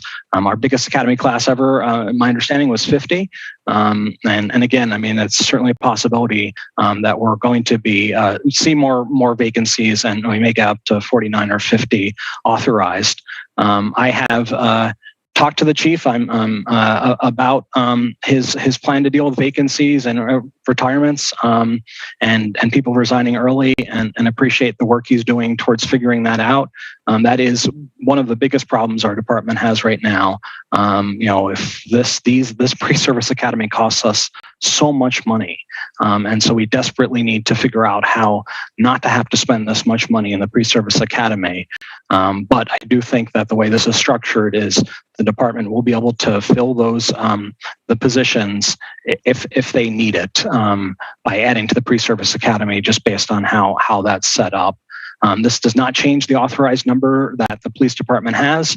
This amendment does not touch the 8 additional officers that are being added for the town of Madison. This is focused on just removing 3 officers from the pre-service academy. And as I said, the pre-service academy would still have the ability to expand based on vacancies above and beyond that. So that's my explanation of the amendment. Thank you.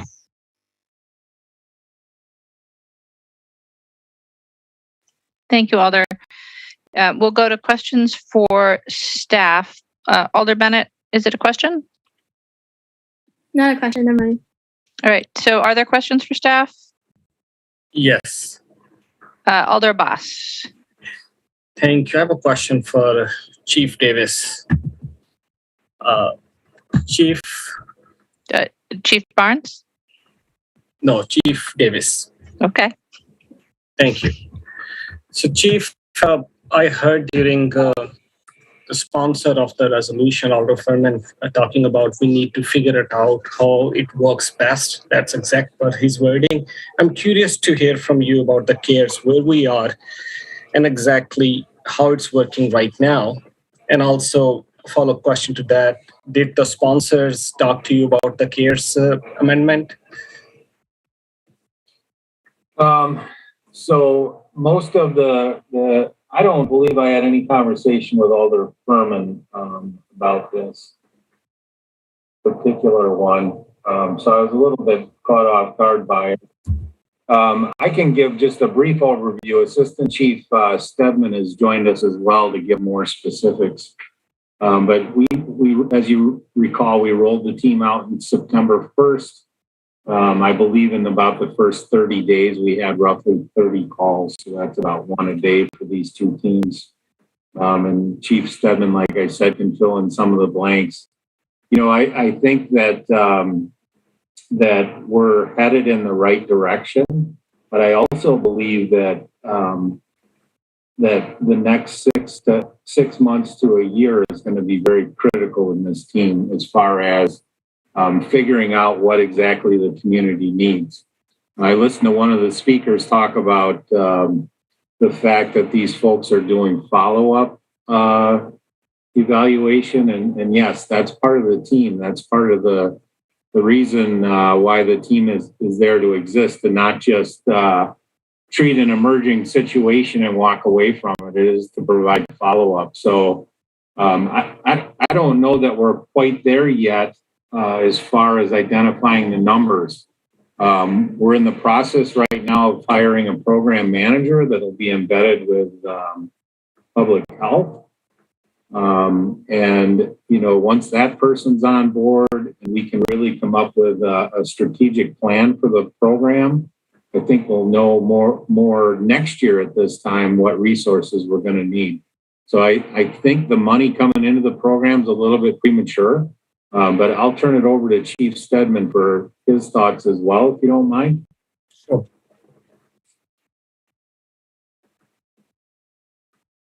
Hi, Alder Abbas. Yeah, I mean, I just would agree with Chief Davis that we've only gone on 50 calls, and it's difficult to draw any real conclusions at this point about kind of what was mentioned earlier. Do we expand geographically? Do we expand more hours of the day? There's too many unknowns, I think, at this exact moment, and that public health position is going to give us a lot more ability to make those decisions. They're going to be able to evaluate data, and it just would be too hard to say right now. I really appreciate the feedback. Chief, also question about Dane County. So especially for those colleagues who were not, when we launched the CARES, they are not on the commission. I do remember the county decided not to chip in any money, and they said, it's for medicine, which is a little strange because medicine is part of Dane County, over 50% population. I'm curious with next year, is the county propose any budget to add for the CARES? I don't believe the county's proposed any money to add into the CARES team. I think they've been working primarily on some wraparound services. So the new mental health center that they're in the process of creating, or that they've started with, and then beefing up the relationship with Journey. I think we're all in agreement, and the county board members I've talked to are in agreement that it would be really good to expand this team countywide. We've also had some pretty significant discussions with the university. But I think if those players want to come to the table and really be serious about expanding the program, they've got to bring their purse and their wallet and pay money. I know Chief Stedman has held the university at bay a little bit, the police department primarily, and part of it's my fault. And my thought is if they want services on the university, then the university should step up and reimburse the city for those costs. So, I think that's part of this whole process that we have to learn is figuring out the call types is one thing, the follow-up is another, the wraparound services is an area that we have to focus on, and then who our partners are going to be and what portion they're going to pay for this service. And so that's why I would just as soon slow down a little bit on this and really get some good data collection and really come up with a good strategic plan on where we want to be in 5 years, rather than just taking money from the police and throwing it back at this program. Now, I would love to get a lot of the police's money. However, I think that to do it the right way, we need to just slow down a little bit. The mayor and I had these discussions as well, and I think that I shared these thoughts with her as she was developing her executive budget. I know that her and the chief of staff asked why we didn't ask for money, and I just don't know that we're in the right position for it yet. I think a year from now, we're going to have a real clear direction on what we're going to need and where we need to be. Really appreciate the detailed answer. Thank you very much. Quick question for either Chief Patterson, AC Patterson, or Chief Bond. Chief, could you please speak to this amendment, how it's going to impact our police department? Certainly. Any reduction in the number of officers that we were able to hire next year will grossly affect our ability to take on the town of Madison. We have been consistent in that message. We have communicated through the city, through the mayor's office, through public meetings with the town that we would be able to provide police services for them. We have asked for 8 officers, which is the minimum number of officers that we need. When I first came here in February, I believe the number was 13 and may have gone as high as 14. We readjusted our metric for how many officers we need to reflect our current unobligated time. So we were trying to be flexible in our ask of the city, understanding where we were with this current budget. Those 8 officers are not all patrol officers. Only 6 are patrol officers, and those officers have to cover the town 24/7, 7 days a week. In addition to that, we will assume all of their investigations. So whether it's a cold case investigation that's been sitting on the shelf or a new investigation that occurred yesterday, we have to investigate those cases. And so one of those officers will be a detective. You can't have officers without supervision. We know that's not safe. We know that's not best practices. So the 8th officer will be a supervisor. So when you look at what we have asked for, we have not asked for anything new. We have asked for officers to supplement the town of Madison, just like every other department, like sanitation or fire or trash or whoever it may be. We've only asked for the minimum amount of officers that we need in order to police the town. Now, that number could change. I could have grossly underestimated those numbers. And so it wouldn't be fair to say we don't need all 8 or we can go down to 6 or 3. We gave the minimum amount of numbers that we need.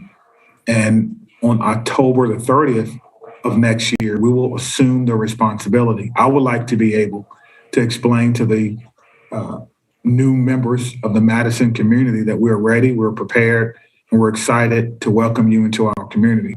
I don't think it shows that message if we were not to have those officers to protect the town of Madison. Appreciate that. Chief, could you please also speak a little bit about your vacancies, vacant vacancies, also about your overall morale of your police officer, especially with this during this budget, and if this amendment passes and academy size reduce, there's a number of those coming after all the firm amendment. How it's going to impact overall the morale of the force? Absolutely. I think that attrition is affecting every police department in the country, and we're unfortunately no exception. That also includes the private industry as well.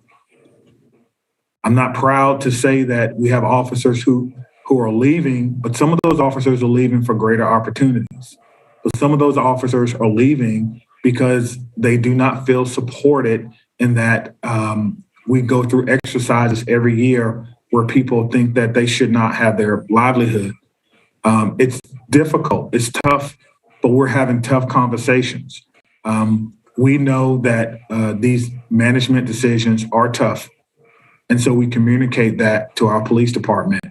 Just today, I did a video explaining what this process would look like and what the ramifications of this process would be to prepare our officers in the event we lose positions. But if we lose positions, what we're looking at is we're looking at officers who may have to go to 2-man or 2-person calls by themselves. That makes it more dangerous for everyone and increases the likelihood of a critical incident. And while there's no formula for safety, we do know that best practices is that you must have the officers that you need in order to respond to those calls. We've so far collected in this year 644 shell casings. All right. We respond to every shots fired call. And those calls are at minimum 2 police cars. And so as someone mentioned earlier, we never want to get into a situation where we cannot respond to those calls because we don't have the personnel to do so. And so we're working on attrition. We're working on resignations, talking to our officers. The mayor's budget, I will say, was very good for our morale. Seeing the 8 officers included in the mayor's budget, and we certainly thank her for that consideration, was great. Being able to civilianize or professionalize a sworn position to a non-commissioned position was great for our commission staff. Adding the director of police innovation and reform was excellent for our non-commissioned staff. The mayor's budget, quite frankly, helped with morale. They were happy to see that the new 8 officers would help supplement the town of Madison, and so we wouldn't have to lose a traffic team, because everyone is concerned about traffic on East Washington Street, so that we wouldn't have to lose a neighborhood team or a neighborhood policing officer who, quite frankly, most have been adopted by the neighborhoods. And so the mayor's budget, as it is written, help with my morale. And hopefully we can continue with that and get it approved and move forward, because that's what's very important for our police agency right now. Now, we do have some retirements, but we do hire in big classes. So it's like when the seniors leave, if you're not bringing in enough freshmen, you have a deficit. And so I would never tell anyone who's eligible to retire not to retire if you are eligible and you have worked your 30 years and you want to leave. But the resignations are of concern to me. We've had the highest number of resignations we've ever had, to my knowledge. However, I do think things are getting better. I think the department understands our direction. They're excited about the proactivity. They're excited about a data-driven approach. They're excited about working strategically, and they're excited about welcoming our new members, our new community members for the town of Madison, and we do not want to let them down. Thank you, Chief. Really appreciate that. Many of my colleagues are in queue, so I will let them go and I might come back again. Okay, thanks.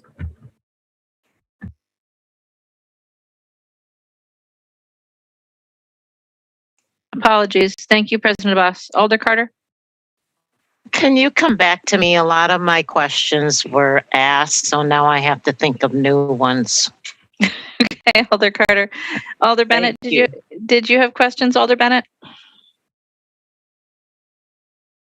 Hi. Yes, I do have questions for Chief Davis.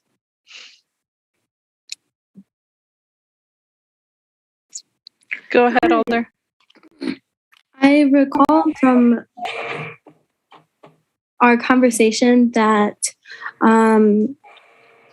you were actually surprised by how well the crisis response team is working in this, as we've just opened up the past 6 weeks or so. Am I understanding, or am I recalling that correctly? And you plan to expand the team in the next, or put out another team in the next couple of weeks? Am I understanding that correctly?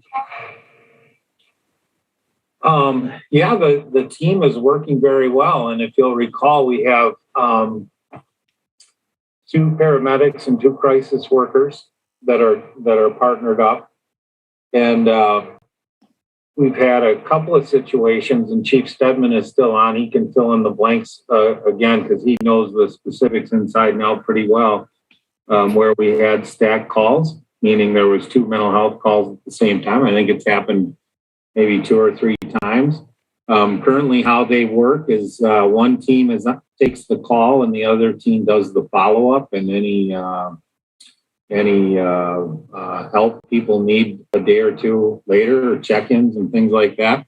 And so we're going to use one of our staff cars as a second team to take care of those stack calls when they come in. So if there's 2 crisis calls at the same time, that follow-up team can be activated throughout the day and take that second call. And Chief Stedman, I don't know if he's popped back on or not, but Jay, do you know how many times that's occurred out of these 50 calls that we've had? I don't, Chief, but it has been a handful of times. The other, I guess, small issue is that, it's 4 people that are covering 40 hours a week, 5 days a week, 8 hours a day. And so if any of them are on vacation, they don't work holidays, there are some smaller staffing issues where we can't have both teams running for 40 hours a week fully. But we have looked at the data on the calls that we have run, and there's actually certain times of the day that are a little bit busier. So what we're going to try to do is maybe have both teams running during those times where more stacked calls would be possible. So right now, for instance, like 2 p.m. to 6 p.m. seems to be a heavier time. So maybe we can have both teams running then, but we can't have them both running full 40 hours a week just by the nature of the other work that they have to do and because of staffing. So, and to follow up on that as well, we've adjusted the call types that they go on. In fact, we've included some alcohol-related calls now, just to give them a few more sets and reps. But that wasn't originally part of the plan. They weren't going to respond to alcohol-related incidences, which is a really high volume calls for service for both fire and police. The other thing that we need to dig down into are the multiple patient, the person that has seen the team more than one time, which I don't know off the top of my head. We'll have to dig into the data on that. But I suspect there's several calls that have been on to the same person, because that's not uncommon in this service area. That definitely makes sense. And should trends continue as they have been, do you believe that the care team will need to have increased staffing in order to help out with the increased calls at the same time that you are having? Yeah, and like I said earlier, I think it's going to be a better discussion next year at this time for the 2023 budget as we learn more. For example, if we truly are responding to a specific set of call types, and this isn't uncommon in the EMS world either, we're constantly adjusting call type protocols. And so if we see an increase in a certain call type, maybe it's around a diagnosed mental health issue like bipolar or something like that, we'll make adjustments in the response, and we have that ability, but we're really in that early stage of collecting data. I would think within the next 5 years with a good strategic plan, we may be here talking about a team of 12 to 14 people, not just 4 or 6. And so, and that's, I understand everybody's excited to really get into this because this is new and it's exciting, and it's quite honestly probably one of the bigger changes we've seen in public safety in our community and since 1972 when the department went to paramedics. And so, but even back then they had one paramedic ambulance for the first couple of years to collect, to figure out what to do. So, and we're in that kind of that same situation. Yes, we do want more. Right now, we don't know what to do with them because we don't necessarily know what we're doing.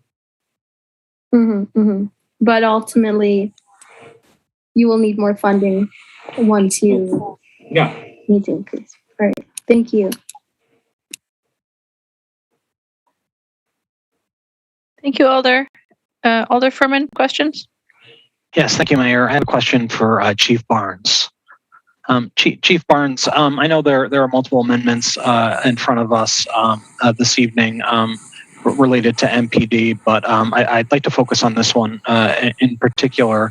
You had mentioned in your comments that this would affect Town of Madison staffing, and I'd like to try to understand more what you mean by that. That's certainly not the intent.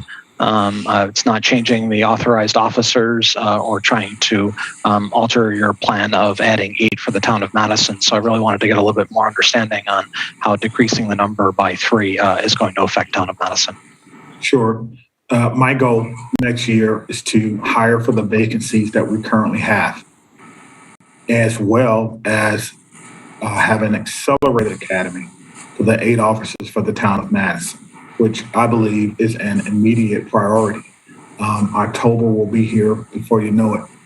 We can't hire the officers in the academy because they will not be ready by the time October is here. So my plan is to run an accelerated academy concurrent with the regular academy so that when those officers are finished, they can complete their field training in time to take over the Town of Madison.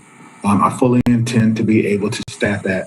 Yes, we were not able to fill all the academy seats in this academy, as you suggested earlier. There were a lot of reasons for that. One, our recruiting was severely cut in half because of the COVID pandemic. 2, there were certain events that we normally would go to that were canceled on us or that just didn't happen.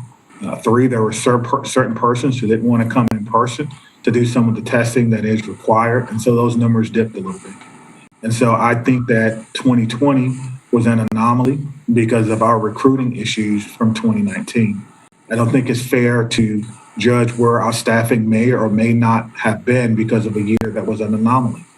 Our numbers now in the academy or the applications are back up to where they were prior to 2019. I fully intend to be able to fill those positions. Our staff has done a great job. The applications closed, I believe, on the 18th, and so it's early on, but we'll be going through those applications, and my goal is to fill those vacancies. I appreciate that. I appreciate the additional background on the numbers, et cetera. I'm struggling to understand how it affects your ability to do the accelerated and fill those positions in the town of Madison. That's still unclear to me. I don't know if that's something Assistant Chief Patterson can help with. I see he just turned his camera on, but I don't understand how this actually changes your authorized numbers and your ability to fill those authorized positions. Well, I'll let Assistant Chief Patterson give you a little bit more detail, but if you're reducing by 3, then obviously it would affect those numbers as I understand it. Now, I don't know where you got your data from. That may be the disconnect. I certainly wasn't aware of any request that came from you or through our finance manager, so maybe that is where the disconnect is coming from. But I'll let Assistant Chief Patterson provide a little bit more detail on how we fill the numbers for our academy. Thank you. Well, I appreciate the questions, Alder. I think this year has taught us all, kind of to the chief's point, that a lot of our past attrition averages are not necessarily to be trusted, especially when it comes to resignations. I mean, certainly you could look at, an average resignation number for the next few months and try to best guess it. But it did not, bode us very well this year. Obviously, if I would have had to anticipate over 20 resignations in the last 10 months, I would have not believed that fact. So certainly in the next few months, we could see far greater. We hope certainly that's not the case, but that it certainly could. So now more than ever, I think we're feeling that we really need to rely upon that attrition hire, which, to be honest, at 39, when we projected that back, I think in June, and you can correct me if I'm wrong with that, we quickly surpassed that 39 number. But we made the decision to hold strong at 39 just out of the respect to the fiscal situation within the city. But I think it could be as high as 40 at this point. So I think, our position is we really can't be expected to not fill anticipated vacancies and then at the same time be asked to expand our service into the town. And certainly if we trend the same way that we have this year in 2022, I think all 39 of those are going to be needed. Now, the chief is correct that, this year our applications were down. And I think we made a decision to not take calculated risks and, to hold our standards high with those who we did hire. Now we have seen the numbers increase, so we're feeling much more optimistic going into the spring with the hiring potential there. Thank you, Assistant Chief Patterson. When you if more officers are leaving, from now until June, you do have the ability to add additional numbers to the academy based on those resignations. Do you? Or do you not? No, that's correct. You are correct. But that's existing vacancies and not obviously trending the attrition higher to the number that we think it should be at. So this has more to do with a prediction on what the following year looks like, more than anything else, because you do, you can adjust based on what you're seeing over what you've seen the last few weeks and the next few months with the academy numbers, regardless of what this number ends up being. Is that? Am I understanding how the system works? Yes, I believe so. Yes. Thank you.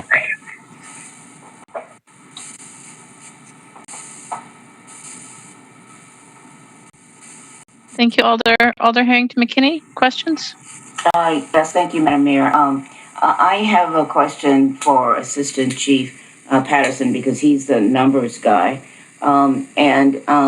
Could you tell me, or could you share with us how data and the this need to have and look at data is really creating a direction for the police department? Because this is something new, so I'd like for you to say more about the importance of that and where this data-driven direction takes us.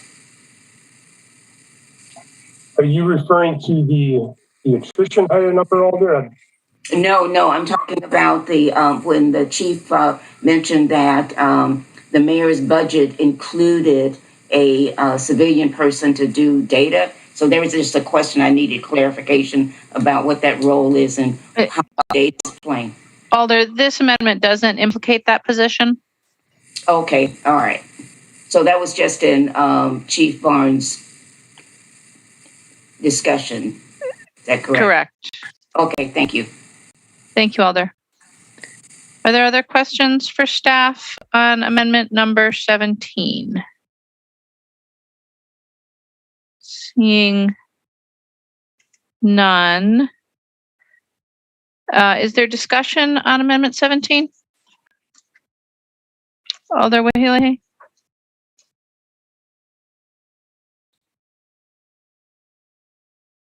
Alder, you're muted if you're speaking to us.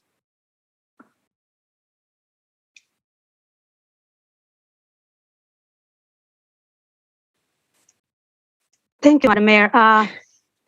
Can you hear me now? Yes. Okay. So it's just a discussion, not questions, right? Correct. Okay. So I'm just making my comment, if that's okay. Yeah. Thank you. So tonight we have heard from Madison communities. We have heard from the Chief Burns, and we have heard from Chief Davis. And it's irresponsible for this amendment to pass. Let me tell you why. I have a strong feeling about the police as an institution. As a Black woman and as a Black mother, I fear about the police. To that, I get anxiety when I see a police. And if I'm driving and I see police behind me, I take the next exit. Having said that, I have been elected to make a solid judgment and to make a decision based on the facts and not on emotions. And when I'm making those decisions, I look at 3 different areas.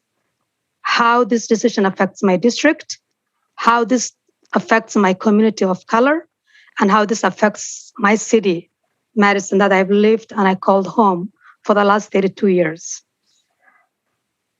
My District 7, as an alder, we have been hit hard the last 3 months with juvenile criminal activities.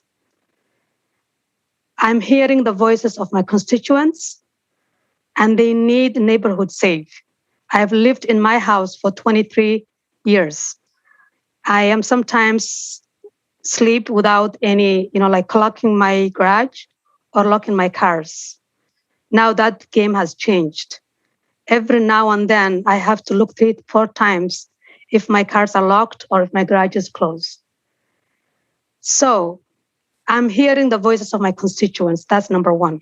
Number 2, the voices of my communities of colors.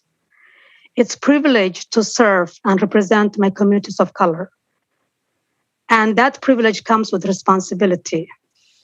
Having a Black alder who is experienced, who has vision, who can bring trust and community engagement to our community is profound. Having said that, with leadership, there has to be resources to effectively execute his strategic vision to make Madison a safe and reform all these institutional problems that we have. A resource that's needed to change, and he's a game changer. I have seen Chief Burns over the last month since he took this position. I have seen him in many positions or many communities that he wants to build a trust. When my Black kids or as a Black mother with 2 sons who I always fear when they're outside driving, that I don't know if they're going to come back safe. When they see a Black chief, that's a trust. That's a trust within the community. That's a trust somehow within even the police department. I had the privilege to ride along with one of the my district lieutenant. That's proximity. Having that communication and have that, proximity is different. So when you take all these resources from Chief Burns and you expect him to reform the police as an institution, to bring the safety and the trust that our Madison needs, he can't do alone. He needs these fundings. He needs this budget. So I find it is very irresponsible to just target him because we need to defund the police. And that's not fair. Finally, as Madisonian, I am responsible for my city. We look at the Madison and we always see its struggles with the keeping diverse talent. Can you imagine what happened to Chief Burns if he leaves tomorrow? What's going to happen to Madison? How can we trust the police? I have a little bit of trust with the police because I know Chief Burns has a strategic vision. He wants to reform. He wants to train. He needs those academy. He needs more people. He needs more cultural competency training. And if you take all this away from him, he can't do anything. You make him handicapped and he cannot do the work he does. So I am calling tonight, appealing to the Finance Committee to not adopt amendment item number 17, 18, and 19. The chief needs our support. The police needs our support to reform, to communicate, to train them so that there's a trust in the community between all walks of neighborhoods and districts, not one district, but so many districts. And I hope the Finance Committee will not pass this amendment. Thank you. Thank you, Alder Harrington McKinney. Discussion?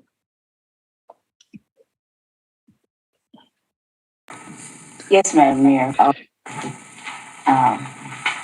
It might be a little lengthy, but this is where I am. Let's Talk Streets is an initiative to better inform our underserved community why the discussions and decisions around transportation and BRT are so important.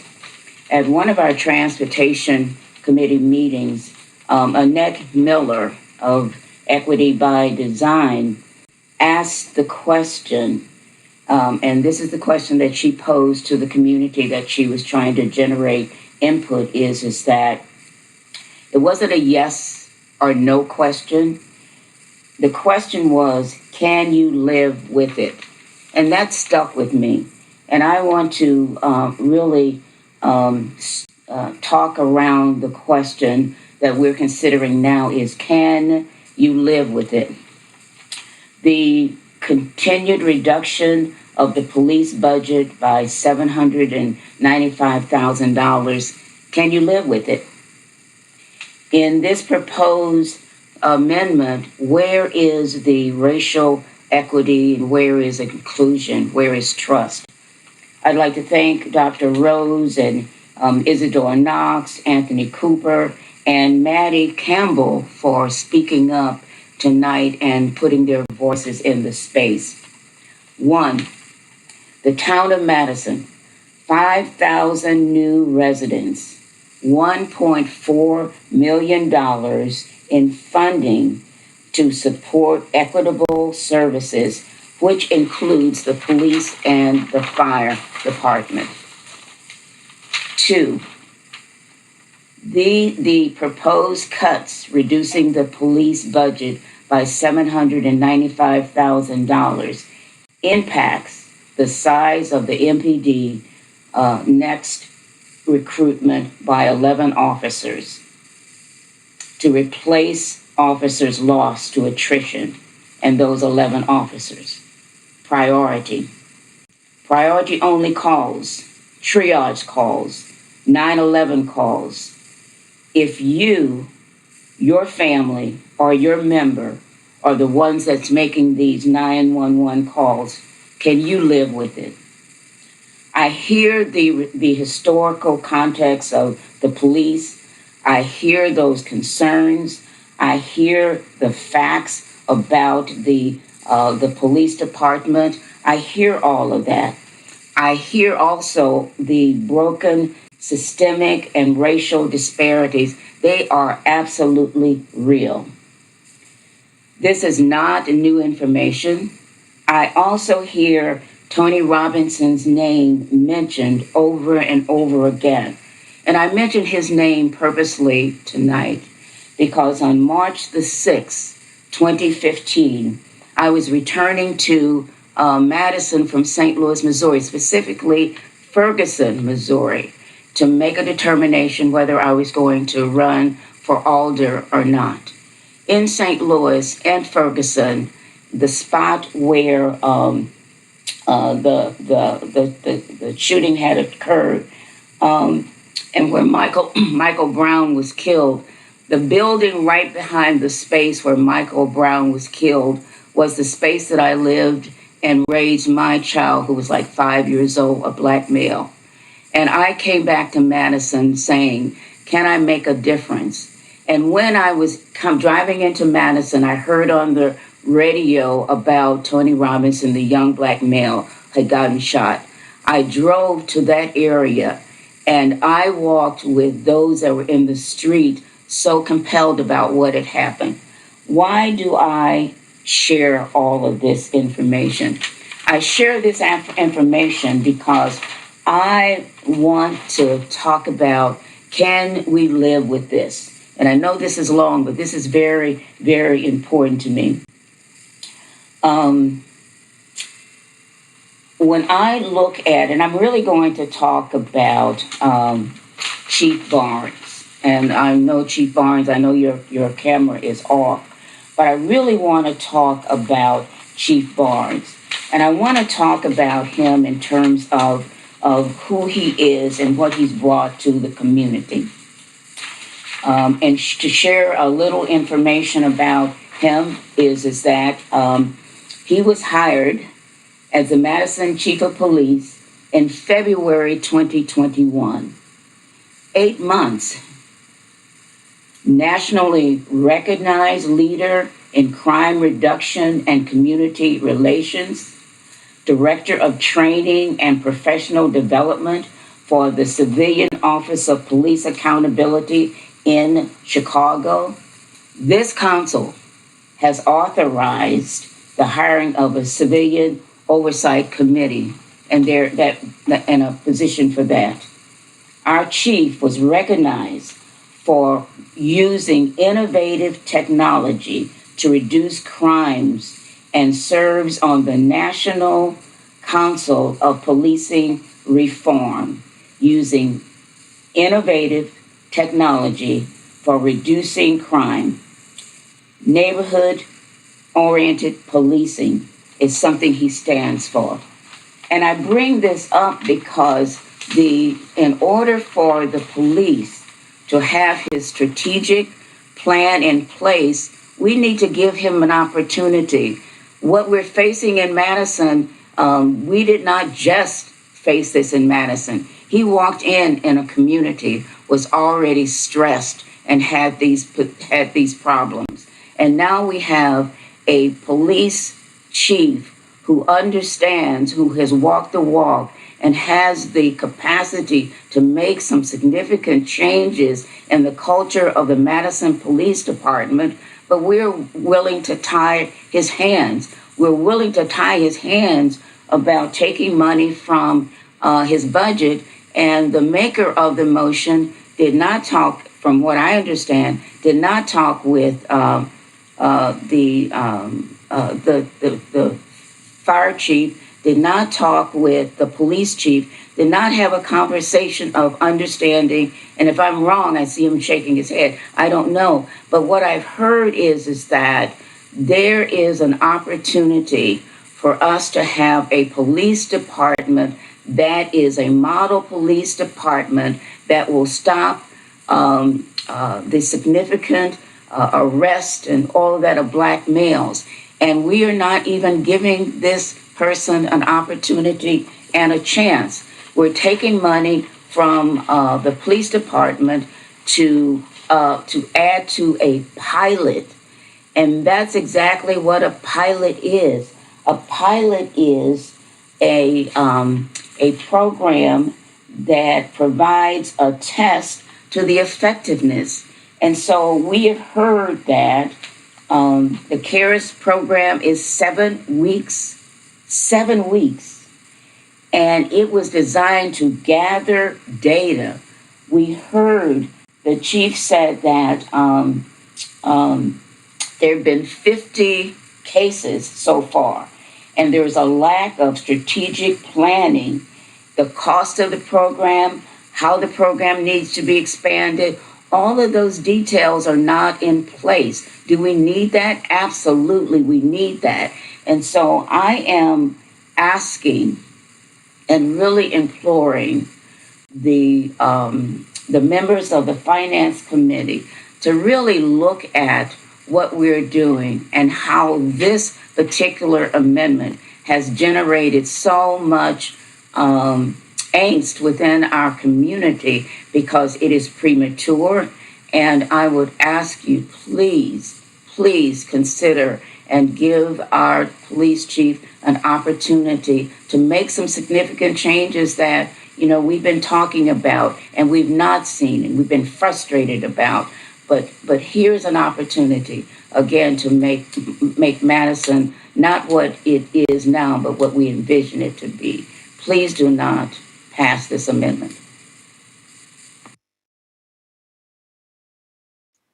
Thank you, Alder Carter. Thank you. If you had the opportunity to look at the interview video of the applicants for the police chief, you would notice that Chief Barnes hit every mark. Experience, innovative, able to identify, and background, experience, lived experience. Think about if we, as when you all came in April, we said, you don't have an expense account. You can't vote on anything. You just have to sit here for a year. Each one of you would be like, that's not going to work for me. And I understand that. But we cannot strip Chief Barnes of the very ability to create change. And I'm going to tell you, 2 blocks from my house, someone was shot dead in the street. 2 blocks from my house. Another person was killed at the open pantry, now Stop and Go, about 4 blocks from my house. He was followed from another location to that area. I went to that store the next day. I was shocked to see that the employees had to come back and work and clean up all the blood.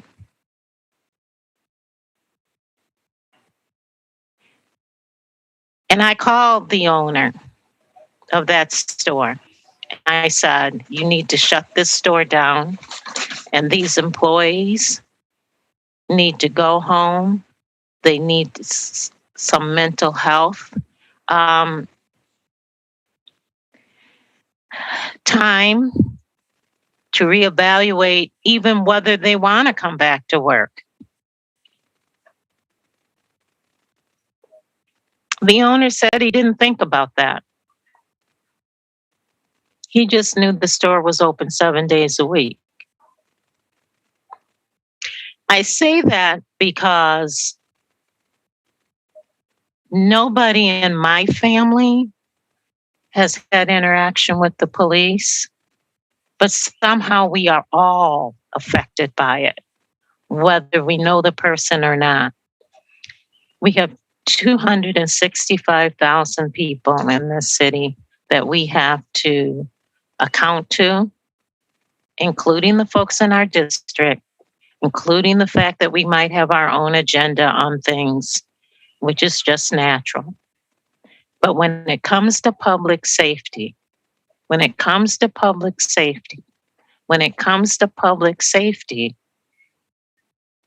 have to think about everybody in our district.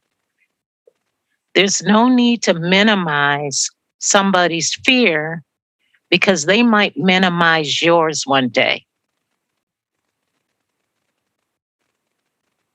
I think we should be supporting Chief Barnes. I think the CARES program is a pilot and we'll have more data. We always talk about data. We'll have more data in a year. It's a pilot for 1 year. I will not be voting for 17, 18, and 19. I'm letting you know that now. Thank you. Thank you, Alder. Alder Curry. Thank you, Madam Mayor.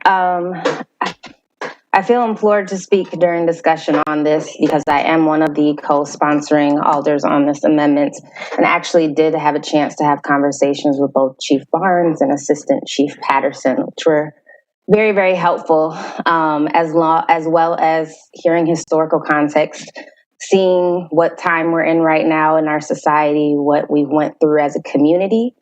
To me, this resolution is not about Chief Barnes. It's not about Madison Police Department in a personal way. It is about making concerted effort to start somewhere with taking the burden of everyday societal problems, the police being the first one to respond to that. This is a learning lesson for me as a new alder, kind of understanding time constraints, but also being able to talk to everyone and get all the research needed to make an informed decision and vote. We're talking about history, we're talking about numbers. Earlier on, or the first item that we addressed regarding the operational budget was violence prevention. I know many people who are both supportive of the police and have reached out asking that their budget is not reduced. I've also talked about violence prevention and wanting the gun violence to stop and wanting crime to stop, both in their neighborhoods and of those who are not connected to them, based upon lived experience as well as zip code. We unanimously approved $215,725 towards violence prevention for an entire city. This resolution calls for a reallocation of $246,000 from a nearly $87 million budget. I'm an alder that sits on the Committee for Employee Relations. Another big issue that came before us was regarding municipal employees and a raise of those who are not supported by a union due to Act 10. There are many, many needs, and a big task is ahead of us. It's not indicative or not supportive of Chief Barnes' leadership being a chief that hasn't been in office for more than a year. It's not, again, indicative of knowing that law enforcement serves a role in public safety. Our community is really at a crux of figuring out what is the right way to move on and what is law enforcement's role in public safety. And to me, the fact that the services that we provide folks who are coming from disenfranchised backgrounds, marginalized neighborhoods, communities of color, $215,725 for violence prevention compared to $87 million. Police respond to crime. There are instances, and I'm sure people can give data about times that they have been key in preventing crime or for being exacerbated further. But again, when we're talking about services and coming from the perspective of a nonprofit provider, when we lose funding, we lose staff and we lose programs, and these are essential human needs that we meet in the community. My vote tonight is indicative of knowing our community needs to do something different. We can't keep doing the same thing and expecting the same results, and we have to start somewhere. Obviously, with the $87 million operating budget, this will be a drastic change, but I'm imploring my peers and members of the community to look at, again, it's not just about police, but what are the other services that are needed and where are those funding pots? And where are we creating issues where folks are fighting for services, fighting for funding to provide similar vital services in our community? Thank you.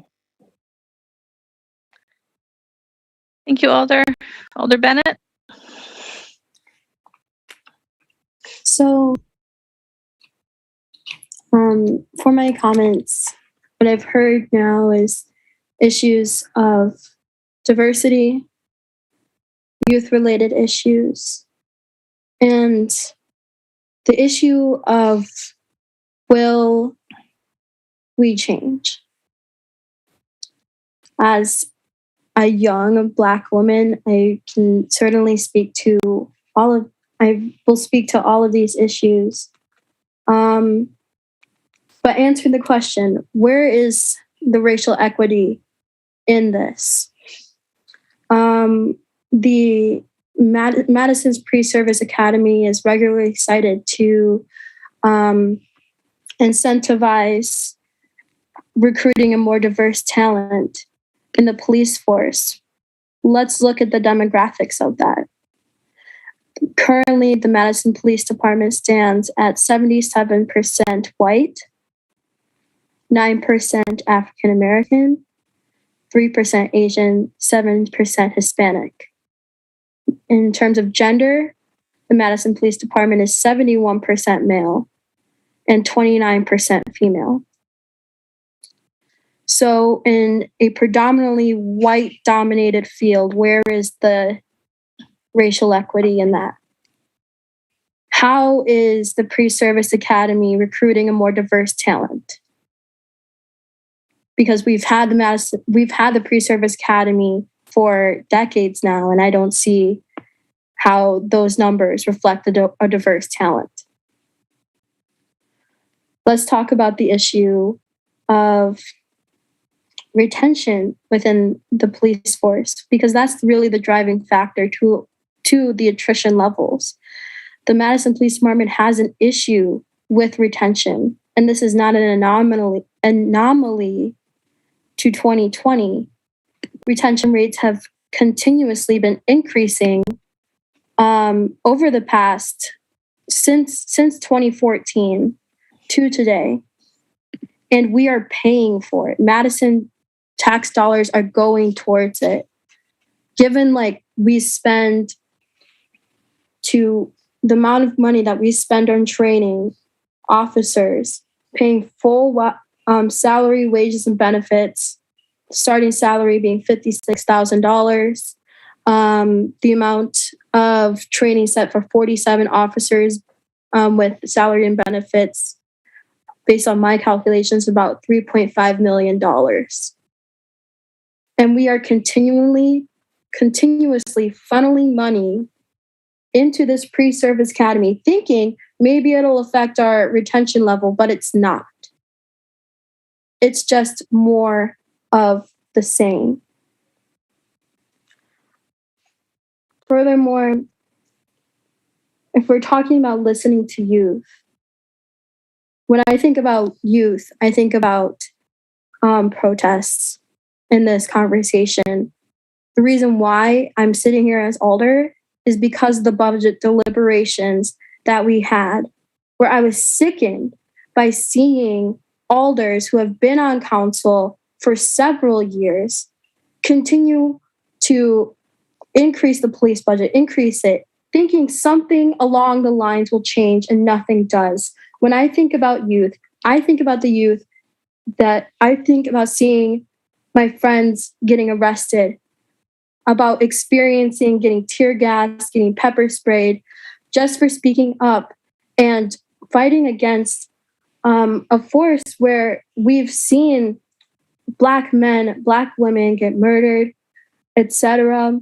And that's just the worst case scenario, not even including the mental health tolls that is taken of that we take on in the police force. And at the end of the day, this is really the most modest change that we can make towards the police department. It's not about Chief Barnes. I don't understand why this conversation is going towards that, because the issues with the Madison Police Department has existed for years, and we're continuing to funnel money to do more of the same. This is not about Chief Barnes, it's about the Madison Police Department. And if we're willing to actually listen to do something different, as the former speaker Alder Curry stated, it's just giving an opportunity for something. We know that the crisis response team, it's working. In the next year, we'll need to funnel more money into that, and they need money for it. And as stated previously, this will not impact the authorized force of the police department. It will not affect their ability to infill academy positions. So ultimately, we're just giving more money to help the crisis response team so that they can succeed. Let's think about that. The crisis response team succeeding. And they need money to do so. So I would be remiss to say that I think if we're not even able to make the most modest changes, then Madison doesn't want to change.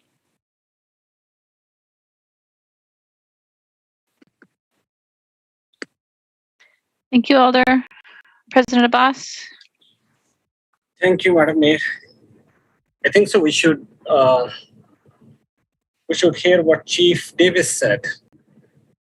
He mentioned about data-driven policy, also about crisis response. He mentioned about it's premature. The mayor office asked him. I don't want to repeat what he said, but it's not about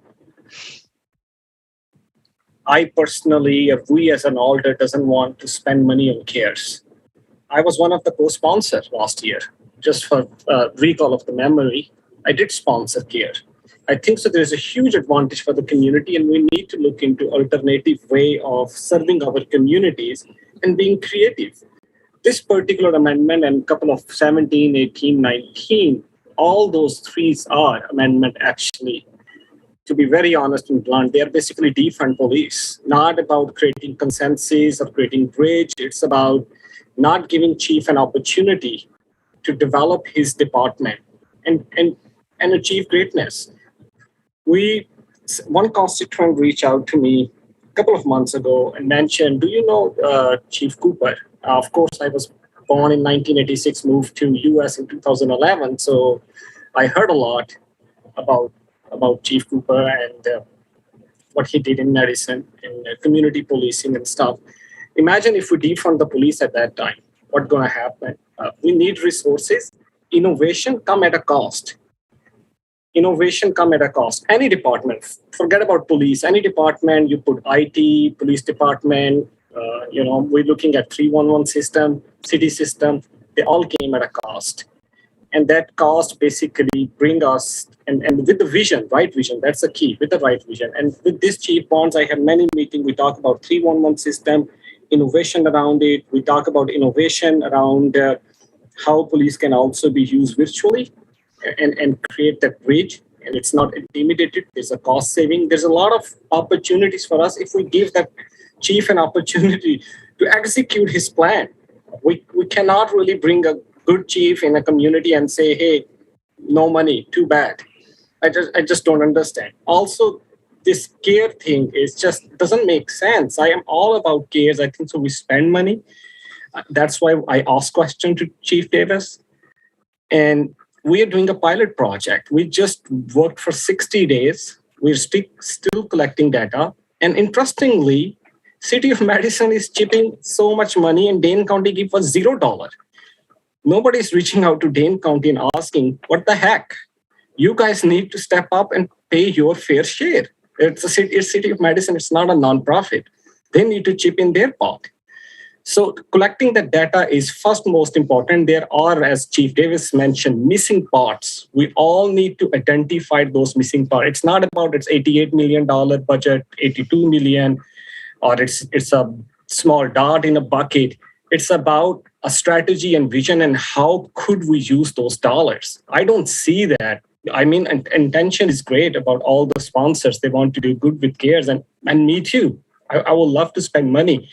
If the staff tells us, hey, yes, we need money. This is the data. We can share the data with community. We can sell the data to county.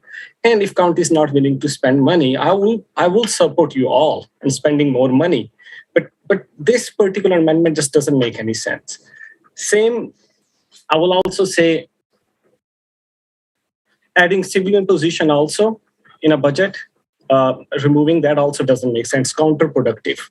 The chief is trying really hard to create a momentum, create trust, build trust in the community, and we need to support him. He's not asking for additional cops. And also, to be very honest, the CARE is doing fine. Let give some time to the CARES. Let's collect the data and let's work together to make it successfully. All of us, as Alder Curry mentioned, all of us vote unanimously on violence prevention. We could work together on many issues, and we should do that. And I'm very sad to see that the complete intent to me of all three amendments are basically defund police, nothing else. Thanks. Thank you, President Abbas. Alder Harrington McKinney for the second time on the amendment. Thank you, Madam Mayor, and yes, it will be my last speaking on the amendment. One of the questions that came up is that where is the pot of money? And I think that was asked of one of the alders. And when I look at the pot of money that came into not only the city, but the county and the state from federal dollars related to COVID release, that money came in the city and they just pitched it out the door. And that caused so much confusion because there was no system of who got the money, who didn't get the money, and it was total confusion. So they came back and looked at it and said, we really do need to have a system in place so that we can track and make sure those dollars are getting to the right people. And also when the statement was made, it isn't about Chief Barnes. Well, he sits in that chair. It is about the chief. When Chief Koval sat in that chair, it was all about Koval. And whoever sits their butt in the chairs is responsible for the direction of public safety in the city of Madison. So it is about him.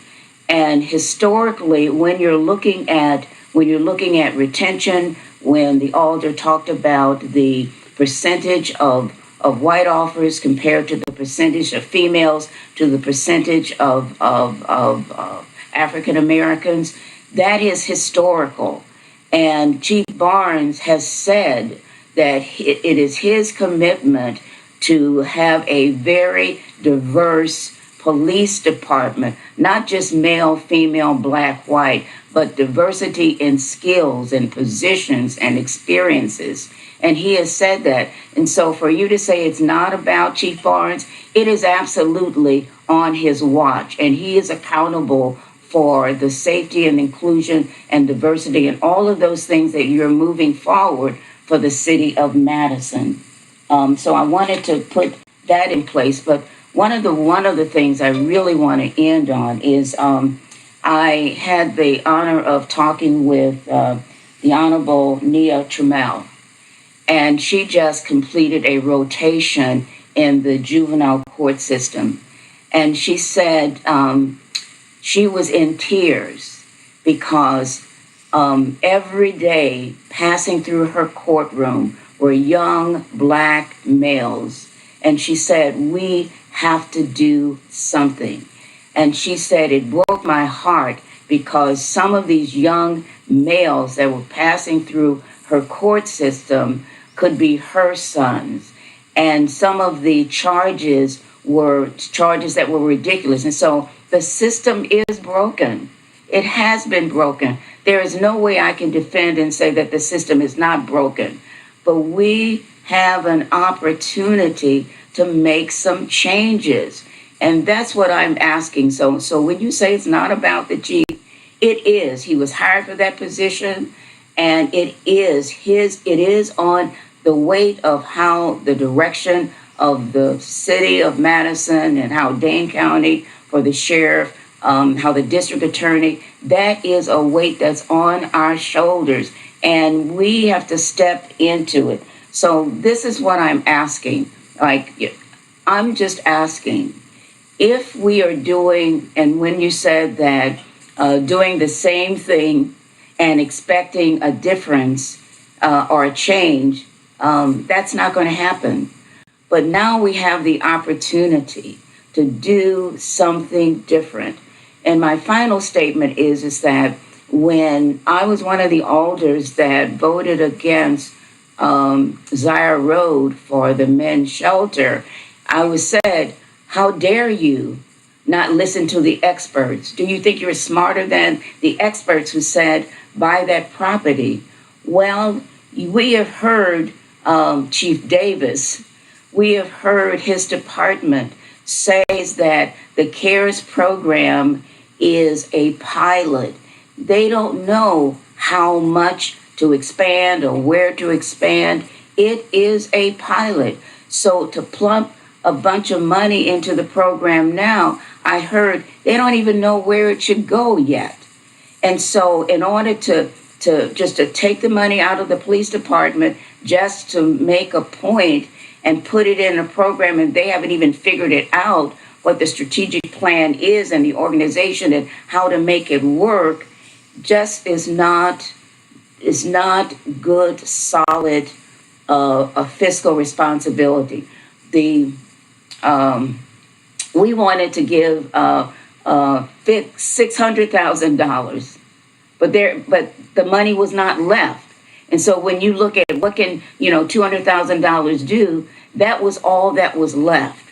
And so if we're going to be looking at priorities and what works and what does not work, $200,000 to a program that can reduce gun violence in our city, and we only had $200,000 to give for an original ask of $600,000 is problematic. That means maybe we should reevaluate some of the decisions that we made about what to fund and what not to fund. And I stand by the fact that this is a premature amendment and it should not go forward. I'm complete. Thank you, Alder Miadze. Thank you, Mayor. Before I say anything, I've always liked to listen, so I can be responsive to what everybody's talking about. So as I've listened here, it is so weird that given the data that everybody's talking about, we're talking about a pilot that hasn't even collected the data. We're talking about, even we heard from Anthony Cooper, and he said that, he needs work with the police department. And it's amazing to me that everybody is working with the police department and still without the police department, they cannot get their job done. I mean, when there was a shooting on the north side here, there was about 10 to 15 officers over here. You know, what does that do for the rest of the city? That puts the other rest of the city at risk. So it's important that we do support our officers. They are part of our community. And not only that, we cannot, I mean, look at all the things that we call the police department to do. Right now, I think it's not a time to support 17, 18, and 19. Given the fact that when there's problems in our schools, my son goes to East High School. When there was a fight there, 100 students were fighting. They actually called police in order to disperse the fight that was there. And that's a shameful thing. After not having a comprehensive plan and pulling SROs out of the schools, we call them back there. When we're having problems on East Washington with fatalities, speeding, whatever, we call them to patrol it. Right now is not the time at all to actually think about actually defunding the police.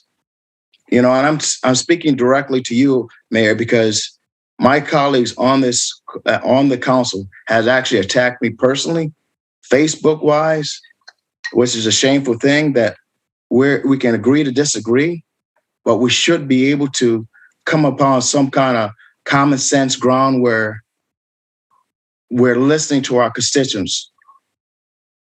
People have sent us tons of emails. We've heard community leaders, Black community leaders, 100 Black men, and we've heard from Isidore Knox. We've heard from other people. We heard from Maddie Reese. We heard from people about the violence they see. So it's important that we actually not take something for something that hasn't even been implemented, something that hasn't even been, that has the data yet. We should not even take the data. We should look for the data first instead of jumping to conclusions. So, I mean, a lot of my colleagues already said what I was going to say. So I'm struggling to look for words to common sense to have people that, you know, to think about, you know, things to do before it's done. So I don't know, Mayor, I'm just looking for you to actually implement that policy of the budget that you wanted to implement, not going upon guesses about what's going to happen next year, but the people that are here now that we need to take care of the problem. I have a lot of faith in a new police chief because he has actually established, I've talked to him numerous levels to see with the problems that we see as an African-American community, what we see in policing, and he has addressed a lot of those issues.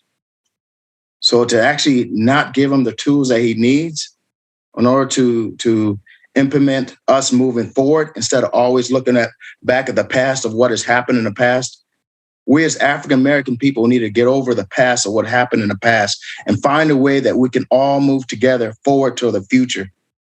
And we have to move together as a community. So, I don't know. That's all I got to say. Thank you. Thank you, Alder. Alder Figueroa Cole. Thank you, Mayor. All right, so I'm just going to add my 2 cents. So when it comes to public safety, there's really no need to repeat that 3 times, and I'm not going to do that. But there's no need to continue to use fear to make a point and to justify the need for more policing. I mean, that fear rhetoric about shootings or about 2 blocks from my house, I mean, we all have those kind of experiences. But to continue to use that narrative to justify funding for an agency that takes such a big chunk of our budget is really, it's just getting old. I am extremely troubled and disappointed to hear so much resistance against the CARES pilot, especially from the fire department themselves. It is, yes, I get it, it's a pilot, but it's a program that was established and has worked for years in other cities. The idea that we don't know what to do with this yet while we at the same time struggle to manage Randall Park, for example, the amount of need that is there for that service, and we are not even considering using the program there, it just blows my mind. And it infuriates me. It makes me extremely angry to hear that the big last change that we made on the city was in 1972. And that is where all these discussions and this frustration is coming from. I get that everything moves slow on the city. I get that. But there's no justification to continue to drag our feet on things that impacts the life of other people. I'm not one of those people that see a police car behind me and takes the exit. I don't fear that. I am a Latino Puerto Rican person, but I'm still a white person. So I have that privilege. It does not phases me.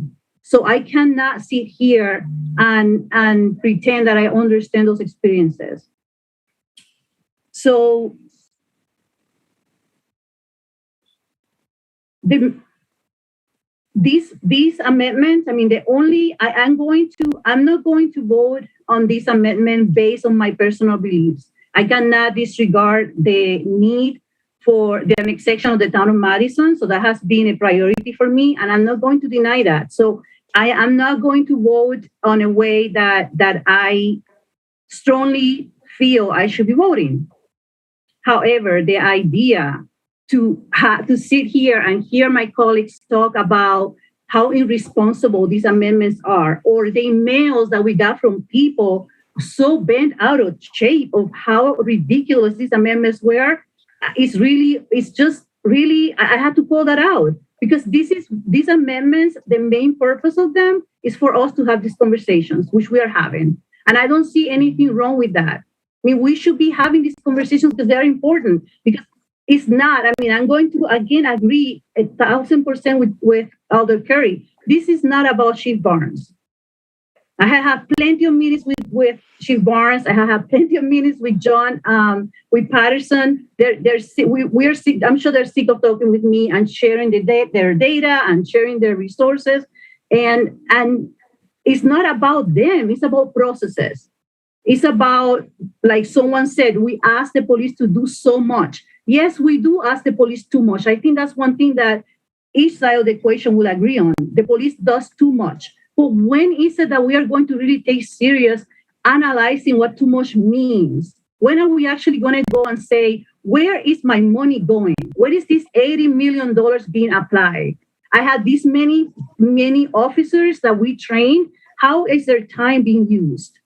And prioritize that. When is it exactly that we're going to take that information, that those actions to really stop talking about how much the police does, how much the police should be doing? Do we really need the police to have so much contact with people? I mean, when are we going to take it serious to actually analyze what the police does? So I am not, I already know how I'm going to vote on this. And then the next ones that are coming through, the same thing. These are conversations that we cannot just keep on sweeping under the table. I mean, yes, there was a huge shift on this community after Tony Robinson. And yet we're still talking about Tony Robinson because we still haven't really deal with that issue. We have not allowed the grieving process to be completed when it comes to that situation. And yet, I mean, I just don't understand why is the half of the community or some of the community, because I can't even say that it's half of them. I don't know the numbers. I don't understand why people still surprised that these discussions and arguments keep on happening. They keep on happening because we're tired of the same old. We're tired of waiting. We're tired of seeing absolutely no change. So for one, I'm glad that I had the opportunity to bring a couple of these discussions to the table, regardless of what other colleagues were not, they didn't agree to do so. So I am proud that we are having the conversation. And with that, I mean, again, let's stop, let's change the narrative and be serious when we're talking about policing and stop using fear to make these claims. It's just really ridiculous, guys. Come on. We can continue to go this path. We should be above that. I mean, the violence prevention amendment that we just passed together, those are the things that we need to be talking about, focusing on the issues, and let's solve the issue and stop criminalizing behavior that we know that in the majority of the cases is caused because of our inability to provide the services and the minimal things that people need to thrive on this community. So again, I mean, and again, Assistant Chief Patterson and Barnes, they know it. I mean, I have said this many times. So all the agencies that we have on the city, the one budget I'm not feeling sorry for is the police budget. We got to do better about that. But at the same time, I also recognize that we have to bring in the town of Madison, and I want to make sure that that transition is as smooth as possible for the people that we're bringing into our community. So that's what I'm basing my vote on tonight. And thank you. Thank you, Alder. Alder Carter. I believe for the second time on the amendment. Yes, second and last. I just want to clarify two things. And I'll just talk for myself and the public speakers, I think, spoke eloquently about their position. I am not talking about fear, although fear is real. I'm talking about what touches all of us, whether we know individuals or family members, it still touches us. If we really care about violence prevention, then why was only 215,000 given to FIC when we could have gave them 700? We've chose to give it to a pilot program. We didn't choose to give it to FIC, and we didn't choose to give it to public health by way of FIC.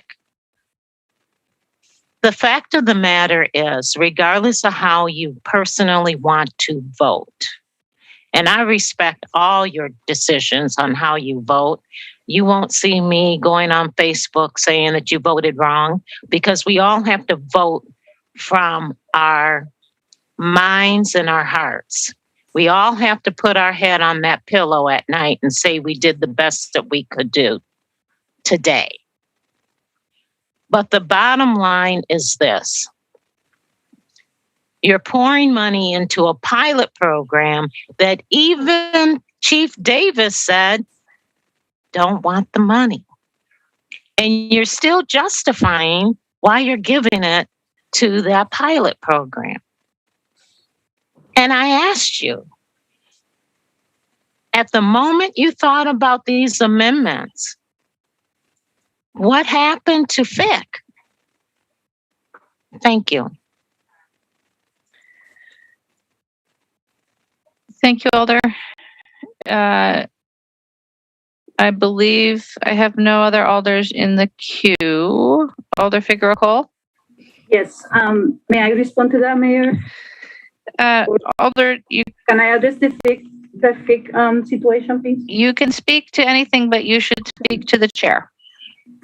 Okay, sure. So again, the FIC amendment, I wish I could have just felt free to take $600 from MPD, but I made a conscious decision to just take as much money as possible from the levy that was available to us.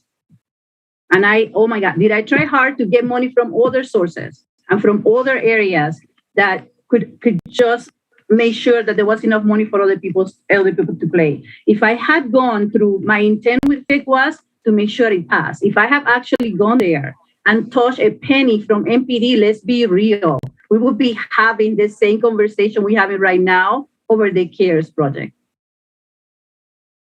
If I had gone and said, okay, let's take X amount of money to give to FIC, even though we want to maintain that collaboration, that amendment will not have had a unanimous vote. So let's, again, it really, if we are really honest about putting more money on FIC, you know what? We still have time for the next meeting on November 6th. I can make that a priority to make sure that we take money from MPD and move it into FIC. Let's try that vote. That's really what we want to do. I'm all for that. I take the challenge. Thank you. Thank you, Alder. I just would like to remind us that it's almost 10:30. We have 2 amendments left and 3 items in closed session, and some, perhaps, if they're still with us, incredibly patient folks that are waiting to testify on one of those issues. Just a little time check for you all. Alder Verveer. Thank you, Mayor. Well said. I realize the hour is getting late, and our friends at University Research Park have been waiting all night long to speak with us. With that said, and without objection, I would like to go back to questions of city staff, if I might. And the questions would be of finance staff, so whether it be Dave, Christine, or Betsy, or a combination thereof. My question is this: there obviously, and it seems like it was quite a while ago since this came up, but the arguments put forward by the lead sponsor of the amendment, Alder Furman, and the responses of the chiefs in the police department showed a bit of a disconnect, and I think anybody watching the meeting would be confused, perhaps at some of the different responses and arguments. Specifically, what I'm wondering is, would it be possible to amend the amendment and reduce, I'm looking at the amendment narrative now, and strike the last sentence of the amendment? So still appropriating the money, of course, to the fire department for CARES. But instead of saying, quote, reduce funding for the police pre-service academy by $164,000, which will reduce the number of recruits from 47 to 44, would it be sufficient to simply say reduce MPD personnel costs through increased salary savings, or anticipated salary savings, something to that effect, to avoid this confusion as to indeed how many potential recruits would be in the pre-service academy, and the arguments that as many vacancies as there are, they'll be filled. The amendment doesn't affect the 8 new officers for the town of Madison service once attachment occurs a year from now.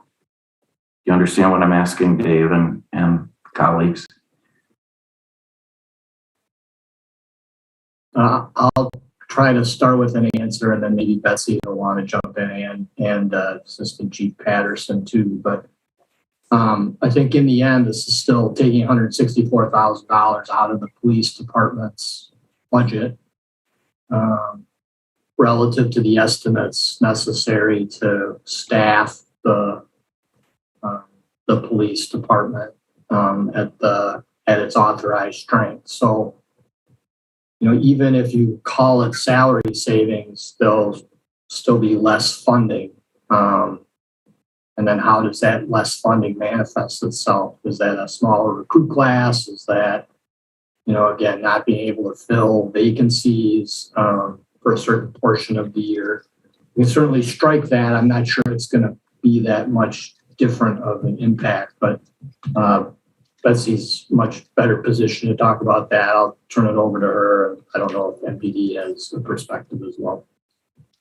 I would agree with what Dave just said.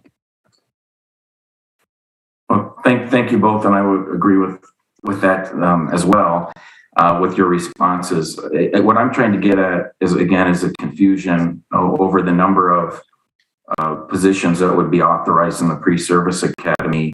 And so I'm wondering if we could instead follow the model that was in the adopted current year operating budget, which, as everyone probably here, or most of us recall, was affirming the mayor's proposal to remove $1 million from the police department operating budget, but more or less, although there was language to the effect of reopening collective bargaining agreements and so forth, but more or less allowing MPD to make the savings on their own accord, which I think was the lead sponsor's argument, is that, you know, we still will have the class size given the number of vacancies.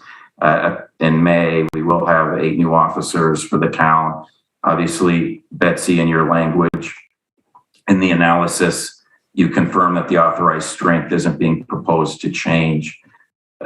So would it be possible to, or would you advise against? I realize these are policy decisions ultimately, but to kind of, again, follow the lead of what we did last year, where we say MPD, here's the cut, you have to sustain it, whether it's, you know, holding civilian or commission positions vacant to achieve that reduction? Or do you think we have to be very specific? I certainly think you can amend the amendment to remove that language. Again, I don't think that was the intent of the author, but that's, I think, for you as a body to decide how to address that.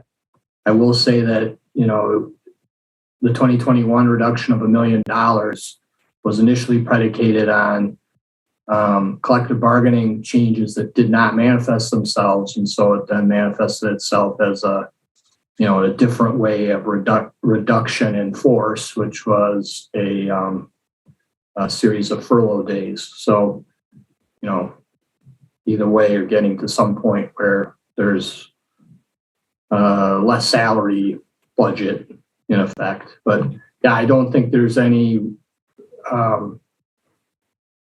reason to say you couldn't offer that amendment, then take that out and just make it a general reduction to their salary line rather than a reference to the size of the pre-service academy. Betsy, I don't know if you have other perspectives on that.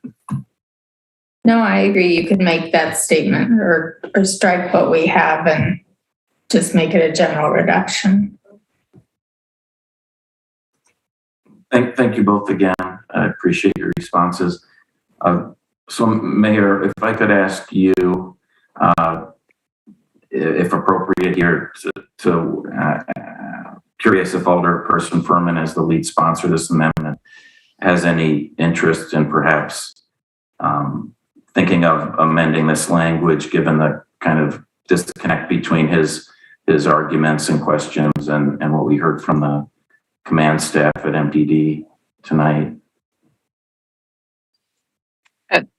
Thank you, Alder Verveer. I hear the question and certainly would welcome further discussion from Finance Committee members. Alder Furman?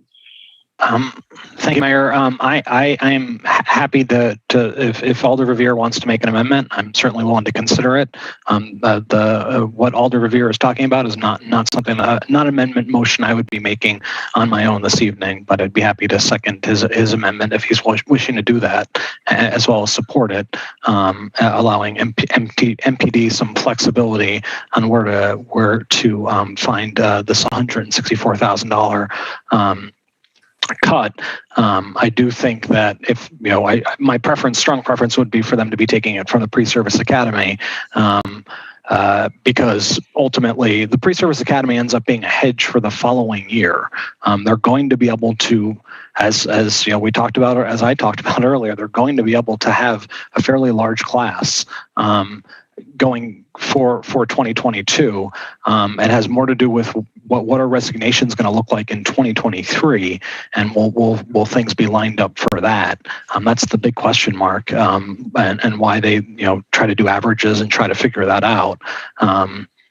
But making a change to this is not a motion I'm going to make this evening, but would certainly consider an amendment if that's what Alder Verveer wishes to do. Thank you. Thank you, Alder.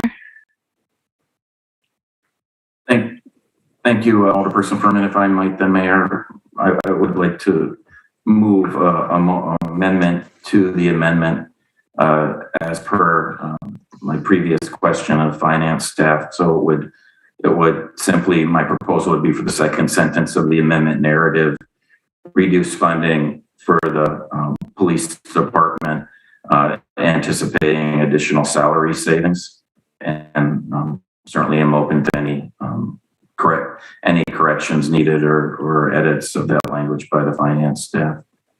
So just to be clear, Alder, the second sentence would then read, reduce funding for the police department by $164,000, comma, anticipating salary savings? Yeah, increased salary savings from the executive operating budget, yeah.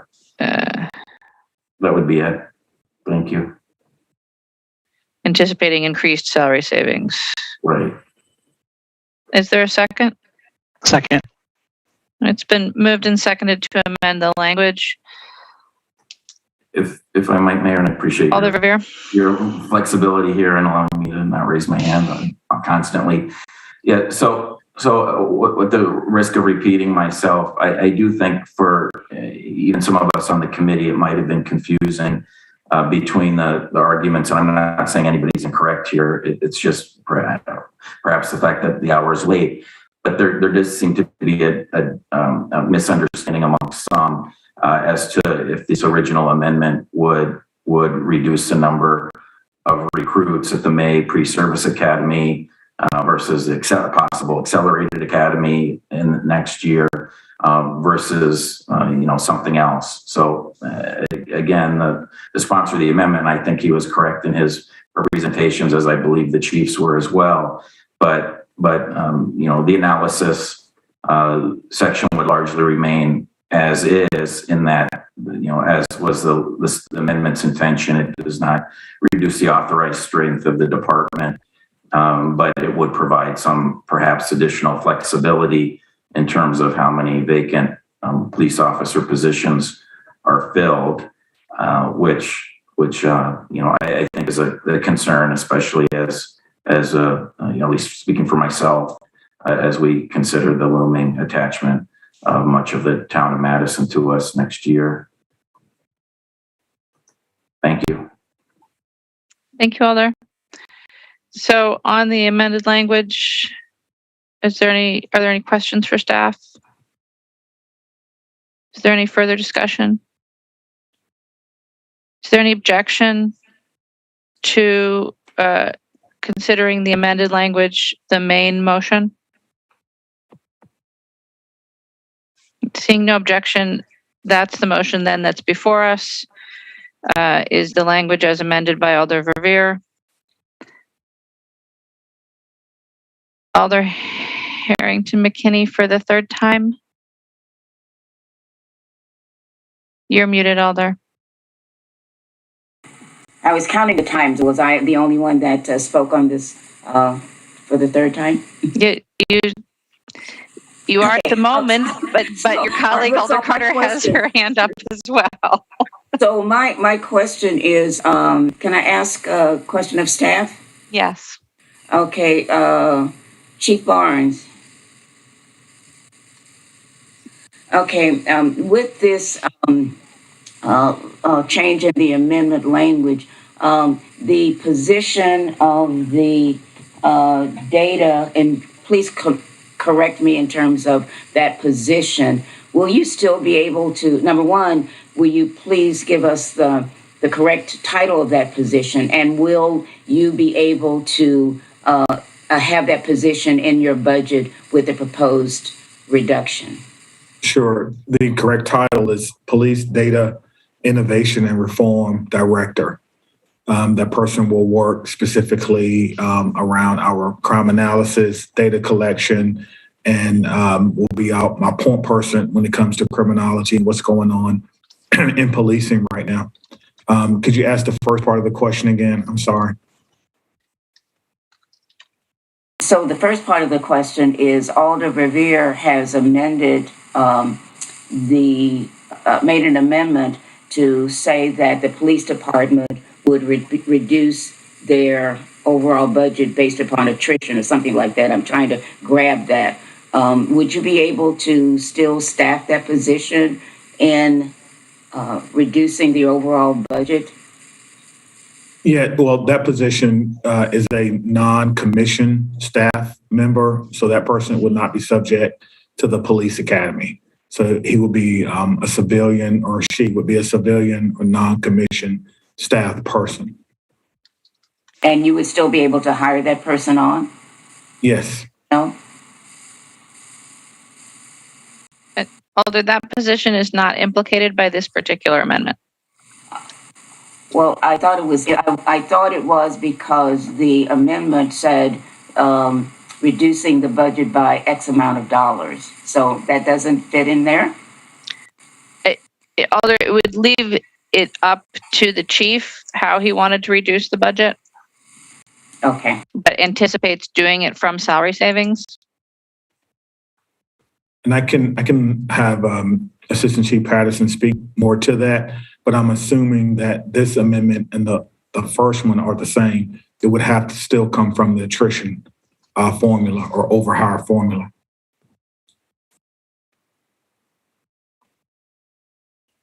Chief, if I could, I mean, I think similar to the $1 million cut that we received this current year, you know, it would increase that target number obviously for us. So I think probably first would be to consider the hiring that's occurring in spring pre-service academy and just hire less.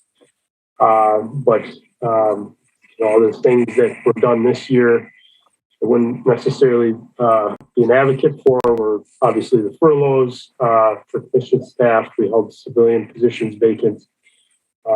And obviously, as we discussed earlier, hired less in the pre-service academy because of the low application numbers. So there would, per se, be more flexibility to the chief, but I think, you know, at the onset, we would look at hiring as the probably first option to consider. Thank you, Assistant Chief. Alder Carter, questions? I was just going to ask for a roll call vote. You will get one. Alder Abbas. No. Okay. Not seeing any further questions or discussion on Amendment 17 as amended by Alder Verveer's language. The roll call has been requested, so all those in favor, aye. Those opposed, no. As your name is called, then I'll ask Dave to call the roll. Council President Abbas? No. Alder Carter? No. Alder Verveer? Aye. Alder Furman? Aye. Alder Figueroa Cole?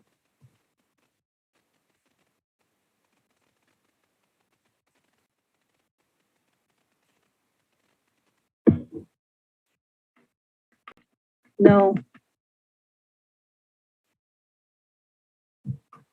Alder Curry? Aye. Mayor, the vote is 3-3. With 3 ayes and 3 noes, the amendment fails. That takes us to Amendment 18, which also concerns the CARES program and the Police Academy. Alder Figueroa Cole. Adopt. There's a motion. Sorry? I'm sorry, go ahead. Did you move adoption? Yes, I did move to adopt. Yeah. Thank you. Second. Moved and seconded to adopt. Alder Figueroa Cole, do you wish to speak to this? Yes, so this was put forward by Alder Bennett, so I will pass that on to her. Alder Bennett? It's late, so I'll keep it short. Basically, to move this amendment, just it's really a matter of what our priorities are. Clearly, we know where this committee's priorities are. So, I think it begs the question, like, while we have all of our other departments running on a shoestring, budget, why we continue to increase the police budget. And I don't believe that this position will actually have a impact on our data collection. I don't know if it will. I don't see if it can. So we also have the Office of the Independent Monitor and the Civilian Oversight Board looking to go over data. But at the end of the day, it's important that we have this. Although I believe you're speaking to Amendment 19 and we're on Amendment 18. Great. You can save that for 19 then.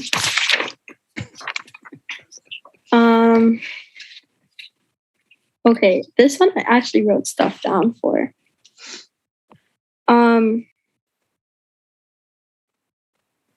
During public comment, we heard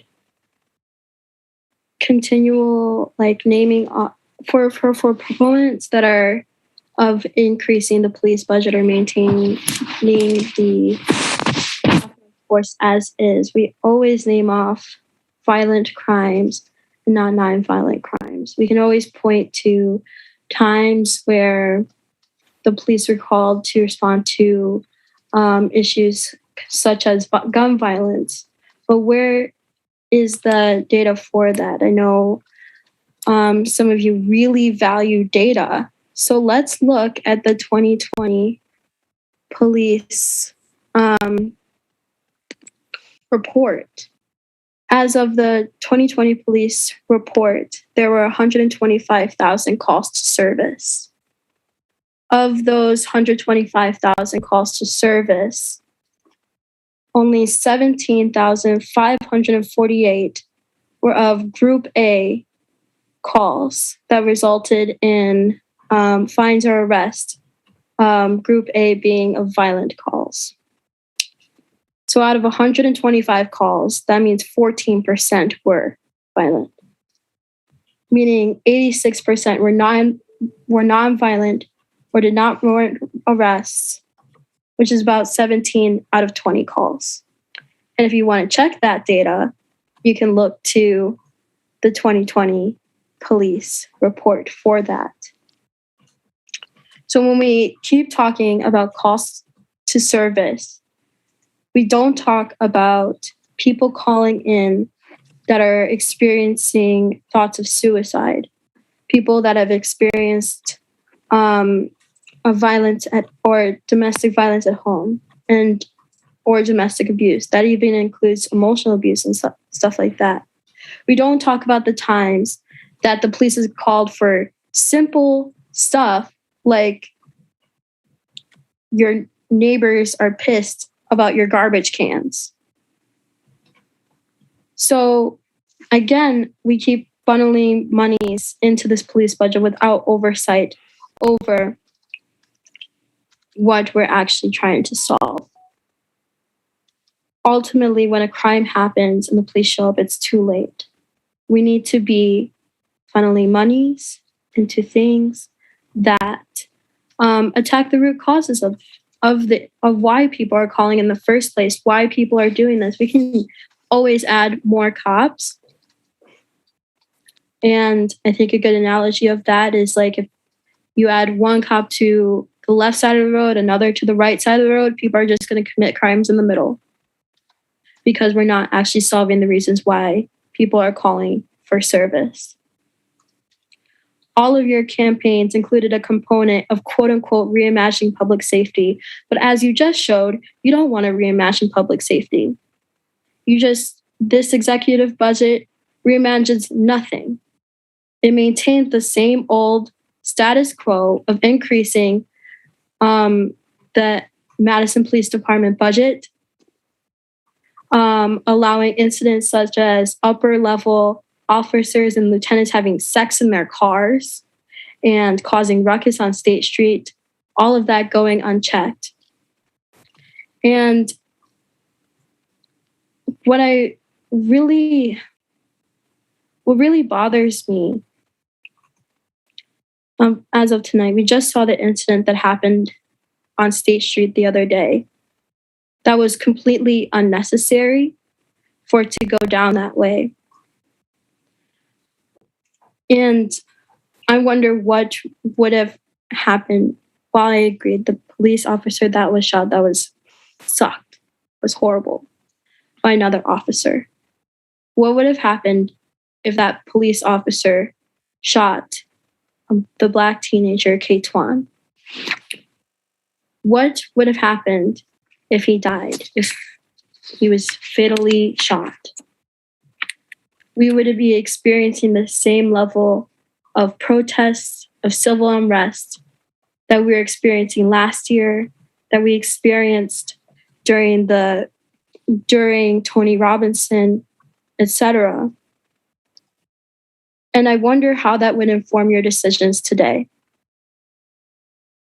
I don't think you would have voted the same way that you did on item number 17. And I think you would be thinking differently about this agenda item as well. So I really wonder why the Madison Common Council waits until it's too late. We talked earlier about listening to youth. If this Common Council were made up of more people that were not over 30, and I think I'm the only one on council that's under 30, the Madison operating budget would look very different. And that says a lot about our priorities. It says a lot about our priorities that we need to increase the amount that we charge for ambulances, because we seemingly don't know how to fund ambulances. Where was that in the consideration for the town of Madison? That we don't even have enough ambulances to serve the city of Madison as is, and we're adding another 5,000 people. The executive operating budget didn't include anything related to gun violence. Where was that in the consideration for the town of Madison? Where was consideration for CARES in the addition of the town of Madison? It wasn't present. So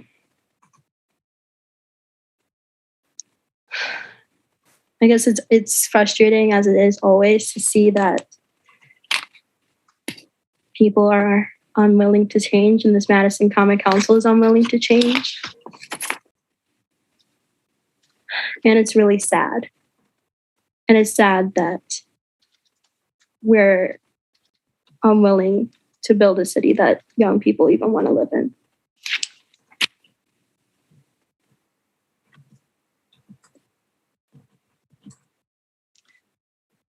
Thank you, Alder. Questions for staff on Amendment 18? Is there any discussion on Amendment 18?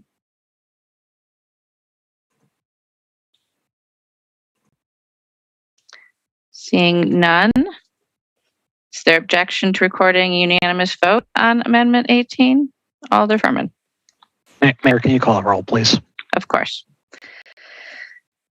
On Amendment 18, all those in favor, aye. Those opposed, no, as your name is called, and Dave shall call the roll. Council President Abbas, No. Alder Carter, No. Alder Verveer, No. Alder Furman, No. Alder Figueroa Cole, No. Alder Curry. No. There, the vote is 0 ayes and 6 noes. With 6 noes, that amendment fails. That takes us to Amendment 19. Alder Figueroa Cole.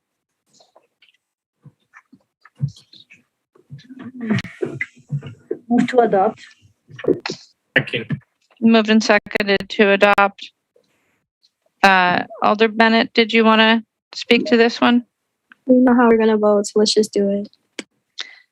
All right, moved and seconded. Are there questions or discussion, Alder Figueroa Cole? Yes, I just want to recognize Alder Bennett's prior statements. They are taken to heart. I not disagreeing with anything that she said, and it really is, it is a difficult situation and conversation to have.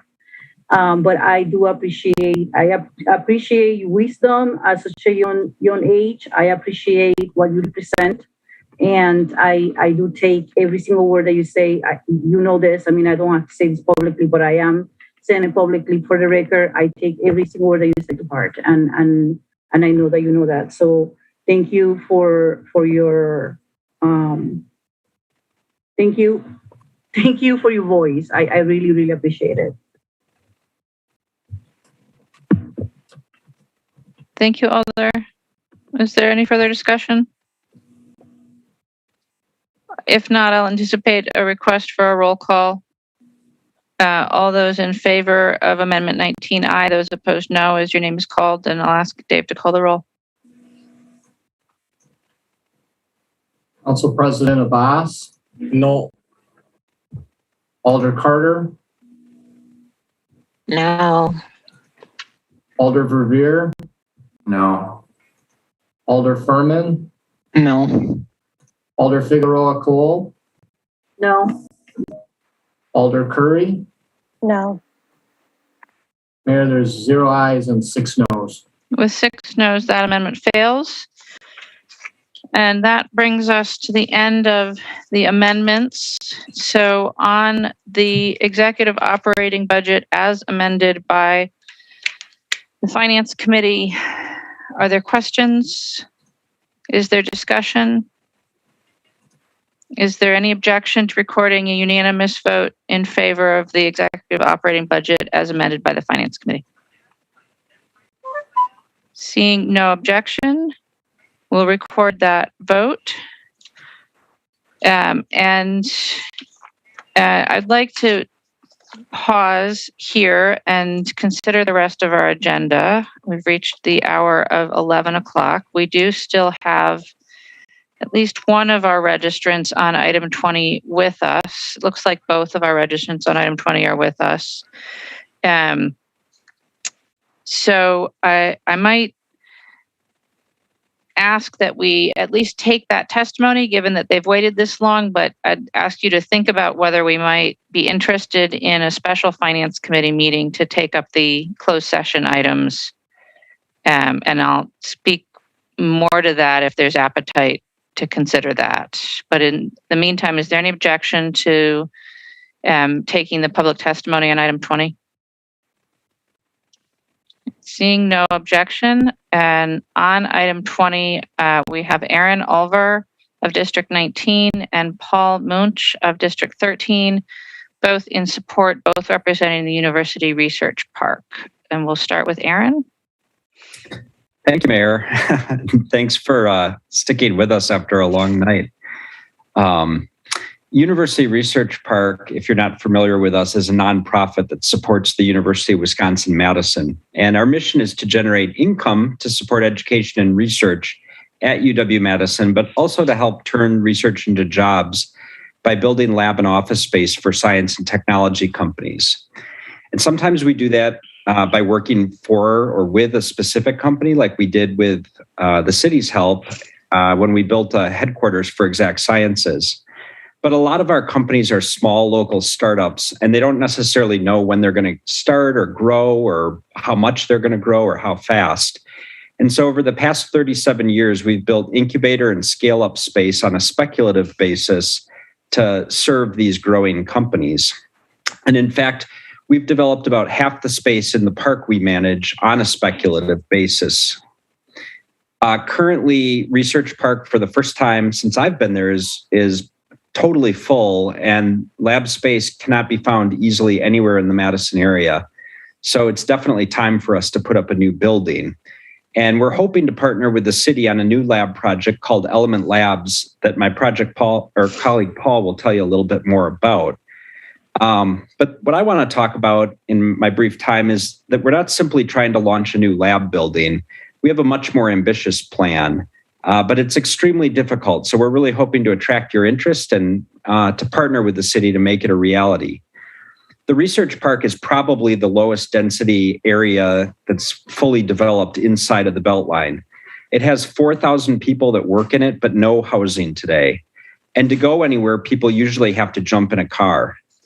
In fact, we did an analysis, and other than the Truex area, it's actually the lowest population density of any census tract on the proposed BRT line. And we're trying to change that. We think that the absolute least sustainable development pattern is for developers to keep building in cornfields where cars are required.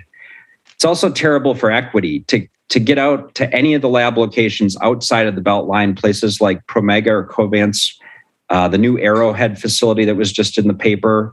Not to pick on them, but it takes way over an hour by bus. On the other hand, you can reach URP in only 4 minutes longer on average than it takes to get downtown. We're trying to launch a new infill redevelopment pattern in the park that supports the planned bus rapid transit line, that's going to bring a range of housing into the park over time, that will create mixed use amenities within walking and biking distance, not only for our employees, but for our neighbors. And we have the opportunity to turn this suburban style office park into a complete neighborhood that is consistent with adopted plans and supports important goals like sustainability, transit orientation, housing, and locating jobs in accessible location. But this mixed use infill redevelopment is very, very difficult. It's very expensive.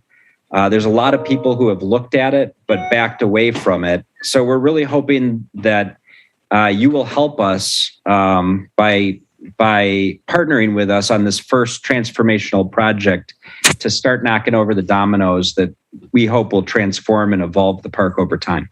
Thank you. Thank you. Our next registrant is Paul Munch. Sorry if I'm mispronouncing that. Thank you, Mayor. This is Paul Minch. Can you hear me? Yes. Great. Thank you to the Finance Committee for including us on your busy agenda tonight. As Aaron mentioned, the park is currently striving to repurpose its land from a suburban style park where we have almost 50 acres of surface asphalt parking into a tighter, sustainable, compact, transit-oriented redevelopment. Right now, we're trying to do three things simultaneously with our element district. One is to construct the speculative lab that is the source of the TIF request, and I'll tell you a bit about that, as well as do a great deal of infrastructure throughout the park. And lastly is to find a good way to put parking into the park in a way that minimizes the total number of stalls and costs, but still provides enough to attract employees and employers.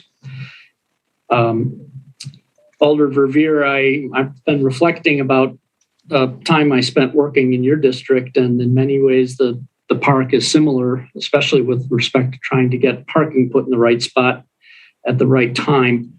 But it's been a little different than down in your district. We always had the streets where we needed them, and the utility lines where we needed them. And the research park is really engaged in something entirely different, that in order to get the density and the connectivity that we're hoping for to build more property, we really have to not only build new streets and new infrastructure, which we're paying for, but we have to unwind the equipment and the infrastructure that's already there. The park is seeking to create a place that's walkable and bikeable, and we need to create more of an urban street grid. We're building on the first street that we built, Endeavor Drive, which created the opportunity for the Exact Sciences building. There'll be lots of outdoor public areas, which we want in order to create an environment for all of our tenants at the park to use. We're also making a big investment in stormwater, not only to improve our park, but to hit the new targets that the city has set. Unfortunately, our lab building is at the corner of Mineral Point and Whitney Way, which is also the low spot of the stormwater district. And so it's essentially a lab building with some underground parking sitting in a bathtub of what will be a sort of a major stormwater system.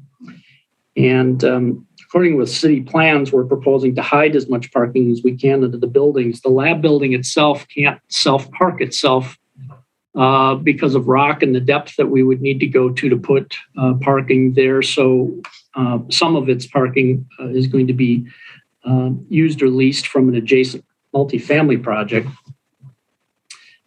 Let me just, because the lab building itself is the source of our request, we're requesting a $4.5 million TIF grant, and I'm sure that it'll be tax sufficiently to underwrite that grant. And if it isn't, the apartments that are being built in the district at the same time with our colleagues at the Mandel Group, they're willing to provide an additional guarantee to help support that. The Element Lab building, the lab buildings are different from office buildings. This building is 142,000 square feet, and it's designed to find a growth path for our companies who need wet labs.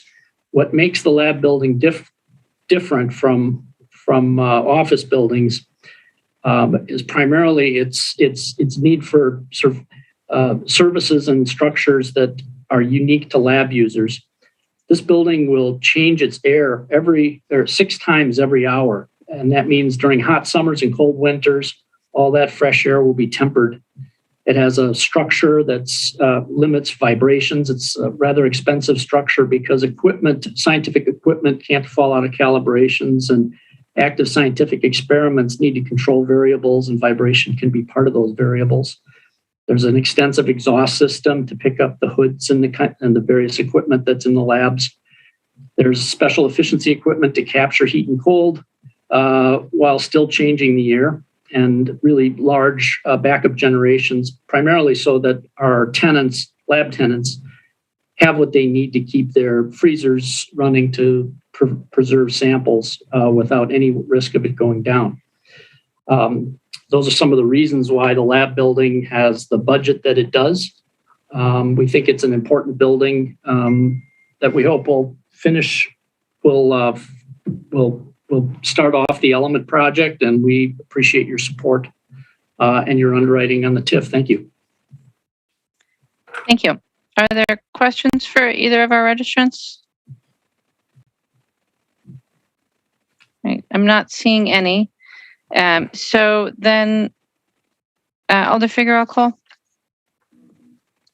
So I suppose question for staff will be on the closed session, right? Yes.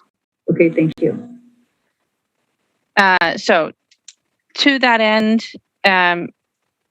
it's entirely up to this body. We have 3 items in closed session tonight.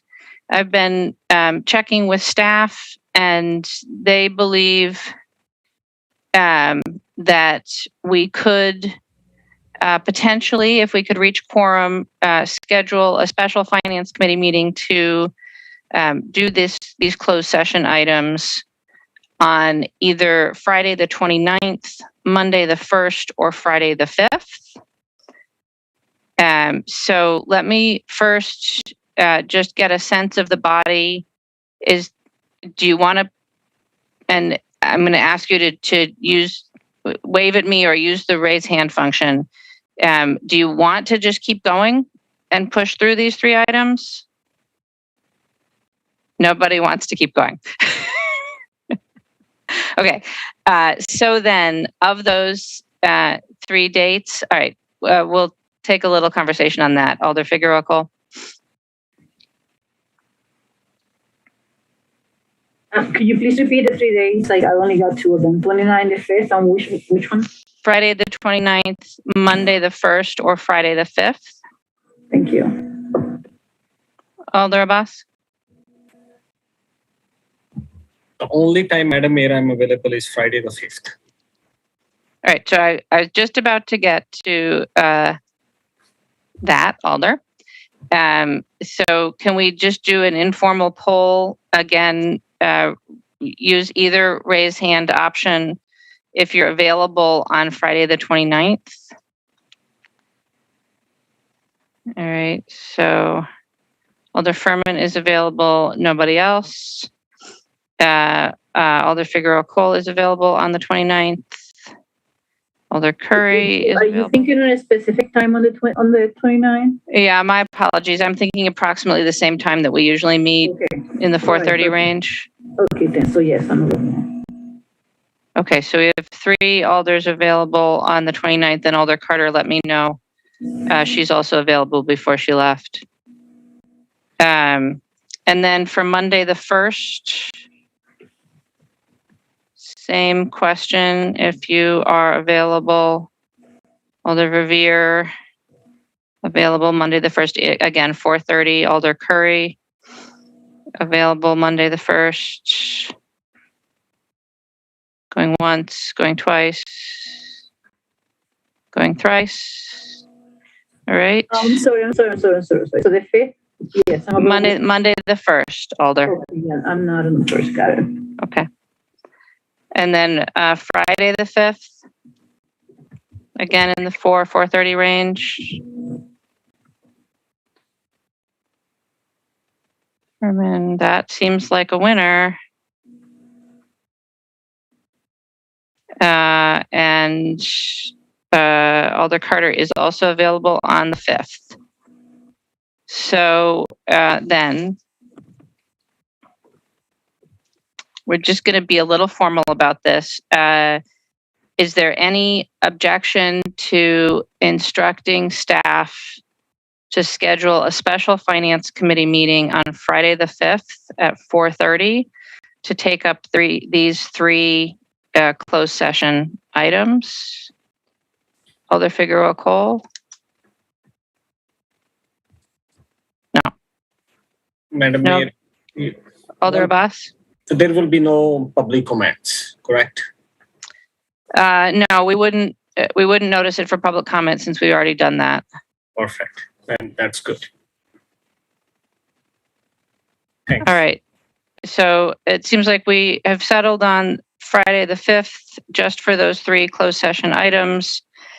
Again, out of an abundance of caution. Well, first, let me just check for any staff that are on the call at this point in time. Is there any issue with referring these three items to the 5th? I believe I've checked with the relevant people, but I want to just make sure. No, that's fine by me. All right. Thank you, Mr. Gromacki. No problem on my end. All right. Thank you, Mr. Wachter. It looks like we are good then. So then, President Abbas, a motion to refer items 18, 19, and 20 to a special meeting on the 5th. You're muted, sorry, Alder. Move motion to refer agenda item number 18, 19, 20 to special finance committee meeting on November 5th on Friday. Second. All right, it's moved and seconded to refer those items. Is there any objection to recording a unanimous vote in favor of referral? Seeing none, we will record a unanimous vote with my apologies to staff that I did not make this motion earlier. And we'll entertain a motion to adjourn. Move motion to adjourn. Second. Moved and seconded to adjourn. Is there any objection to recording a unanimous vote in favor of adjournment? Seeing no objection, we are adjourned. Thank you all. Have a good night.